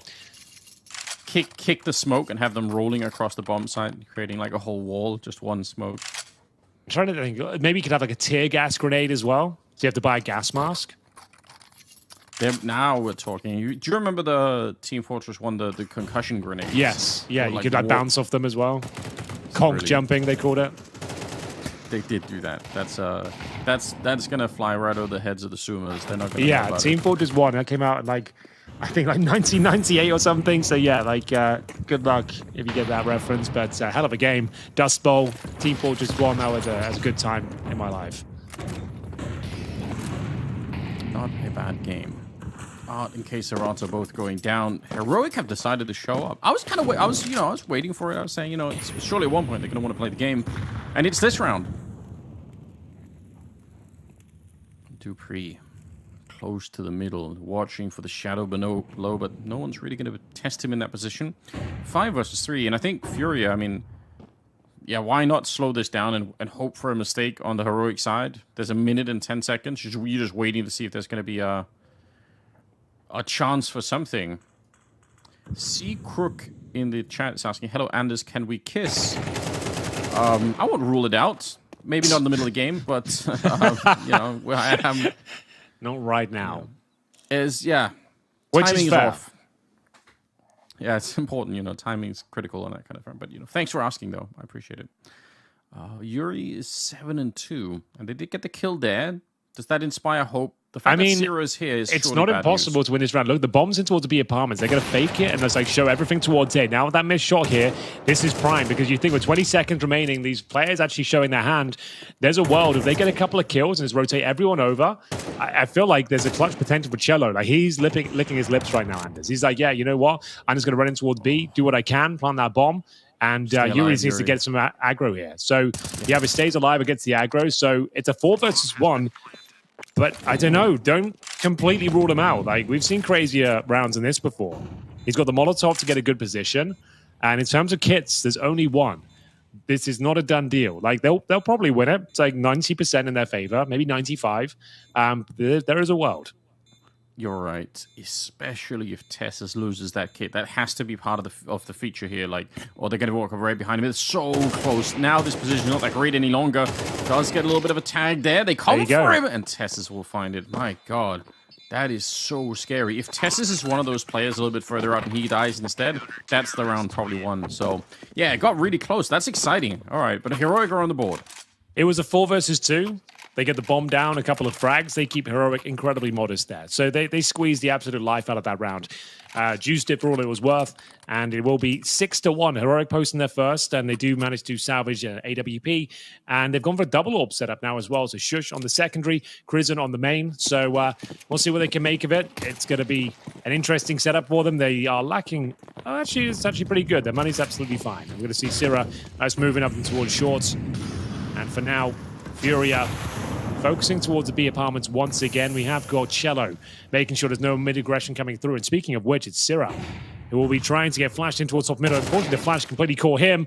Doesn't seem to be an issue, though. He'll still find the frag and find the man advantage for Heroic as he falls back and resets the round. That's an important kill. Heroic, surely in the back of their minds, they're thinking about the 6-6 all tied up game, which would require 6 in a row for them to get there. So kind of a big task ahead of them right now. But that first kill, step in the right direction. Yuri looking for the headshot here. Shush is a little bit careless. Maybe he could do it. Looks like they're congregating towards the middle of the map. Smoke goes up into the B hallway, so Tessus will be safe for a while, but it's the mid portion of the attack here that's going to be the critical one. Run boost, but it's completely empty, and for good reason, right? Why would Heroic try and fight middle in a 4 and 5? A little bit of an A bounce. Not catching anyone with this. And look at what it's done. We're down to 30 seconds now. Heroic have just given no chances for Furia to find the equalizing kill. So it's a little bit boring to watch, but it just makes so much sense. So got to give them credit for the discipline here. Oh my God, wait a minute. Hold the phone, Henry. Hold the phone indeed. Leave it off the hook, because right now we've got into a 4 versus 2. Heroic have loosened their grip on the round and let it spiral out of control. Just Tessus remains. The 5-on-4 crumbles down to a 4 versus 1. What in God's name just happened to Heroic? They had everything working in their favor. The double orb setup was looking great. A missed shot, however, opened the door of opportunity, and it's been slammed in their face by Yuri getting that final kill as we go 7-1, this time in favor of Brazil Anders. And it will be a resounding victory for Furia, resetting the money of Heroic en route. What a recovery that was. Yeah, it was just too much, wasn't it? This shot's pretty good, but I think it's Keserato, this one, and then he gets the follow-up towards Shadow as well. So, Goated with the sauce, I believe, is what the Zoomers say now. I haven't heard that one, I don't think. Well, I wouldn't say that necessarily, but I do like the sound of it. Goated with the sauce. That's cool. Whatever that with means. the sauce. I also need to catch you up. I linked you earlier on Skibbity Toilet. It's a phenomenon. What is Skibbity Toilet? I actually don't have the language skills to properly convey. I think, unfortunately, like you just have to. I think right, it's one of those. I'm looking at Discord now. See, there's a message from Anders. All right. I think it's a YouTube link to Skibbity Toilet 1 and 66, all episodes. Yeah. So I think it's like with just one set of pornography, right? You'll know it when you see it. Right. I think that's the territory that we're in. Well, 7-1, and another meme scoreline, Henry. A funny scoreline. Yep. Like I said, though, it's the best possible scoreline if you're a Brazilian fan. Like, normally, this scoreline scares the life out of you, but it's very welcome in this sort of context. It's going to be Furia running away with this first half, and they're looking to solidify their chances of making it to the playoffs as well. They find his kill on Shush. It could be done, as he's got the Hero M4A1S. And speaking of Hero, it's Heroic, who are not really turning up to a Mirage so far. They have had an absolute disaster of a start here. The first two maps, they're quite comfortable. They were finding those 4-1 starts, those 5-1 starts. Finally, Furia winning a pistol and showing us that they can build momentum. This team has worked out their problems from their first day of play, and they are looking much better now. Tessus, though, a cheeky push. Oh, no, I don't think he even gets to... The timing was weird, but he has spotted Yuri in the end. That's a guaranteed frag, at least, as long as he doesn't shit the bed. He has a little bit, but he is going to be recovering it. It's absolutely fine. I hate those kills the most if I'm the guy flanking. It just is dreadful when you feel like you're missing those shots. You never want to do it. Cello goes for the shot there as well. It is the 3-on-3. Flashes are becoming really tricky here. Cello, look at the spin around. He actually gets the ace at the end, Henry. Spinning all across the bomb site. What a wild ride. Yeah, going full Beyblade in toward the A side. You love to see it. He let it rip. Were you one of those kids that brought the metal Beyblades that just... No, I feel like, I don't know if you had Beyblades. I'm not saying you were too old for them. Like, they were kind of, I was out of school by the time. I was like Pogs and Pokemon cards was my era. Yeah. Like, Beyblades, I think was already done by the time I was in secondary school. Yeah, I had to live vicariously, through other people I know, like kind of, trying to. So I know what it is, but I know that was like a big no-no, I believe. Like, did you ever play Pogs though? Do you know what those are? Yes. Yeah, you can have like metal slammers. I had some of those. Like, my dad used to go to like business trips in America and bring back the slammers that weren't really legal in the UK. You get metal ones and just like absolutely wreck everyone in the UK. So that's my kind of confession in the toy world, I suppose. But yeah, Pogs were massive for me. Should bring them back. They will. I mean, if you hold on to them long enough, presumably they will come back, right? Yeah, I guess you're right. It's going to be the next currency available. Old pugs. It's not impossible that actually could happen. Who knows? Oh, there we go. Tessus with the pickoff, but it's starting to get just way out of control. I mean, that's one kill to the 3 that have already died on the heroic side in this round. 8-1. I don't know. We might as well talk about Pogs because heroic aren't giving us much to work with. Yeah, you're right. What other old toys were there? What other crazes did we have? Like yo-yos are huge for me, Anders. Did you ever go for a yo-yo phase? Like I had like maybe 30 yo-yos. When I was like 12 to 14, I spent all of my money. Like any money I did earn, I would just like either being Counter-Strike or using yo-yos. Like we had this one called like the Pro Yo 2. It was the X-Brain, of course. There was the Bumblebee. I think I had one of those. The X-Brain was like the most popular one. It had the kind of, it allowed you to do the sleeper, it's called, like, and it hangs down. Like you didn't have to do. Yes. Didn't really have to have much skill. No, it was a real thing. Yeah, that was huge stuff. I mean, at one point, I never understood why, but I just think I followed along as kids tend to do. Like at one point, people started collecting marbles for some reason. We never did marbles. Like it was all, like for me at least, I was always into stuff you could get really good at. Like, I guess marbles. There was a game you could probably play with it, and had its own sort of competitive element to it. But like for me, it was just like individually, I just like to like learn all the tricks and yo-yos. And like, do you know what a Diablo is? It's like another circus sort of thing where you have like two sticks on a string. Yeah. Super into that as well. Yeah, I loved that. I had like a dozen of those as well. Like my parents must have been super pissed off as they always just asking for those weird toys. But let's see if Furia can bounce back here. We'll get into the toy segment after this, as there's going to be that Krieg missing out on the first kill as Heroic hunting for their second round here. Bear in mind, we're MR12, of course, and they're going to need the last couple of rounds to even stand a chance here on Mirage, the third and final map of our upper bracket game of Group A. Cello, making things a little bit more interesting here. They seem to think that Dupree could be behind these mid boxes. They'd be right in thinking so. Going to be checking out the close range proximity areas, but Dupree is not there. He's behind those boxes. There's the Molotov. He has to give up the ghost, and now they know he's exactly in that position. Yeah, that's a bit of a giveaway, isn't it? But the smokes are just making a very awkward fight. It's going to be Dupree going down anyway, and somehow, in spite of the early lead in this round, again for Heroic, we actually do end up in a 3-on-3 with a minute on the clock. So they're just relentlessly attacking this map. Furia looking so strong. The best right now is Dupree's dead. He's got 7 kills, but that's the lowest on Furia, is 7 on Fallen. So just all across the board, everything is tilting in the direction. Brazilian squad have truly shown up. MP9 for Shush a little bit close here. And there is a flank coming in from Sierra. Again, this is looking really good, but we said that many times before for the Danish side, and they haven't managed to really capitalize on it.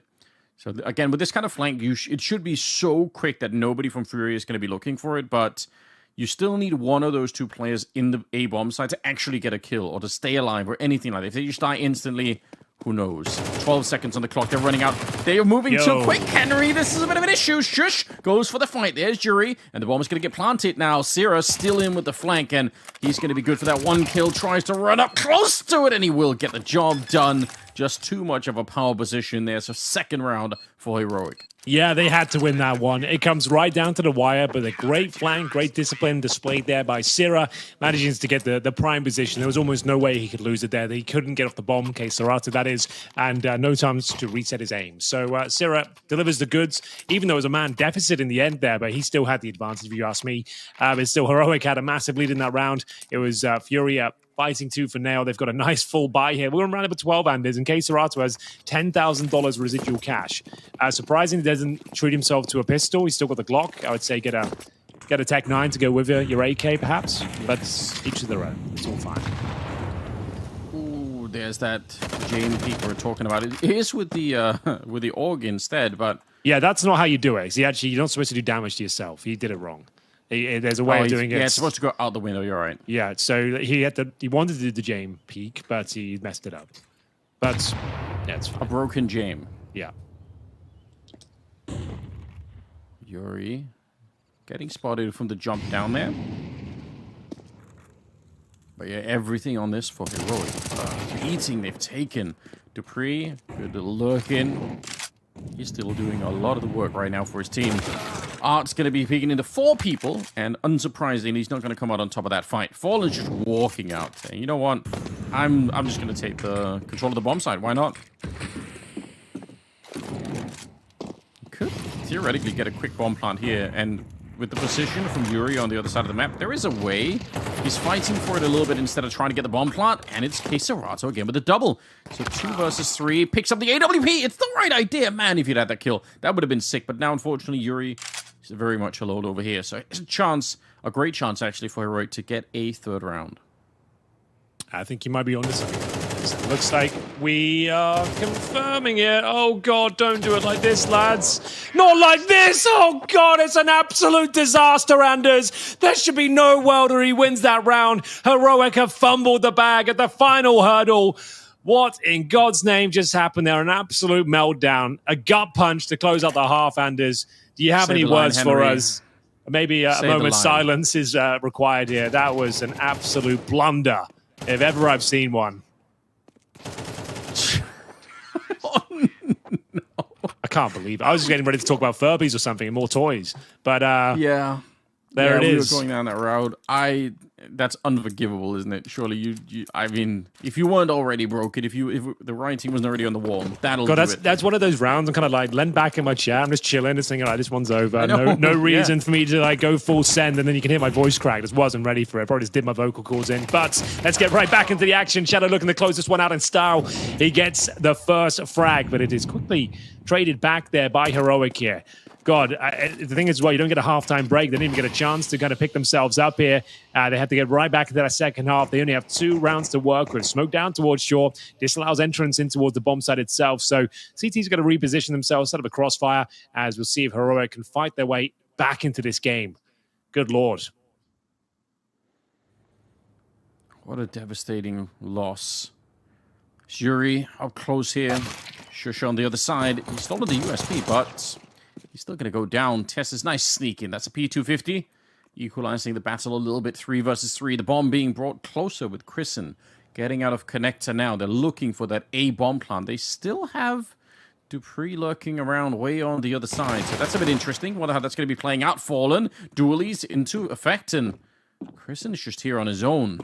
Needs some backup. There is a long flank coming in. Oh, might not need it. There we go. The bomb is on the ground. Fallen gets the shot. And now Dupree, the flank, not nearly as effective. He was waiting for the bomb plant. He was hoping that was going to happen. But now instead, he's on his own. He sees the shadow. Not going to help him out. He knows he's in the crossfire. Tries to get it. That's actually, I mean, he had the right idea. Dupree knew what was up. He just couldn't win the fight. Fallen with the triple instead. And Furia just unstoppable. Unbelievable scenes, Anders. This is not the game I was expecting. I build it as a close affair. Clutches. 1v1s. Close scorelines. We've had nothing of the sort. We've had an absolute blowout here, which is rare for online CS, to be honest with you. And yeah, this bottom of the barrel stuff now. No bomb planted, Anders. You're going to have to force by this second round because one more is series points. You have to win this. There's no 2 ways about it. I've been saying it all day long. Danes and the Desert Eagles are known to be incredibly difficult to deal with. But right now, we're just not seeing it. We've got 4 kills on Chrisen, 6 on Shush, 6 on Tesses. No one's really turned up. Dupree top fragging with 10. But is there any way they can fight their way out of this horrible predicament they found themselves in? I'm not so sure. Furia have just looked like the better team overall here. There might be a chance of the opening frag. Dupree will have to try and sneak through the smoke. Now, we saw this yesterday. It's a common maneuver. We've all seen it. But he has managed to make some decent ground. He's actually snuck towards the murder hole. So, Art seems to be watching it like a hawk. Yeah, he's well aware something could be up. He's not taking anything for granted here, which is good news. To answer your question, I don't know. I mean, yeah, a couple of eagle shots could change the outcome of the round. Up close, though, with the MP9. And it's Fallen actually at range, getting both those shots, even though he was partly flashed. There's Dupree with the 1, but it might just be a little bit too late. Look at the running gun there. Dupree finds a second headshot. Okay, we're starting to rack it up. Can we get a third on the line? He's finally going to get put down by Art, and it is going to be Shush in a 1 versus 3. The bomb down towards connector. I don't think there's any way really out of this one. Again, Furia, they should be disciplined enough to just slow it down, and they will get the kill at the end. Well, scheduling fans will be happy with this one. We're right back on track to start the next game at 6 o'clock. So that's one thing we've got going for us. True. But Heroic fans probably not that way inclined. I guess it's difficult to be a Heroic fan right now. Like, what are you a fan of? Like the organization, the company? Because it's not the Heroic team, so I guess there's not really much to be worried about. But yeah, 12-2 Heroic. Yeah, no chance. They're going to have to force by hope for the best.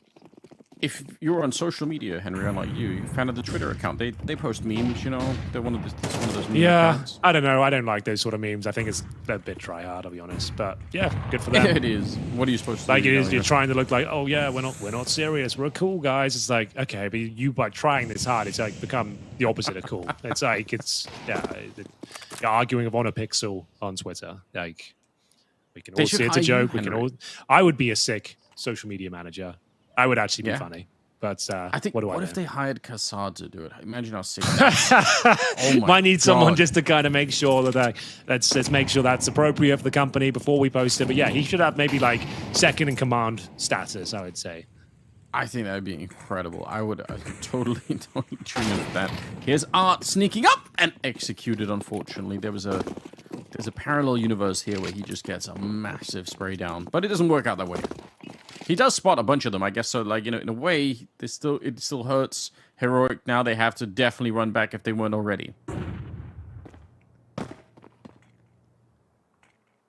40 seconds on the clock here. They have the AK. They have the stolen M4, I believe, on Dupree. They're returning to the B bomb side. They decide, okay, we're going to let 20 seconds go by, then we're going to recommit. They have one Molotov and two... It's their last move, Anders, regardless of what utility they've got. That's going to be jumping in, and they're not going to check Cello. He's going to have some trigger discipline here. He just needs to deny the bomb. He knows it as well. I'd say, like, if they don't check him, he probably wins the round single-handedly. Looks like we've got a few more twists and turns here. Heroic looking to sabotage the schedule as we do find their first round of the second half. There we go. He didn't even need the Molotovs either to make that work. That's, yeah, just a raw entry to make it happen. There's no way, there's no world, is there, Henry, where Furia let this go into overtime, right? That doesn't happen. There's no world, no. There's no... It probably goes double digits at this point now, I'll be honest. Not my first rodeo. I know how this game is played. We're going to have to see all the rounds now, but it won't be overtime. They'll get it done. Double digits from here. Yep. Just wait, Anders. I refuse. I refuse. All right. Well, you come talk to me in about 10 minutes' time. I guess we'll see.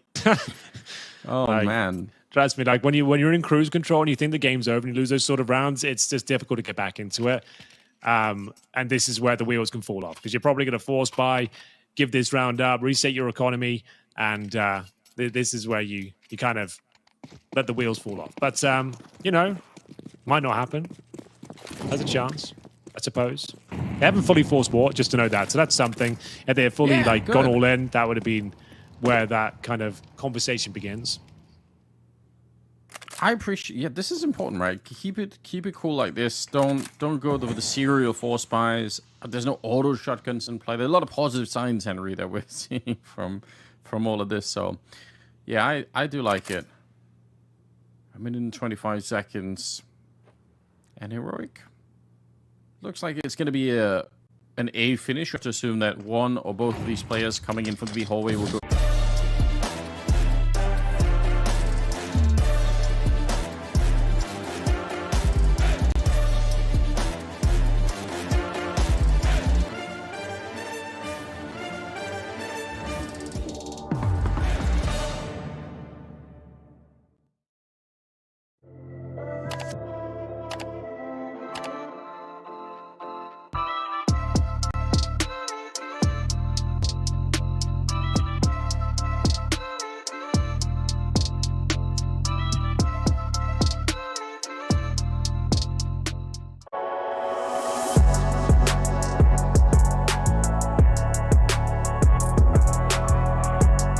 Dog, you gonna get it right.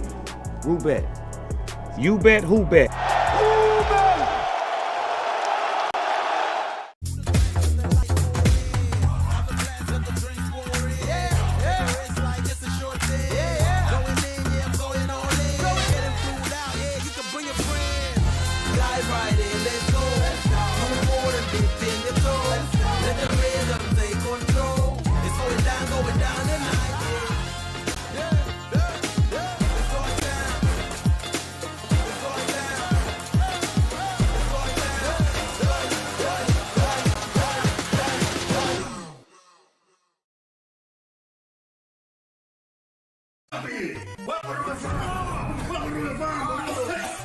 Mira que está nudo, tu amigo.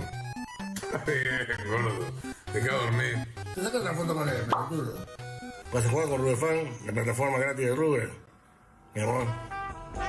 Sí, mi amor, juego todo lo que quiero.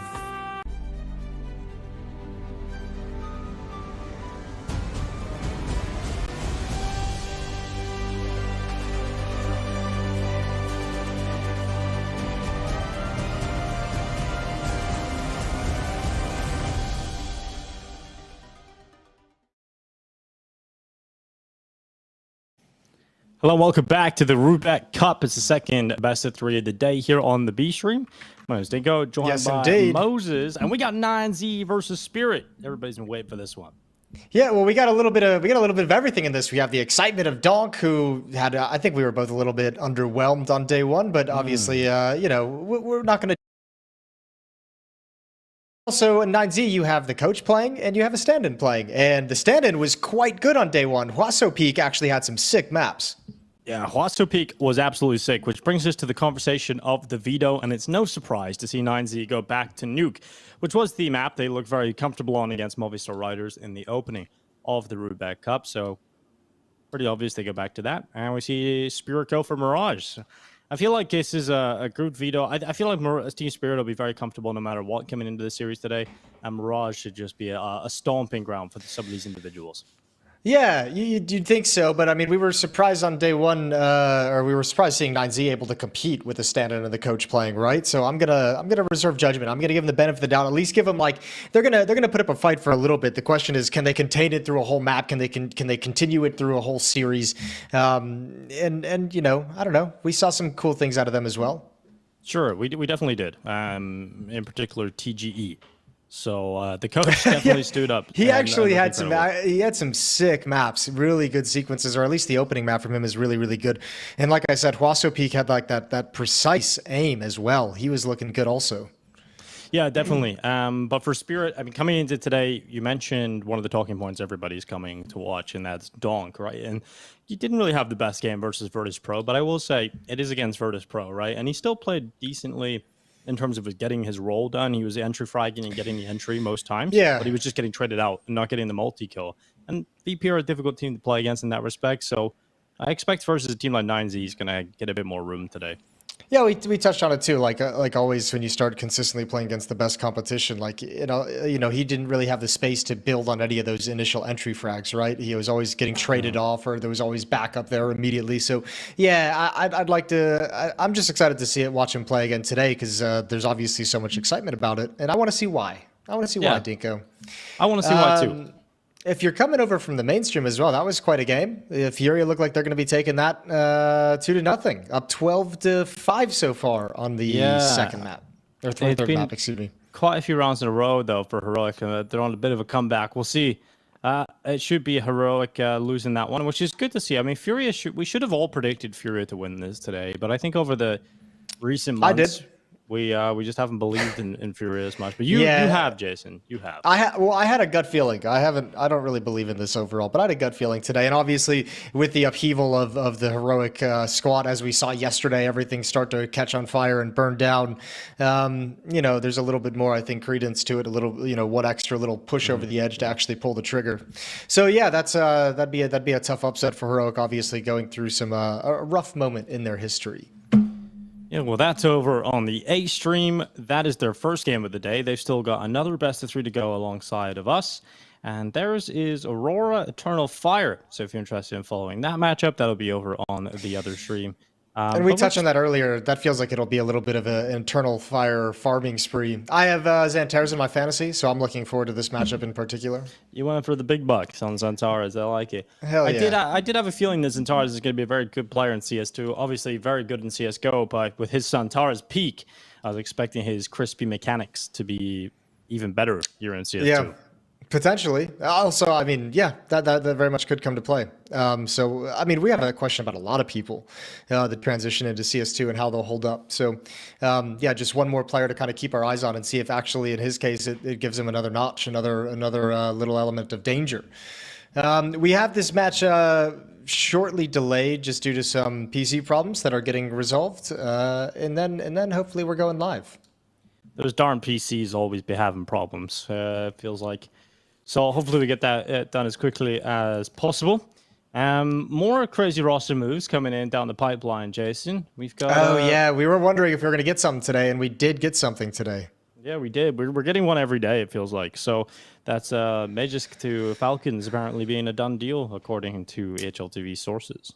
Yeah, maybe surprising just because we're kind of watching, you know, fall apart, not even really able to defend their major crown going into CS2, but not all that surprising considering Magisk and Zodic. I imagine the two of them are aiming to stick together. Ooh, but we do have our PC problems resolved, and that means we've got 9Z versus Team Spirit ready to go here. Kick it off on the first map of Mirage. This will be Team Spirit's map pick, and they're starting on the T side, shaping up for an A hit out of spawn. Oh, yes, they are. All 5. Zontix to lead the way. Defense is pretty passively set up. Huaso Peak underneath the balcony. TGE back at Ticket, and actually, Spirit's calling this one off. Ooh, a little tech problem again. PC problem. Before any damage gets done, you can get that one fixed. And Okay, yeah. We'll have a round reset, perhaps. So, yeah, that seems like what's happening here. It was great. Because we actually started 1 hour earlier today, Jason, I was just listening to the A stream for a little bit. And I've heard that Anders is taking Henry down the rabbit hole of Zoomer memes. It seems like Anders really wanting to Anders connect loves to the that. young audience. He gets into that kind of stuff. That's his cup of tea. One of them. But I can't imagine Henry's buying any of it though. No, he's listening. I think they're mainly on the topic of toys at the moment. Cool. But he did bring up Skibbity Toilet Enjoyer. I don't know what that is. Do you know what that is? So it's a meme video. I think it's like a little TV series or something on YouTube. Not too familiar with it. I've heard the word be used. But I don't partake in that. But Andres seems to be a savant of it. But he said it was. He said he didn't have the language skills to describe what it was. So okay, yeah. I can only imagine like something Andres would say. Yeah, it probably gets a little bit weird. definitely so. Well, if you guys he's back in the server. Let us know. You guys know what it is. You throw it in Twitch chat, shoot us a tweet, whatever it might be. We want to learn too. Send us your favorite episode as we get into this one. 9Z versus Team Spirit. This time is going to happen, and this time, again, it's the A play.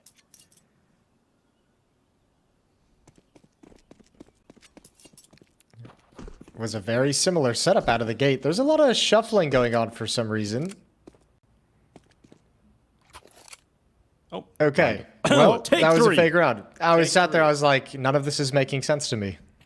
All right, we're gonna have to build this up again. This is the third start we're gonna have. This time it's Chopper. Third time's the charm. Live on 3. It's an old classic.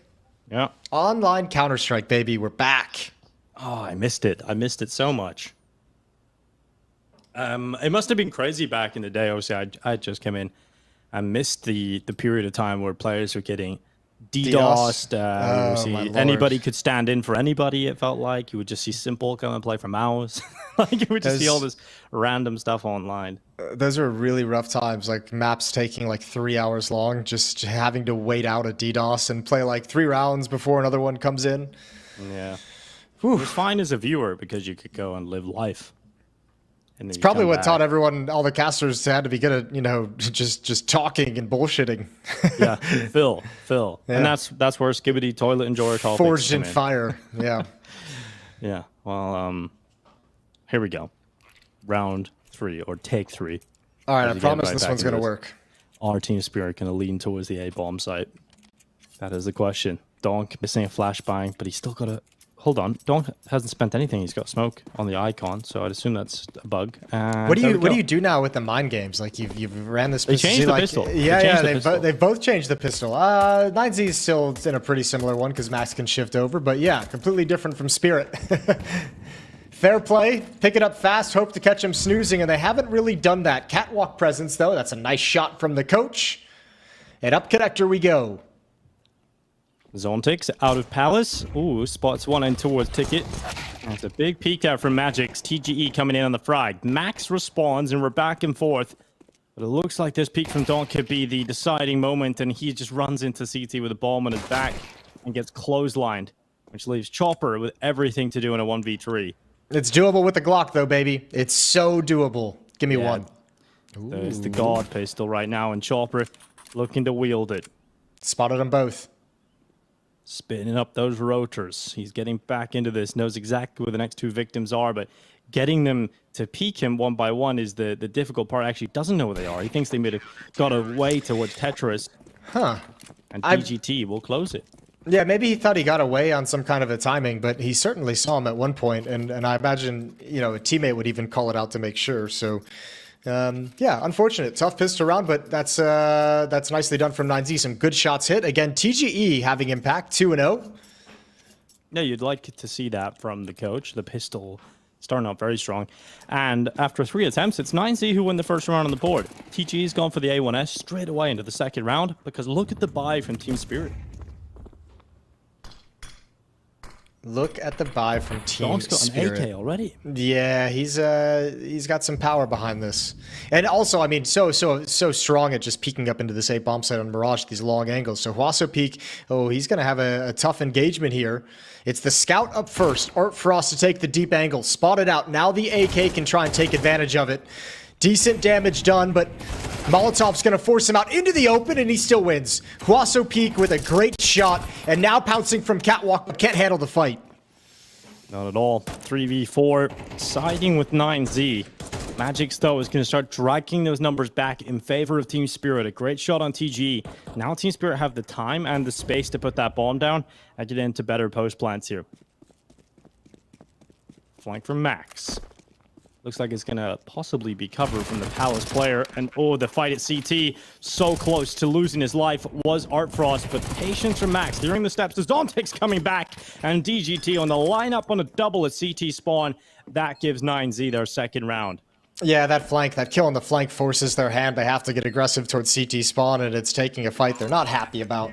Good retake from 9Z, but that's all Huaso Peak, I feel. That first kill on the AK-47, if he goes down, his teammates can't be as aggressive on the rotate. Yeah, they recover nicely. 2-0.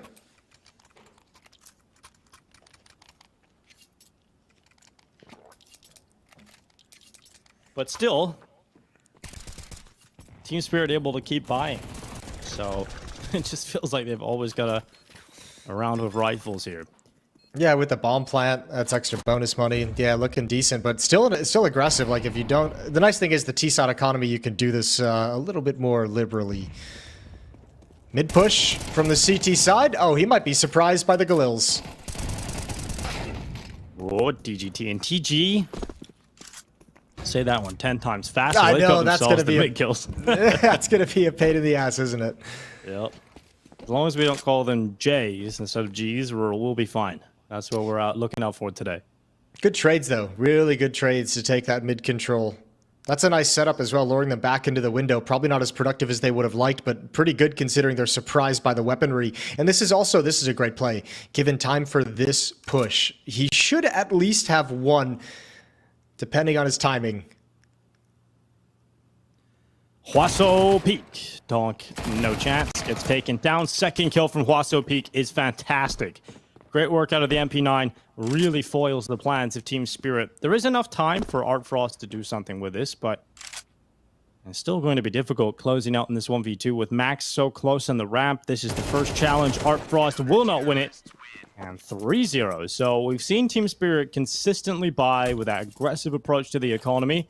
They're going to have to take a backseat now. You can upgrade a couple of pistols, but it hasn't gone the way you wanted it. You would have hoped to at least have won one of these forces. Oh, yeah, I mean, for sure. And I think you would have even liked to have had a plant in this round, but that's a good push from Huaso Peak. Really, really well done to prevent that from happening. And yeah, unfortunately, without a plant, you can't go back to that rifle force up. So it'll have to be a half buy. Will have to be armor and upgraded pistols. And that falls in with the theme where they've wanted to keep this economic pressure up as much as possible. And they're doing a decent enough job of it. You guys can win up to $1 million plus $50,000 in CS2 skins. You can do that by answering 8 CS2 questions daily for free. So you type in ! skins in the chat, and you can learn a little bit more about that. That's all thanks to Roobet. Roobet. I've had a lot of people today messaging me about the Who, the Mongolian throat singing. They've been enjoying it, Jason. Oh, yeah? Well, when you said the Who, I'm such a boomer. I was thinking like the other band, yeah. Yeah, which I've seen them live. Yeah, they're awesome. Yeah, they're sweet. Old school boomer music. Get into it, boys. They do Baba O'Reilly, right? They do indeed. That's a good one. The end goes a little crazy, but definitely like it. TG and Max, though, that's the start they would have hoped for. It's a strong start, just like Baba O'Reilly. Let's see how the finish goes. Not very well. I guess apparently, like Baba O'Reilly, if you're Dinko. Zontix is not going to have any fun. Nade comes in, boom. That's done. Nice round from 9Z. And that hurts. If like the goal of Team Spirit was to make sure the money was going to be as low as possible, that round of 5 players from 9Z surviving just kind of ruins everything they might have wanted to do. Ruins that kind of initial game plan of this kind of economic warfare.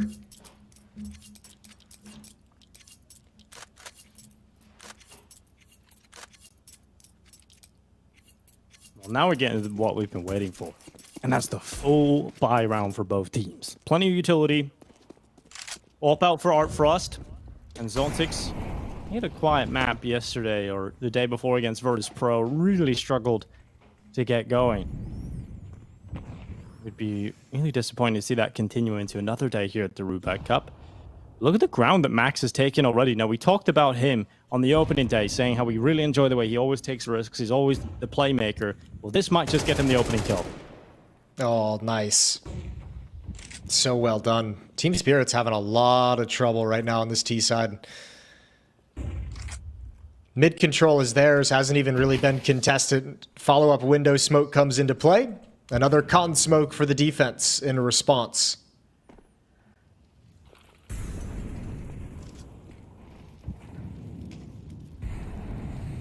Magix changes that timing with the top con smoke of his own, but did Chopper just throw his gun after he got that headshot?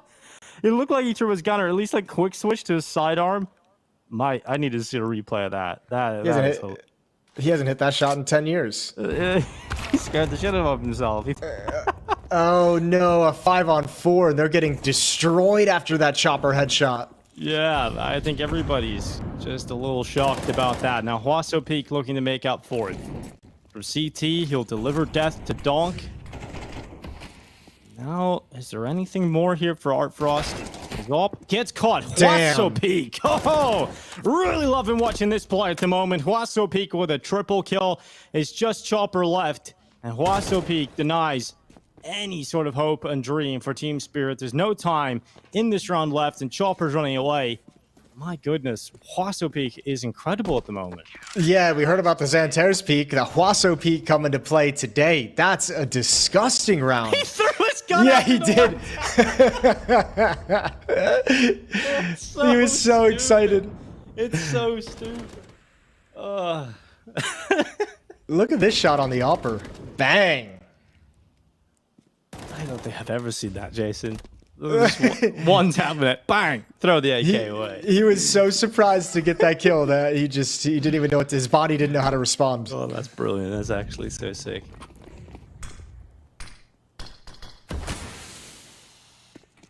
One AK for Donk, right? They've given him a hero AK. He's yet to show any hero-like antics. So let's see if this is the round that he gets it done in. Donk coming out of the apartments. He's got a lot of utility waiting to be thrown towards him. Here they come, running out towards the site. Donk third man in. It's Buddha that's taking down Magix. Donk falls, and the whole shutdown is there for 9Z.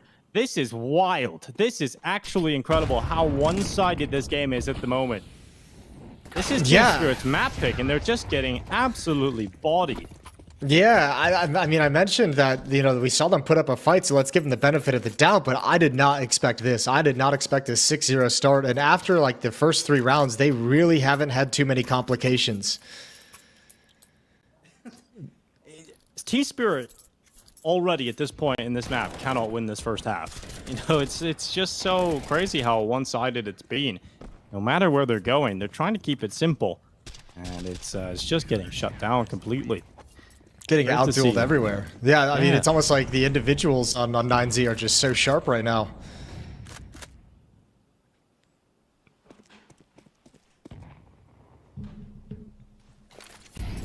Here comes the utility from Team Spirit. Simple call to attack in towards this A-bomb site with an execute. 3 smokes deployed. They should be allowed to bomb plant at a minimum, and no one yet to fall, so it might just be a 5v5 retake scenario. Donk pushing up towards Ticket, gets caught, sprayed down.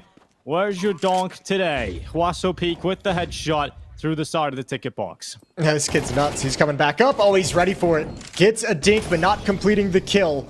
And Buddha's got to back away due to the Molotov. So a little bit of safety for Team Spirit now. The retake has yet to begin. There's a late flank coming around middle.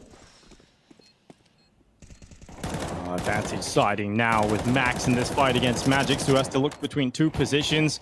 He's stuck behind triple for the time being, and time will start to tick on that smoke. He needs some help, and Zontix is helping out.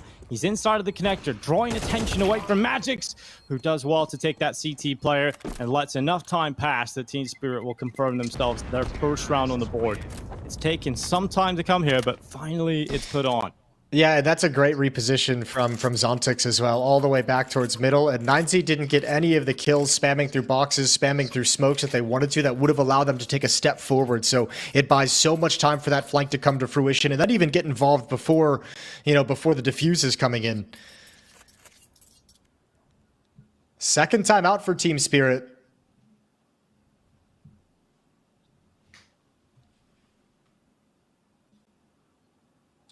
Just have to make sure that they build off of this first round on the board. Must be a very frustrating start to the game here for Donk, because you're 16 years old. You're getting a lot of pressure on you from everybody in the CS community, really, is expecting great things from you, and also people will be preying on your downfall because you've been hyped up. So we see on HOTV, every time you go on, there's like 10 new threads about Donk. And every time you have a poor game, I'm sure there's a lot of messages coming your way. And as a 16-year-old, might be a little hard to handle that. So 1-7 at the moment. Love to step up and have a good performance here. Yeah, it takes some adjusting, takes some getting used to the lifestyle. 2 players top of A ramp for 9Z. DGT back in the bomb site looking for the Palace play. No aggression from Team Spirit on the map either. Just now putting out a window smoke, but no real mid-presence to speak of.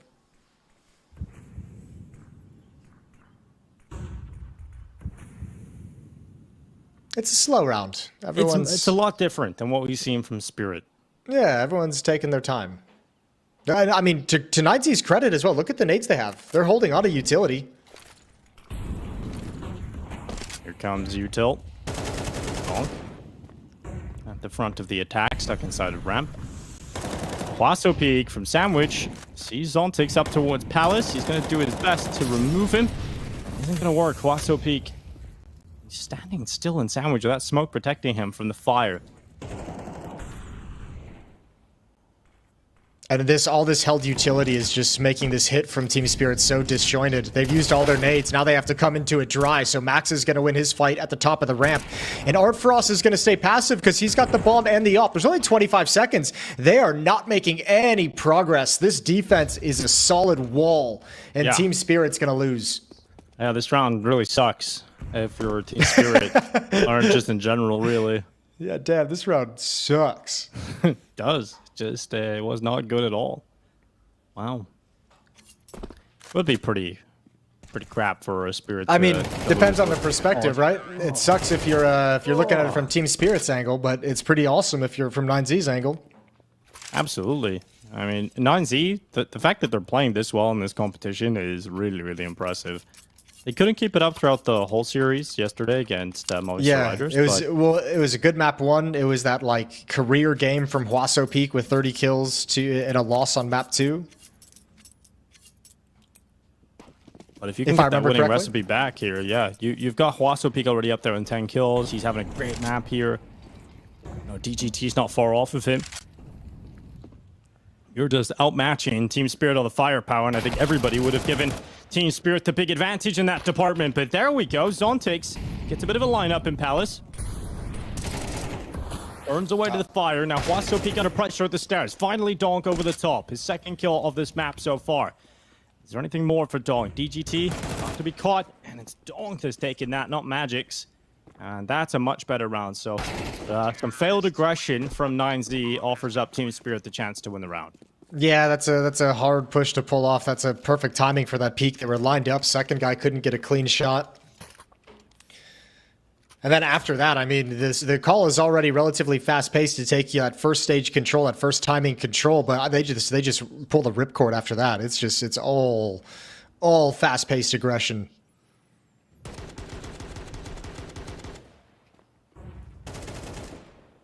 Yeah, that's a huge bummer because they've gotten Palace control a number of times and it's been great for them. It's won them plenty of rounds, got them started on the right foot. That push with an MP9 seems a little bit crazy. I won't lie. Well, Donk's handled it very well. Maybe they've let him activate. Another couple of kills already added into this round. Buddha's apartment push. Oh, it catches Magic sleeping at the wheel. I don't know what he was doing. Usually Magic's much quicker to react than that. And now Team Spirit into the bomb side at A. Should be pretty good for them to close on this one.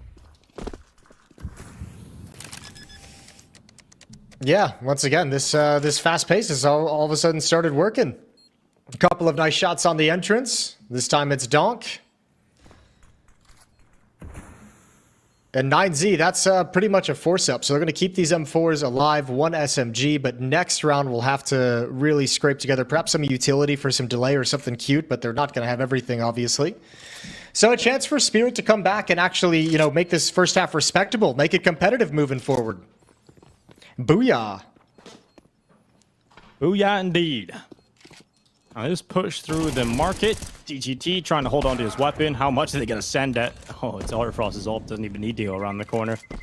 This hold takes that kill and DGT will fall. So saving onto 2 M4s are 9Z. They don't have a whole lot of money around this though. And the 2 players that did save don't have enough residual cash to buy up for their fallen teammates. So we should be looking at 7-4 here for Team Spirit. 7-5 half wouldn't be too bad considering the terrible start that Team Spirit had and the strong showing that 9Z had. It'd be incredible if they got this to 7-5. That'd be a massive recovery. Good shot from Donk. The follow-up, even better. Reacts to the angle very quick. TGE's been having a good game as well, but Donk shuts him down. Fast down middle, no window smoke. There's the Molotov. Oh, they're going to burn. They're so committed to that fight. That's such a crappy timing for that peak. This flipped very quickly, and yeah, suddenly it feels good for Team Spirit, but this was a kind of round that didn't have a whole lot to play with for 9Z. DGT was the player that had something. He's got the rifle in his hands, and he's taking Artfrost out and added a distraction. Oh, no! Max gets the headshots. They're looking the wrong way, and the M4 for DGT closes on it. That is ridiculous for Team Spirit to lose. Here's the problem with going this fast pace, and yeah, it's been having you some success, but at some point you got to just slow the round down, calm down. This is a minute and a half, 3-on-2, and they're still rushing in and everything is exposed. They never really got settled and comfortable to get an understanding of how the map was playing out, and that is a nice 2v3. Yeah, it's really, really fast to open up the round and a quick end for Team Spirit as well. Really nice stuff from 9Z to win on a couple of safe weapons. And the USP will armor. Yeah, they never got the read, despite the fact that Max was alive. They never had anyone obviously say, you know, the A defender's still alive, the A defender's still up. You know, that's something you could have possibly read if you gave yourself a second to breathe and check it out. Flashbang in towards, excuse me, that's a smoke. So Donk's going to have to back away from his aggressive angle.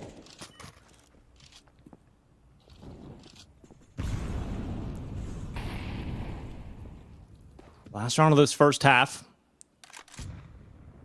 9Z looking for one extra round.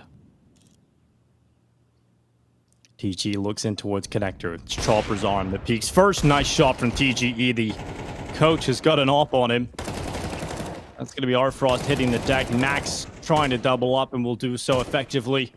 Zontic pushes out of Palace, but there's not much to be said about this round. Donk has died elsewhere. And Zontix would have to 1v4 to secure a measly 4th round on the T side of their map pick.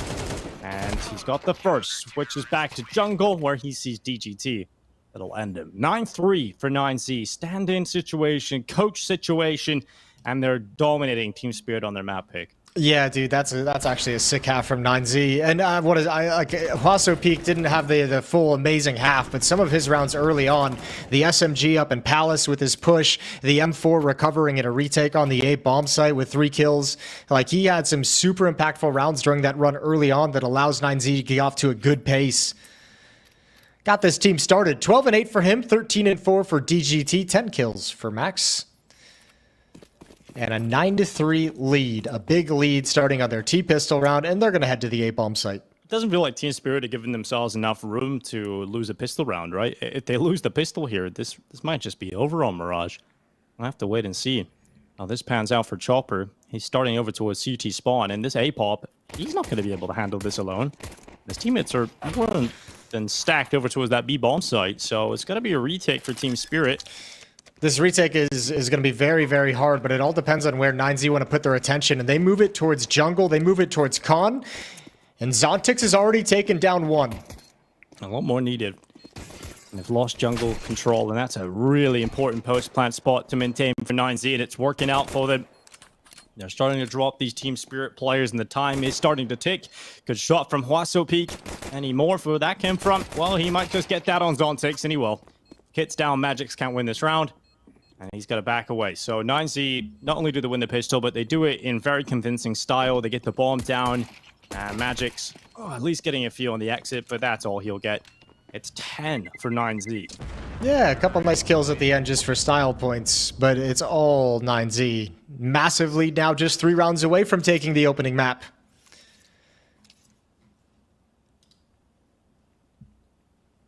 This is Spirit's map pick as well. I mean, not only are you winning it, you're stealing it away from your opposition, you're stealing it in a massive fashion. Yeah, I think this is actually worrying for Team Spirit. Many people had them as one of the favorites in this group, myself included. And while it hasn't really been the performance many were anticipating coming into this tournament. Now, it is still only the first map of the series, but it's your map pick. It's Mirage. And if you're looking this week on Mirage against a team that have their coach playing for them... Can't be looking good. Can't be feeling good. No, not at all. And you're getting completely out-called in this round. Just straight out of spawn, A aggression down the ramp. They're already going to be getting into T-spawn, but Buddha's picking up the pace after this Molotov, and they're going to find an empty B bomb site. So 11-3.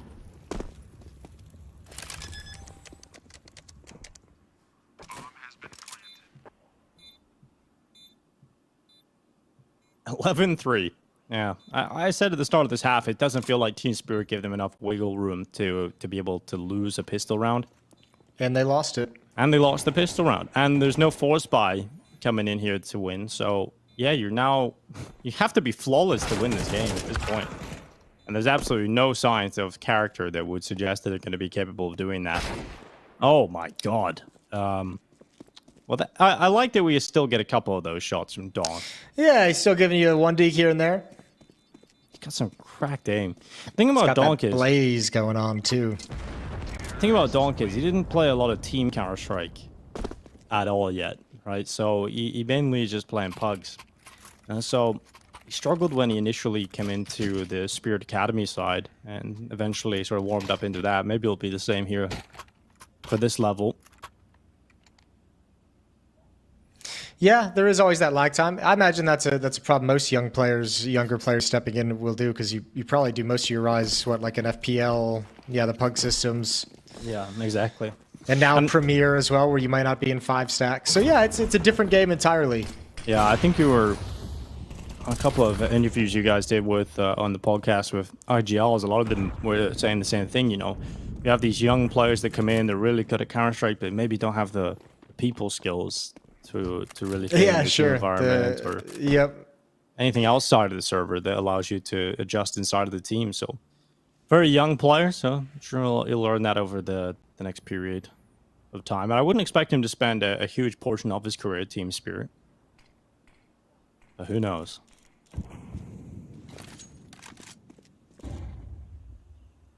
He's got the AWP this time, Donk. And Team Spirit have the man advantage. Donk climbs up on top of Tickets. He's the head of Huaso Peak, rips it right off. Nate goes in, second kill for Donk. And he'll just drop off and play more passive. Let the rest of his teammates try and close this one. Well, if there's ever going to be a time for Donk to just pop off and show us what all the excitement is about, it'd be in a half like this to power on a comeback with that AWP. Misses his shot down towards Khan, but still giving his team a massive 4-on-2 advantage, which is almost ripped away. But well done from Art Frost to make sure it doesn't get out of control. Max for a 1v3. And the bomb is down all the way in middle.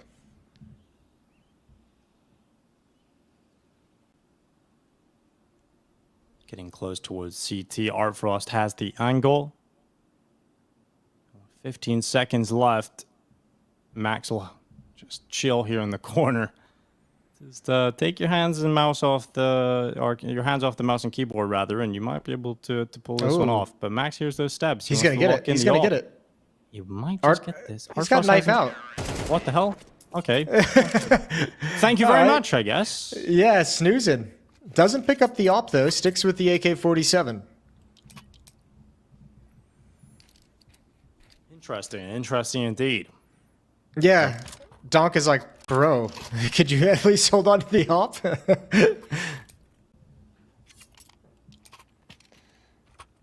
So 4-spot has to come in for 9Z. They didn't have a lot of money left over on any of the other players, so they've managed to throw in what looks decent here. 2 AK-47s, a Galil, P250 Tech 9.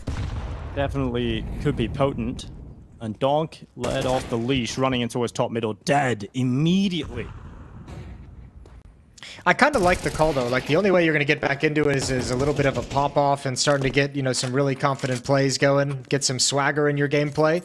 Obviously doesn't pan out here. Team kill is helpful, but still leaves 9Z with a man advantage. And look at Hwaso Peak with this Tech 9. Already pushing up into B holes. They spot a player on Catwalk. They're going to eliminate DGT. It's a question of if he can take anyone down with him, and he can't. Ooh, Hwaso Peak with the Tech 9. Drive-by on Magics. Bomb will go down, and so will a 12th round of 9Z can close in this post plant. Buddha does some god's work in this round, and Art Frost is left in a 1v3. First is connected. Yo, that Tech 9 kill is so unreasonable. Yep, it is. It's so, you've seen so many of those today as well. I think the Tech 9 yeah, we have. Really strong. I think even yesterday as well, we saw like Roy getting a bunch of Tech 9 kills through smoke. Yeah, we did. At range. This is Buddha stopping Donk early. Buddha doesn't always have these rounds, but he did this time. Fast shot.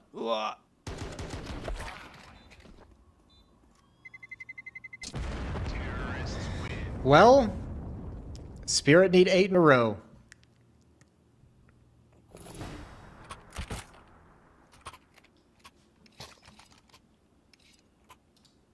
Next map is Nuke, the pick of 9Z, which is the map we saw them win in their opening game. Or, yeah, they beat Movistar Riders on it, correct? Yeah, correct. On Nuke. Yeah. I'm glad we both sounded confident. I'm checking right now. Yeah, it was 13-7 on Nuke, yes. Yep. So very dominant win opening up the tournament for 9Z, and that was the Hwaso Peak special. Yeah, 30 kills, 10 deaths.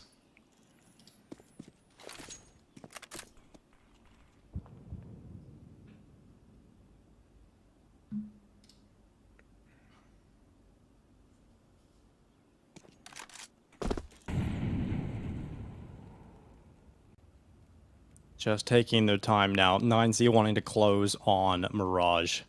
They've got to feel so good about their chances in this series now today.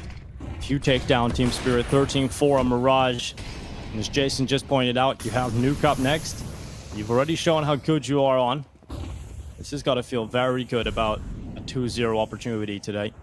Art Frost could pick onto DGT. The bomb is trying to get out towards that B bomb site. They tried to fake out the A play, but it's not been too convincing, really, has it? No, but not at all. You can go back. It does have a little bit of danger to it. Max in middle, looking for this peek from Donk, who swings out wide. Not aware of the catwalk player. He's lucky to be alive, but great work getting a kill out of it as well, and the op is quick. Oh, nice shot from Hwaso Peak. Still an opportunity to close it here and now for 9Z. Dawn coming back. Hwaso Peak rips him a new one. And now into the 22nd mark of this round. Only 20 seconds left to play with, and Hwaso Peak is checking everything, allowing that bomb on the back of Buddha to go towards that site and plant. But he hasn't covered off jungle, and they're not pushing it just yet. So it'll go down, no problem. Now a 2v2 to try and steal it away. He made a lot of noise. I think Spirit know there's one in con, so that's going to be something they're looking for when they come out. Buddha has to play this very smart, and now I think he's been spotted. Oh, good peek from Buddha. He is looking sharp. And Magic's now in a 1v2. No kit on his back, no utility, and absolutely no shot. This is going to be a 13-4 victory. He runs back towards CT, collects the kit, but he's desperately hoping for some rapid kills. There's the first headshot. Goes back to it. He's going to stick it. It's a long way for Buddha to go. No way. Magic's this close. Oh, my but it's lord. 9Z that win it 13-4. Oh, maybe if one bullet misses, maybe if it's 2 bullets, he gets that defuse. Buddha just gets there in the nick of time. A risky reposition, but pulls it off at the end. And dang, I did not expect to see that out of 9Z. No, I don't think anybody did. That's an incredible showing from 9Z, and they've now got map 1 of this series, looking to try and 2-0 Team Spirit, and we'll find out if they can do it in just a little bit.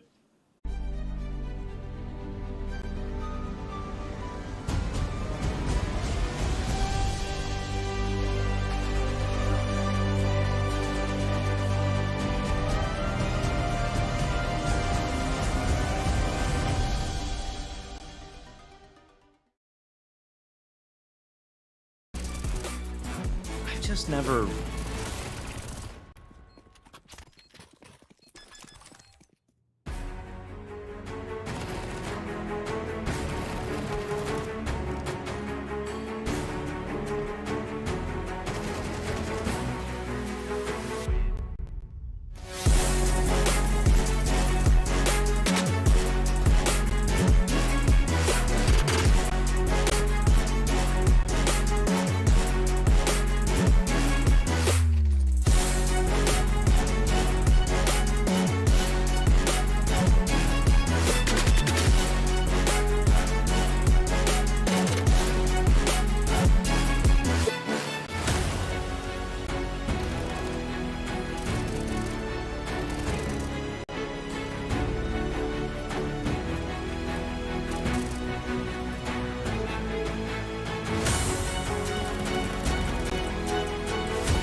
Seconds, and they're running it back, Henry. They're really going for it.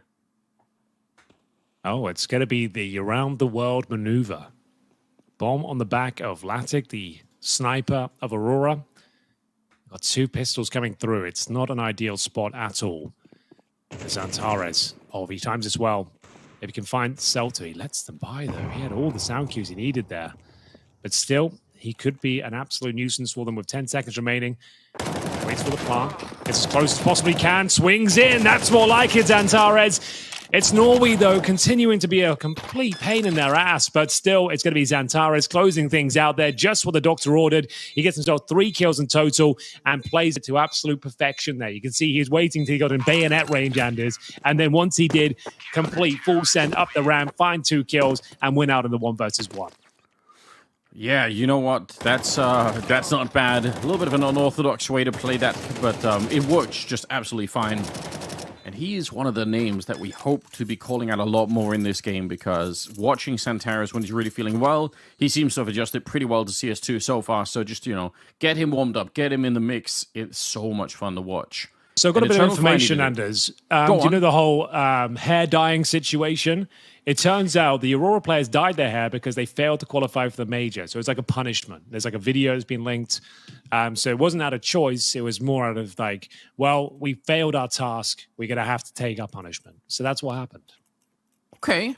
I can respect it. It's good on them to follow through. You know, if that's a bet they met beforehand, you should definitely Well, yeah, there's go a for few it. people on our scene that when they lose a bet, maybe a cream pie bet, they just don't allow it to happen over the years. And this kind of let it kind of dwindle away. I know. Yeah, that's a good point. Maybe we need to shame people a little bit more for that, you know? Sort of. Maybe we can bring it back. It's been a while since we had one of those bets going on. It feels like... Yeah, you know, I'm surprised over in Sydney I didn't get any cream pie on my face, to be honest. But there's still plenty of time, still plenty of the year left. And McCarty to be tested once again. He's been good, but it's the Mac 10 at range that actually bests him this time. Norway has been very good at finding the opening frags. As we got Maja yet to post a frag. He's pulled the emergency cordanders. He's gone for that double orb setup, which Eternal Fire are known for. He will be playing with that more turret style, I suppose, compared to Woxic. He'll have a bit more freedom to move around the map, but we'll see if they can recover the round because he knows this one is starting to slip away from them. They need to find a kill and response if possible. double orb. And against the mobility of that Mac 10, again, like one little mistake here, and it could get ugly. On the site, Santaris, he's alone. And Norway's thinking about walking through. Flash is going in. Norway's right on the other side. They don't even need him. Blackie just takes him down. And at this point, there's nothing you can do. Wow. Aurora coming away with a huge round here, and it didn't even take that much. That is spectacular. Woxic with the one AWP, the other one lost on the other side of the map, so not going to be able to recover that one easily. Certainly so not. far, I mean, this is just looking so smooth. You did warn us in the early stages that this could happen to Eternal Fire. With Anubis being the second map, I mean, hopefully they still know how to play the map. They still feel comfortable on it because this could be really one-sided. Yeah, it could be, but bear in mind against Furia. Eternal Fire only got 3 rounds on their CT side, and they still took it to overtime and won the map. So their T side is pretty decent. It's just they need to get the 3 rounds first on their CT side. It's considered a T-sided affair. Don't get me wrong, but 3 never feels comfortable. Like you have to win the pistol in the second half to even feel like you have a chance. Maja has disconnected from the server, so we've got a technical pause here. He's yet to find a kill, so probably that's changing his res, change his settings, come back into it. That's a classic, isn't it? Like panic changing things. Like I'm playing stretch now. I'm playing black bars. It's like yeah. I think some pros still do that. Like I feel like if they have a bad map, they'll. I'm not saying. I'm just that was a joke. I don't think Madge is actually doing that. But I've heard of players do that before. Like if they're having a bad game, just go from stretch to native, etc. Don't do that. I have a friend of a friend who would. His sensitivity would be, like 1.75432, and then he would like change the last like the 5th digit to like whenever he was playing badly, be like, oh, it's like 1,000th of a sense off. Like I need it's like doesn't even make any sense. There's absolutely no way that you can even feel the difference. Like I don't know if the game once you get that. once you're that kind of person and that sort of thing's in your head, it's like the worst thing for like someone. Imagine me as like a general manager and you're just hearing like players like suggesting that they need to change that sort of thing mid game. And it's just like, bro, like if we're having this conversation, the map's already live, we've already lost. Let's work out your sense. Let's work out your res before the game. Let's not get into that. Yeah, like your mind is just completely in the wrong space to. We should have worked that out weeks ago. Not as the game is live. Not in between maps. Who was it? Was it all of my that played like half a tournament with just like default settings, hadn't optimized anything, and just didn't realize? I think there was one tournament where he just played with mouse acceleration, didn't notice. That's more like it. Sick. That's sick, isn't it? We haven't seen one of those plays from him in a while. Like he has been quite subdued with this lineup. I think Maja has like tried to make it more of a passive, conservative AWPer. But these are the kind of plays Woxic like will make. Like Hassad will tell you when he was playing for us in the early stages of Cloud9, he was like an amazing sniper. He did so much for us. But then like if he loses his confidence and he's not doing his usual stuff, like it can be pretty bad and he can fall off. Those are the kind of plays you actually want him to be making, to be honest with you, and he can deliver. But there it is. It's going to be a 4 versus 3. And Zontaras will go down, offers himself up towards middle, hoping to get a bit of a backstab in there. And Wicardia is the same way inclined. He might have done well here, but unfortunately, Anders, after getting those 2 kills, 2 players just ran in towards the elbow and given themselves up. I understand the idea, especially from Wicardia, but way too aware of it. Aurora can't believe their luck. They've actually got the advantage now. Yeah, that's probably the stress coming in of sort of feeling really uncomfortable with the map. You feel like you have to do more than you really need to. Overthinking around a bit, getting a bit too aggressive, and now they've maybe given it back. 28 seconds. Latzik setting up for it. Major reconnected to the game still with 0 kills. Woxic keeps it going. Major actually hit the dink, but Woxic, 1 more kill. He's got the quad already. He's looking for the AWP ace, Henry. Might get denied here from Calix walking in, but my God, what a round from Woxic. Yeah, love to see that. It's seldom we get those sort of performances from him. Like I said, he kind of plays a very passive, conservative 1 kill around game now. Not a big fan of him myself, but still, like, that's great stuff from Woxic. Shows you that he's still capable here in CS2 as he gets himself 4 massive kills there. And that was a kind of mixed buy as well. They had an orb and a few pistols, and he fights tooth and nail. Even though his teammates tried their best to give the round up, he does save the day there, doesn't miss a beat. Good to see that from Oscar, and that's going to be the 3rd round, the magic number 3, and is for Eternal Fire. That's all they need on Ancient. If they get anything else at this point, it's a bit of a bonus. Double AWP setup, ringing true again. Magic yet to find a kill, and if he can come online as well, maybe they're onto something. They can still win this half if they win out from here. In the middle, in the flames, Latzik, the flame. I think that was a double Molotov, and he ran into the first one and backpedaled through the second one and just could never get out. That's a brutal way to go down, but a big effort here from Eternal Fire. What they need now, again, is to slow this down. They have the 4-on-5 once again. Don't keep giving it away. Kenzie trying to see if he could open it up here, but probably finding what he was looking for. Smoke timing seems to be good, and it's pretty deep in there, so not allowing for anyone to easily sort of walk in and maybe flash their way through. It's going to be a lot trickier when it's that deep, so Wicardia setting up. Kenzie's on the other side. Norway's there. And it looks like the bomb is still on the other side, but with a minute left, they could bring it back if they find the right opening. A little bit of discipline being shown right now for Eternal Fire. Wicardia just trying to get away, realizing I don't want to stick around here to potentially give up the kill. Okay. About 40 seconds on the clock, so I'm liking this 3-man setup at the B-bomb site. Surely this is a good sign. Mage is still going down. He just can't find any lock right now, even with the AWP.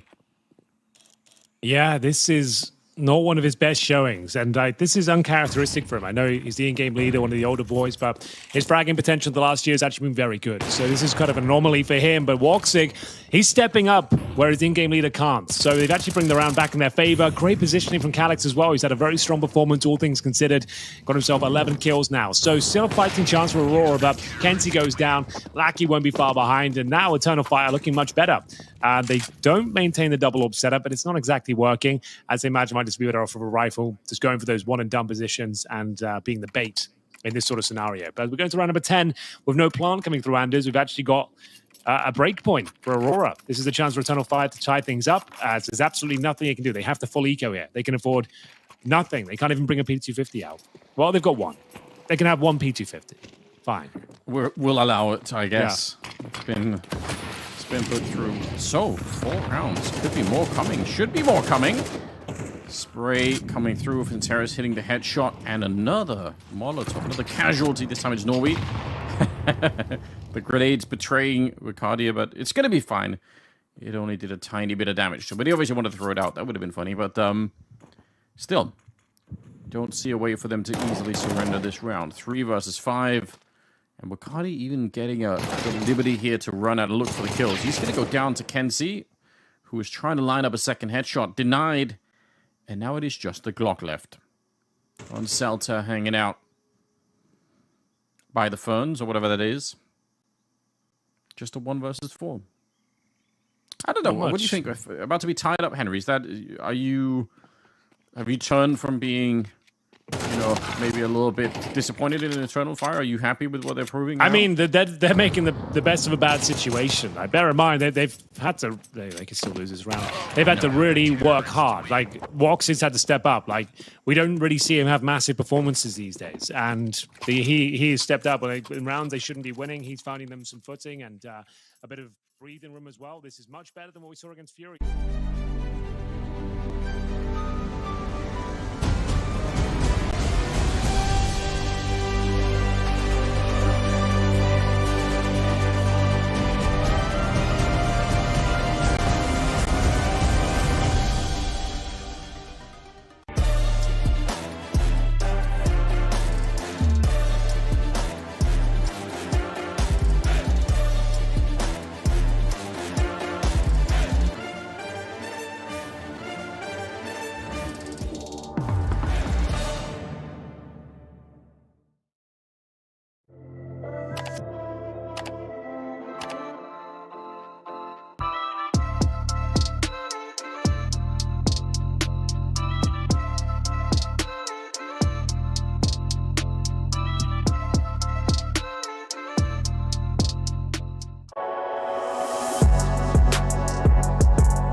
Dog, you gonna get it right.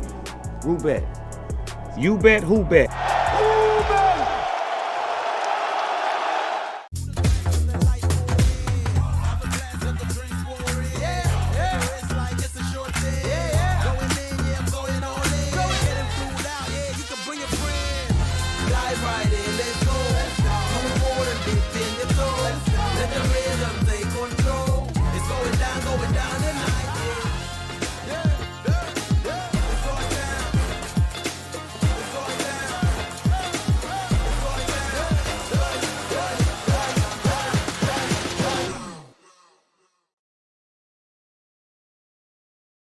Gordo, esa es la cámara. Juega con Roobet, así como lo hago yo, ¿eh?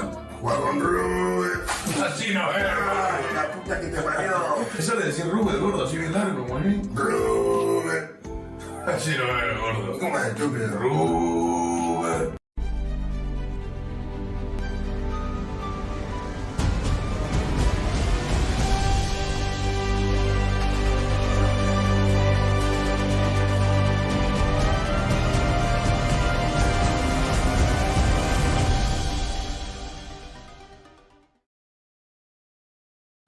Welcome back to the Roobet Cup, everyone. It's time to see if 9Z can actually do it and take a 2-0 win over Team Spirit. They absolutely destroyed them on Mirage, and Nuke should be more comfortable for 9Z.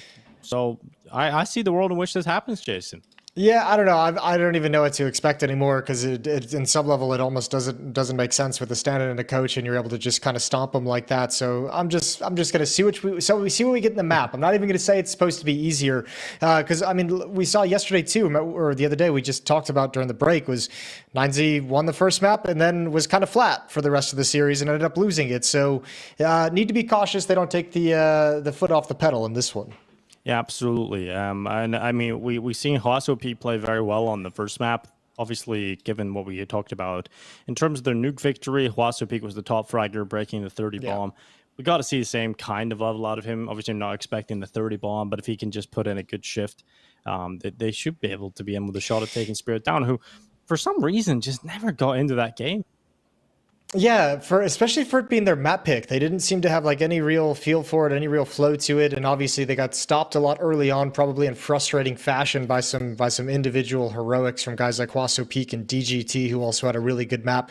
So I mean, in some level, you come into this map and saying, who from Spirit is going to show up on this one? Like, you know, we've talked a lot about Donk, but who else is going to provide some of that firepower to get over some of these potential obstacles that we have? This is 9Z's map pick. They actually stole away Spirit, so they're loving this right now.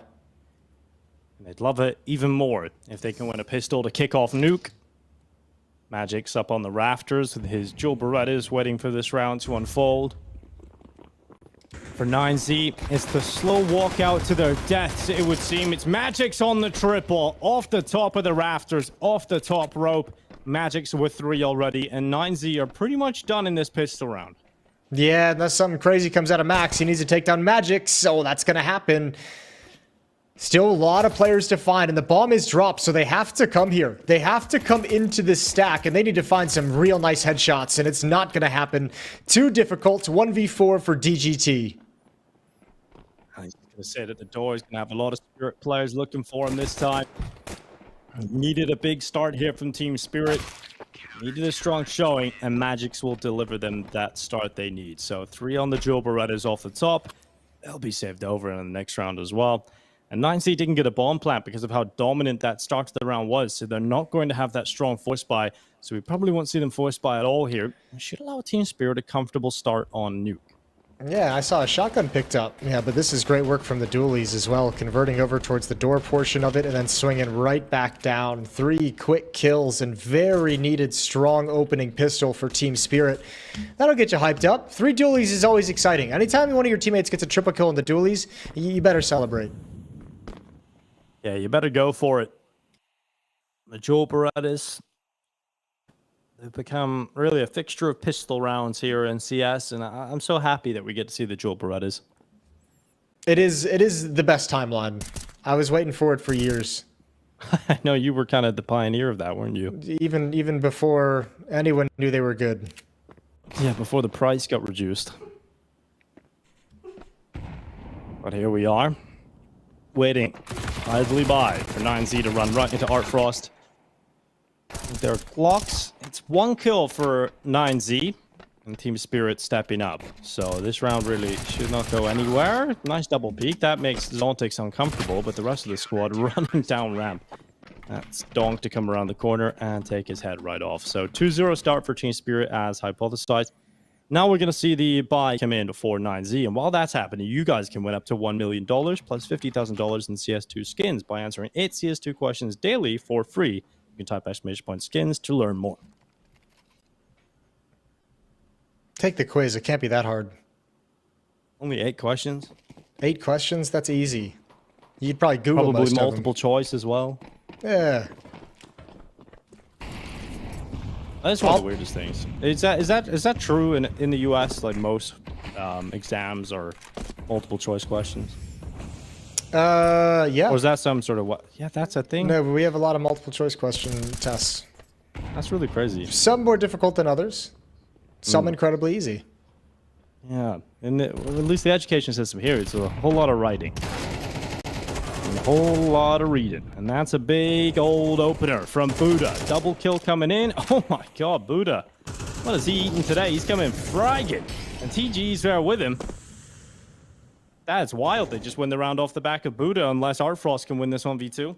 Yeah, that's actually, that's crazy. What a good round from Buddha. Triple kill. Artfrost is going to go for it. Molotov's out for the moment. That'll delay any attempt he has at the retake.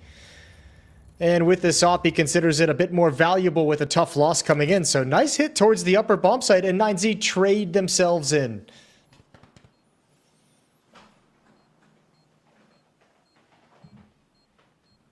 It's good to see Buddha having a good performance here because he did have a couple of rounds there on Mirage as well. Yeah, Buddha's been catching a lot of flack. Sure.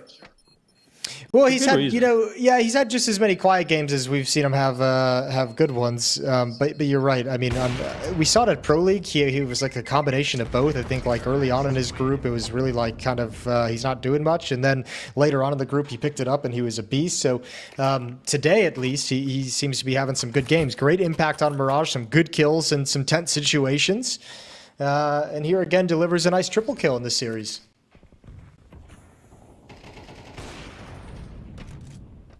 Oh. There it is from Buddha. Good work.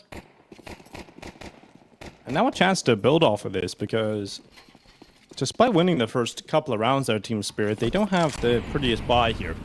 And if you break them in this one, you should actually allow yourself to take the lead in this game. Well, let's see. Easier said than done, especially knowing an op is in the field of play.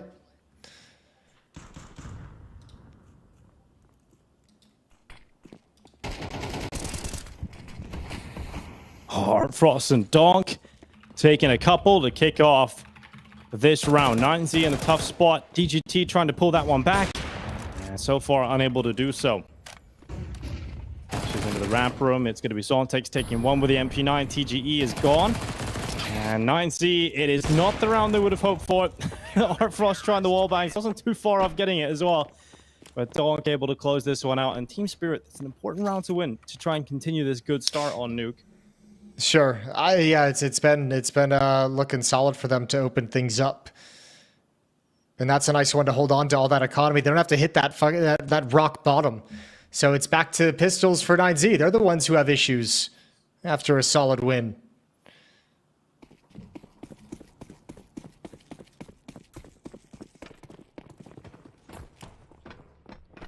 Yeah, this is more than a problem, really. They've got nothing to work with.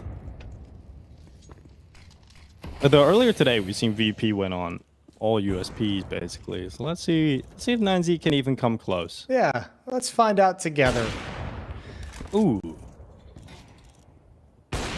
Artfrost missing some shots outside, but in safety. It's only a deagle, it's only pistols. He's got time to go back for the repeat. This is, it's warm-up. It really is. And TG now the last remaining player. But this looks so much more convincing from Team Spirit, doesn't it? This looks so much better on this map. Look at the way Donk is like taking challenges. They're stepping into fights. They're being confident about it. This is looking like this nice little start they have has kind of infused him with some of that confidence, and something during the break got them psyched up. So actually, you know, playing the game and being assertive about things and denying map control is making Nuke look like it's starting out much better. I'm going to go and say that Team Spirit screwed themselves over on Mirage by trying to buy too much, right? There was like a period of the first 3 or 4 T rounds where they just kept forcing, and they didn't win any of those, and then they had already given 9Z such a big start and a big lead in that first half. So that definitely did not help with the start to the game. It's been a much better start to the game here for Team Spirit on Nuke. Actually having some control over the economy. And Donk, obviously, 8-1. It's nice to see that.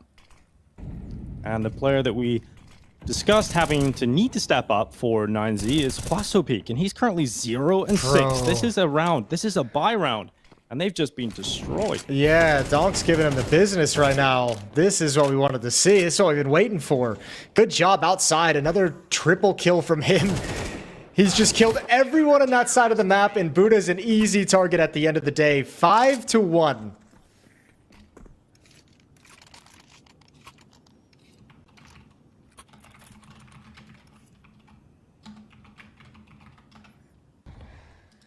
Well, this is what we've come to see. This is why people have been talking about Donk. They've been waiting for him to donk them, and there he is.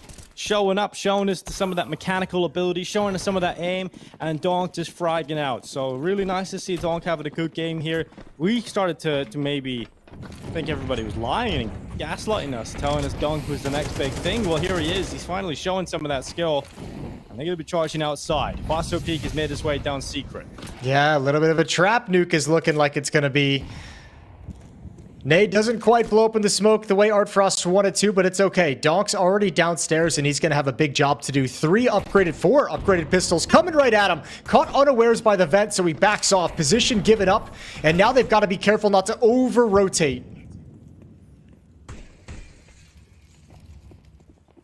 Zontex waiting for them, lines them up, and sinks them. As Zontex turns around as well. Sick. He's on a just turntable at this point, just killing everything. Oh, except for DGT. Oh, the Tech 9. I thought it was again. I thought it was going to give us another one. Oh, it might still. Oh my god. DGT, nice shot on the turn back, and eventually Artfrost still bring him down. 6-1 start here for Team Spirit. Good recovery. I thought for a second, because we saw like all the dots rotating down ramp room. 2 players were over at ramp. There was 2 players inside the bomb site, Zontex and Donk. And I was like, man, if 9Z go back up the vet, some weird stuff's going to happen. Spirit might not be able to handle that one, but good on Zontex getting into the bomb site. 3 kills. A nice attempt by DGT. Can't complete the clutch. Oh, that's awkward.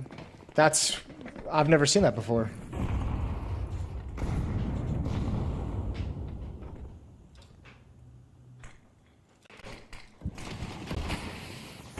Ooh. Artfrost getting in the vent with y'all. Pretty early start to the round for the Op to be in this kind of position. Well, he's down at the bottom of the vent. And Donk having a little watch towards outside. It's going to be the top site pump, at least. It looked like they were trying to fan some utility over here. But in the meantime, Artfrost is taking Max down. Trying to get down towards B. So they've lost Max. They've lost that sort of pressure lurk. And now they're in a position with just over 1 minute left in this round where 90 don't have a whole lot of control yet. A little sloppy, though. They missed a smoke over towards the ramp room. They're still going to rotate off it anyways, as if it was perfect. And Donk is doing work in mini. Buddha going to go down from heaven. Donk not able to get the kill on TGE, but he's the last one left with no HP. So Donk is just a very powerful distraction, and it's 7-1. Just so good to see Donk playing at this level, but also it's the Zontix Artfrost trio. Now, when you look back at some of the results that Team Spirit have had recently online, and you see some of the wins that they've had, it has been the trio of Zontix, Donk, and Artfrost all kind of chiming in. Donk obviously at the top of that trio, but Zontix and Artfrost had to have some of those games alongside of him for Team Spirit to be able to get some of these wins. So you look over the few games here in Roobet, Zontix has been very quiet, Artfrost has been middling, and Donk obviously not being able to do everything on his own. So much better performance here. We'll see if they can continue it. 9Z throwing everything, including the kitchen sink, into this top bomb site. And Buddha once again getting himself some impact on the MAC-10. Yeah, but Donk just blew up with the smoke and wrecked one player. Oh, and Zontix can't make it all the way back. Donk has gone for the reposition towards heaven. 15-3 against the coach. Surely this is a Donk round all day. Donk round all day, not to be, as TGE drags him off the top of heaven into the pits of hell. It is 9Z who win the round off the back of the coach clutch. That's like the one position on that wide swing that Donk didn't immediately check, was looking downward into the bomb site and caught off guard.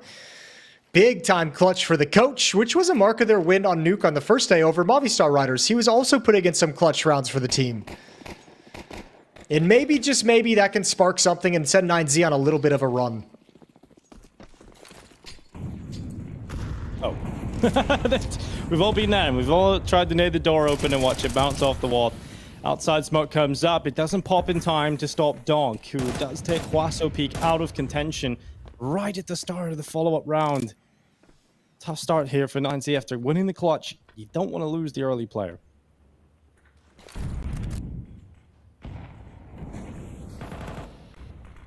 Max over in mini. TGE's not going to challenge, but I mean, everyone is just going down one by one, getting picked off before they can do anything. That's nice. He's mad he missed that clutch. 17-4 now for Donk. We're actually getting to see that now. We're getting to see what he's all about. Some of these headshots, you can't do anything about it. TGE sitting back, holding this AK. This time you won't be able to clutch. That will be an 8th round for Team Spirit. And I mean, think of it this way too. Like, Donk's been playing outside, so that part of the map, which is so critical to being able to apply pressure on the T side and force rotations and execute your tactics, has just been close to them.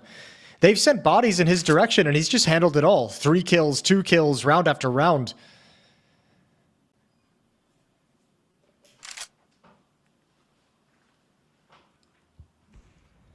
It's even more confusing to me now how they got bodied on Mirage so hard. But here we are. Huaso Peak. He turns up. He plays one good map.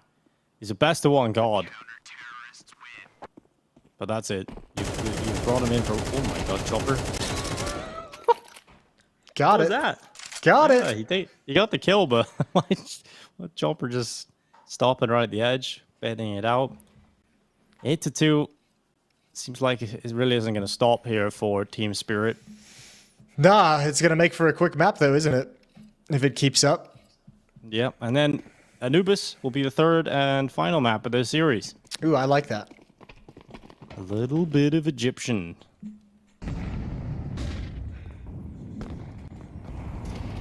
Smokes outside. Just the 1, the 2nd following in. This is very meta now on Nuke. We're seeing a lot of, the fact that you don't need to do the outside smokes or even the L block, you can just do these 2 smokes, saving a lot of utility Yeah, I mean, it lets tease. you do a couple different things. Obviously, you can use the utility later in the round, but you can also just throw the re-execute, you know? Which is exactly what they've done. They've just kind of thrown the initial wall to pull out some utility and then just rethrow it again and give yourself a bit more time. Because you're likely to bait out the nades initially, right? And then your wall of smokes won't get naded open, and then you can safely get those players down secret. It's really cool to watch that. However, that does mean you are spending, 4 smokes to cross, so that in itself is hefty with the re-execute. Especially when you've lost players elsewhere already. And especially when you finally get down secret, Art Frost is there to just kill everybody anyway. So when TG left alone gets 1 headshot on Chopper, gets peeked by Donk, and it's a done deal. 9-2. Well then. It's like the break between maps is faster than this map. I think you're right. I think you're actually right. That's what it feels like so far. It's actually crazy. Well, Magic's got the AUG out. Chopper's got the AUG out. Keep the AKs in the hands of the youngsters of Donk and Zontix. What can you actually do at this point if you're 9Z? I guess like an upper bust worked for you earlier. Yeah, with Buddha getting a huge round. So you've had Buddha get a massive overperformance 3K, and TG wins a 1v1 clutch. They're the 2 rounds you've had so far if you're 9Z. Really got to hope for a mammoth CT side. They're gonna try it's a similar story. They missed a smoke, and they crossed anyways. I think that's the main smoke though, isn't it?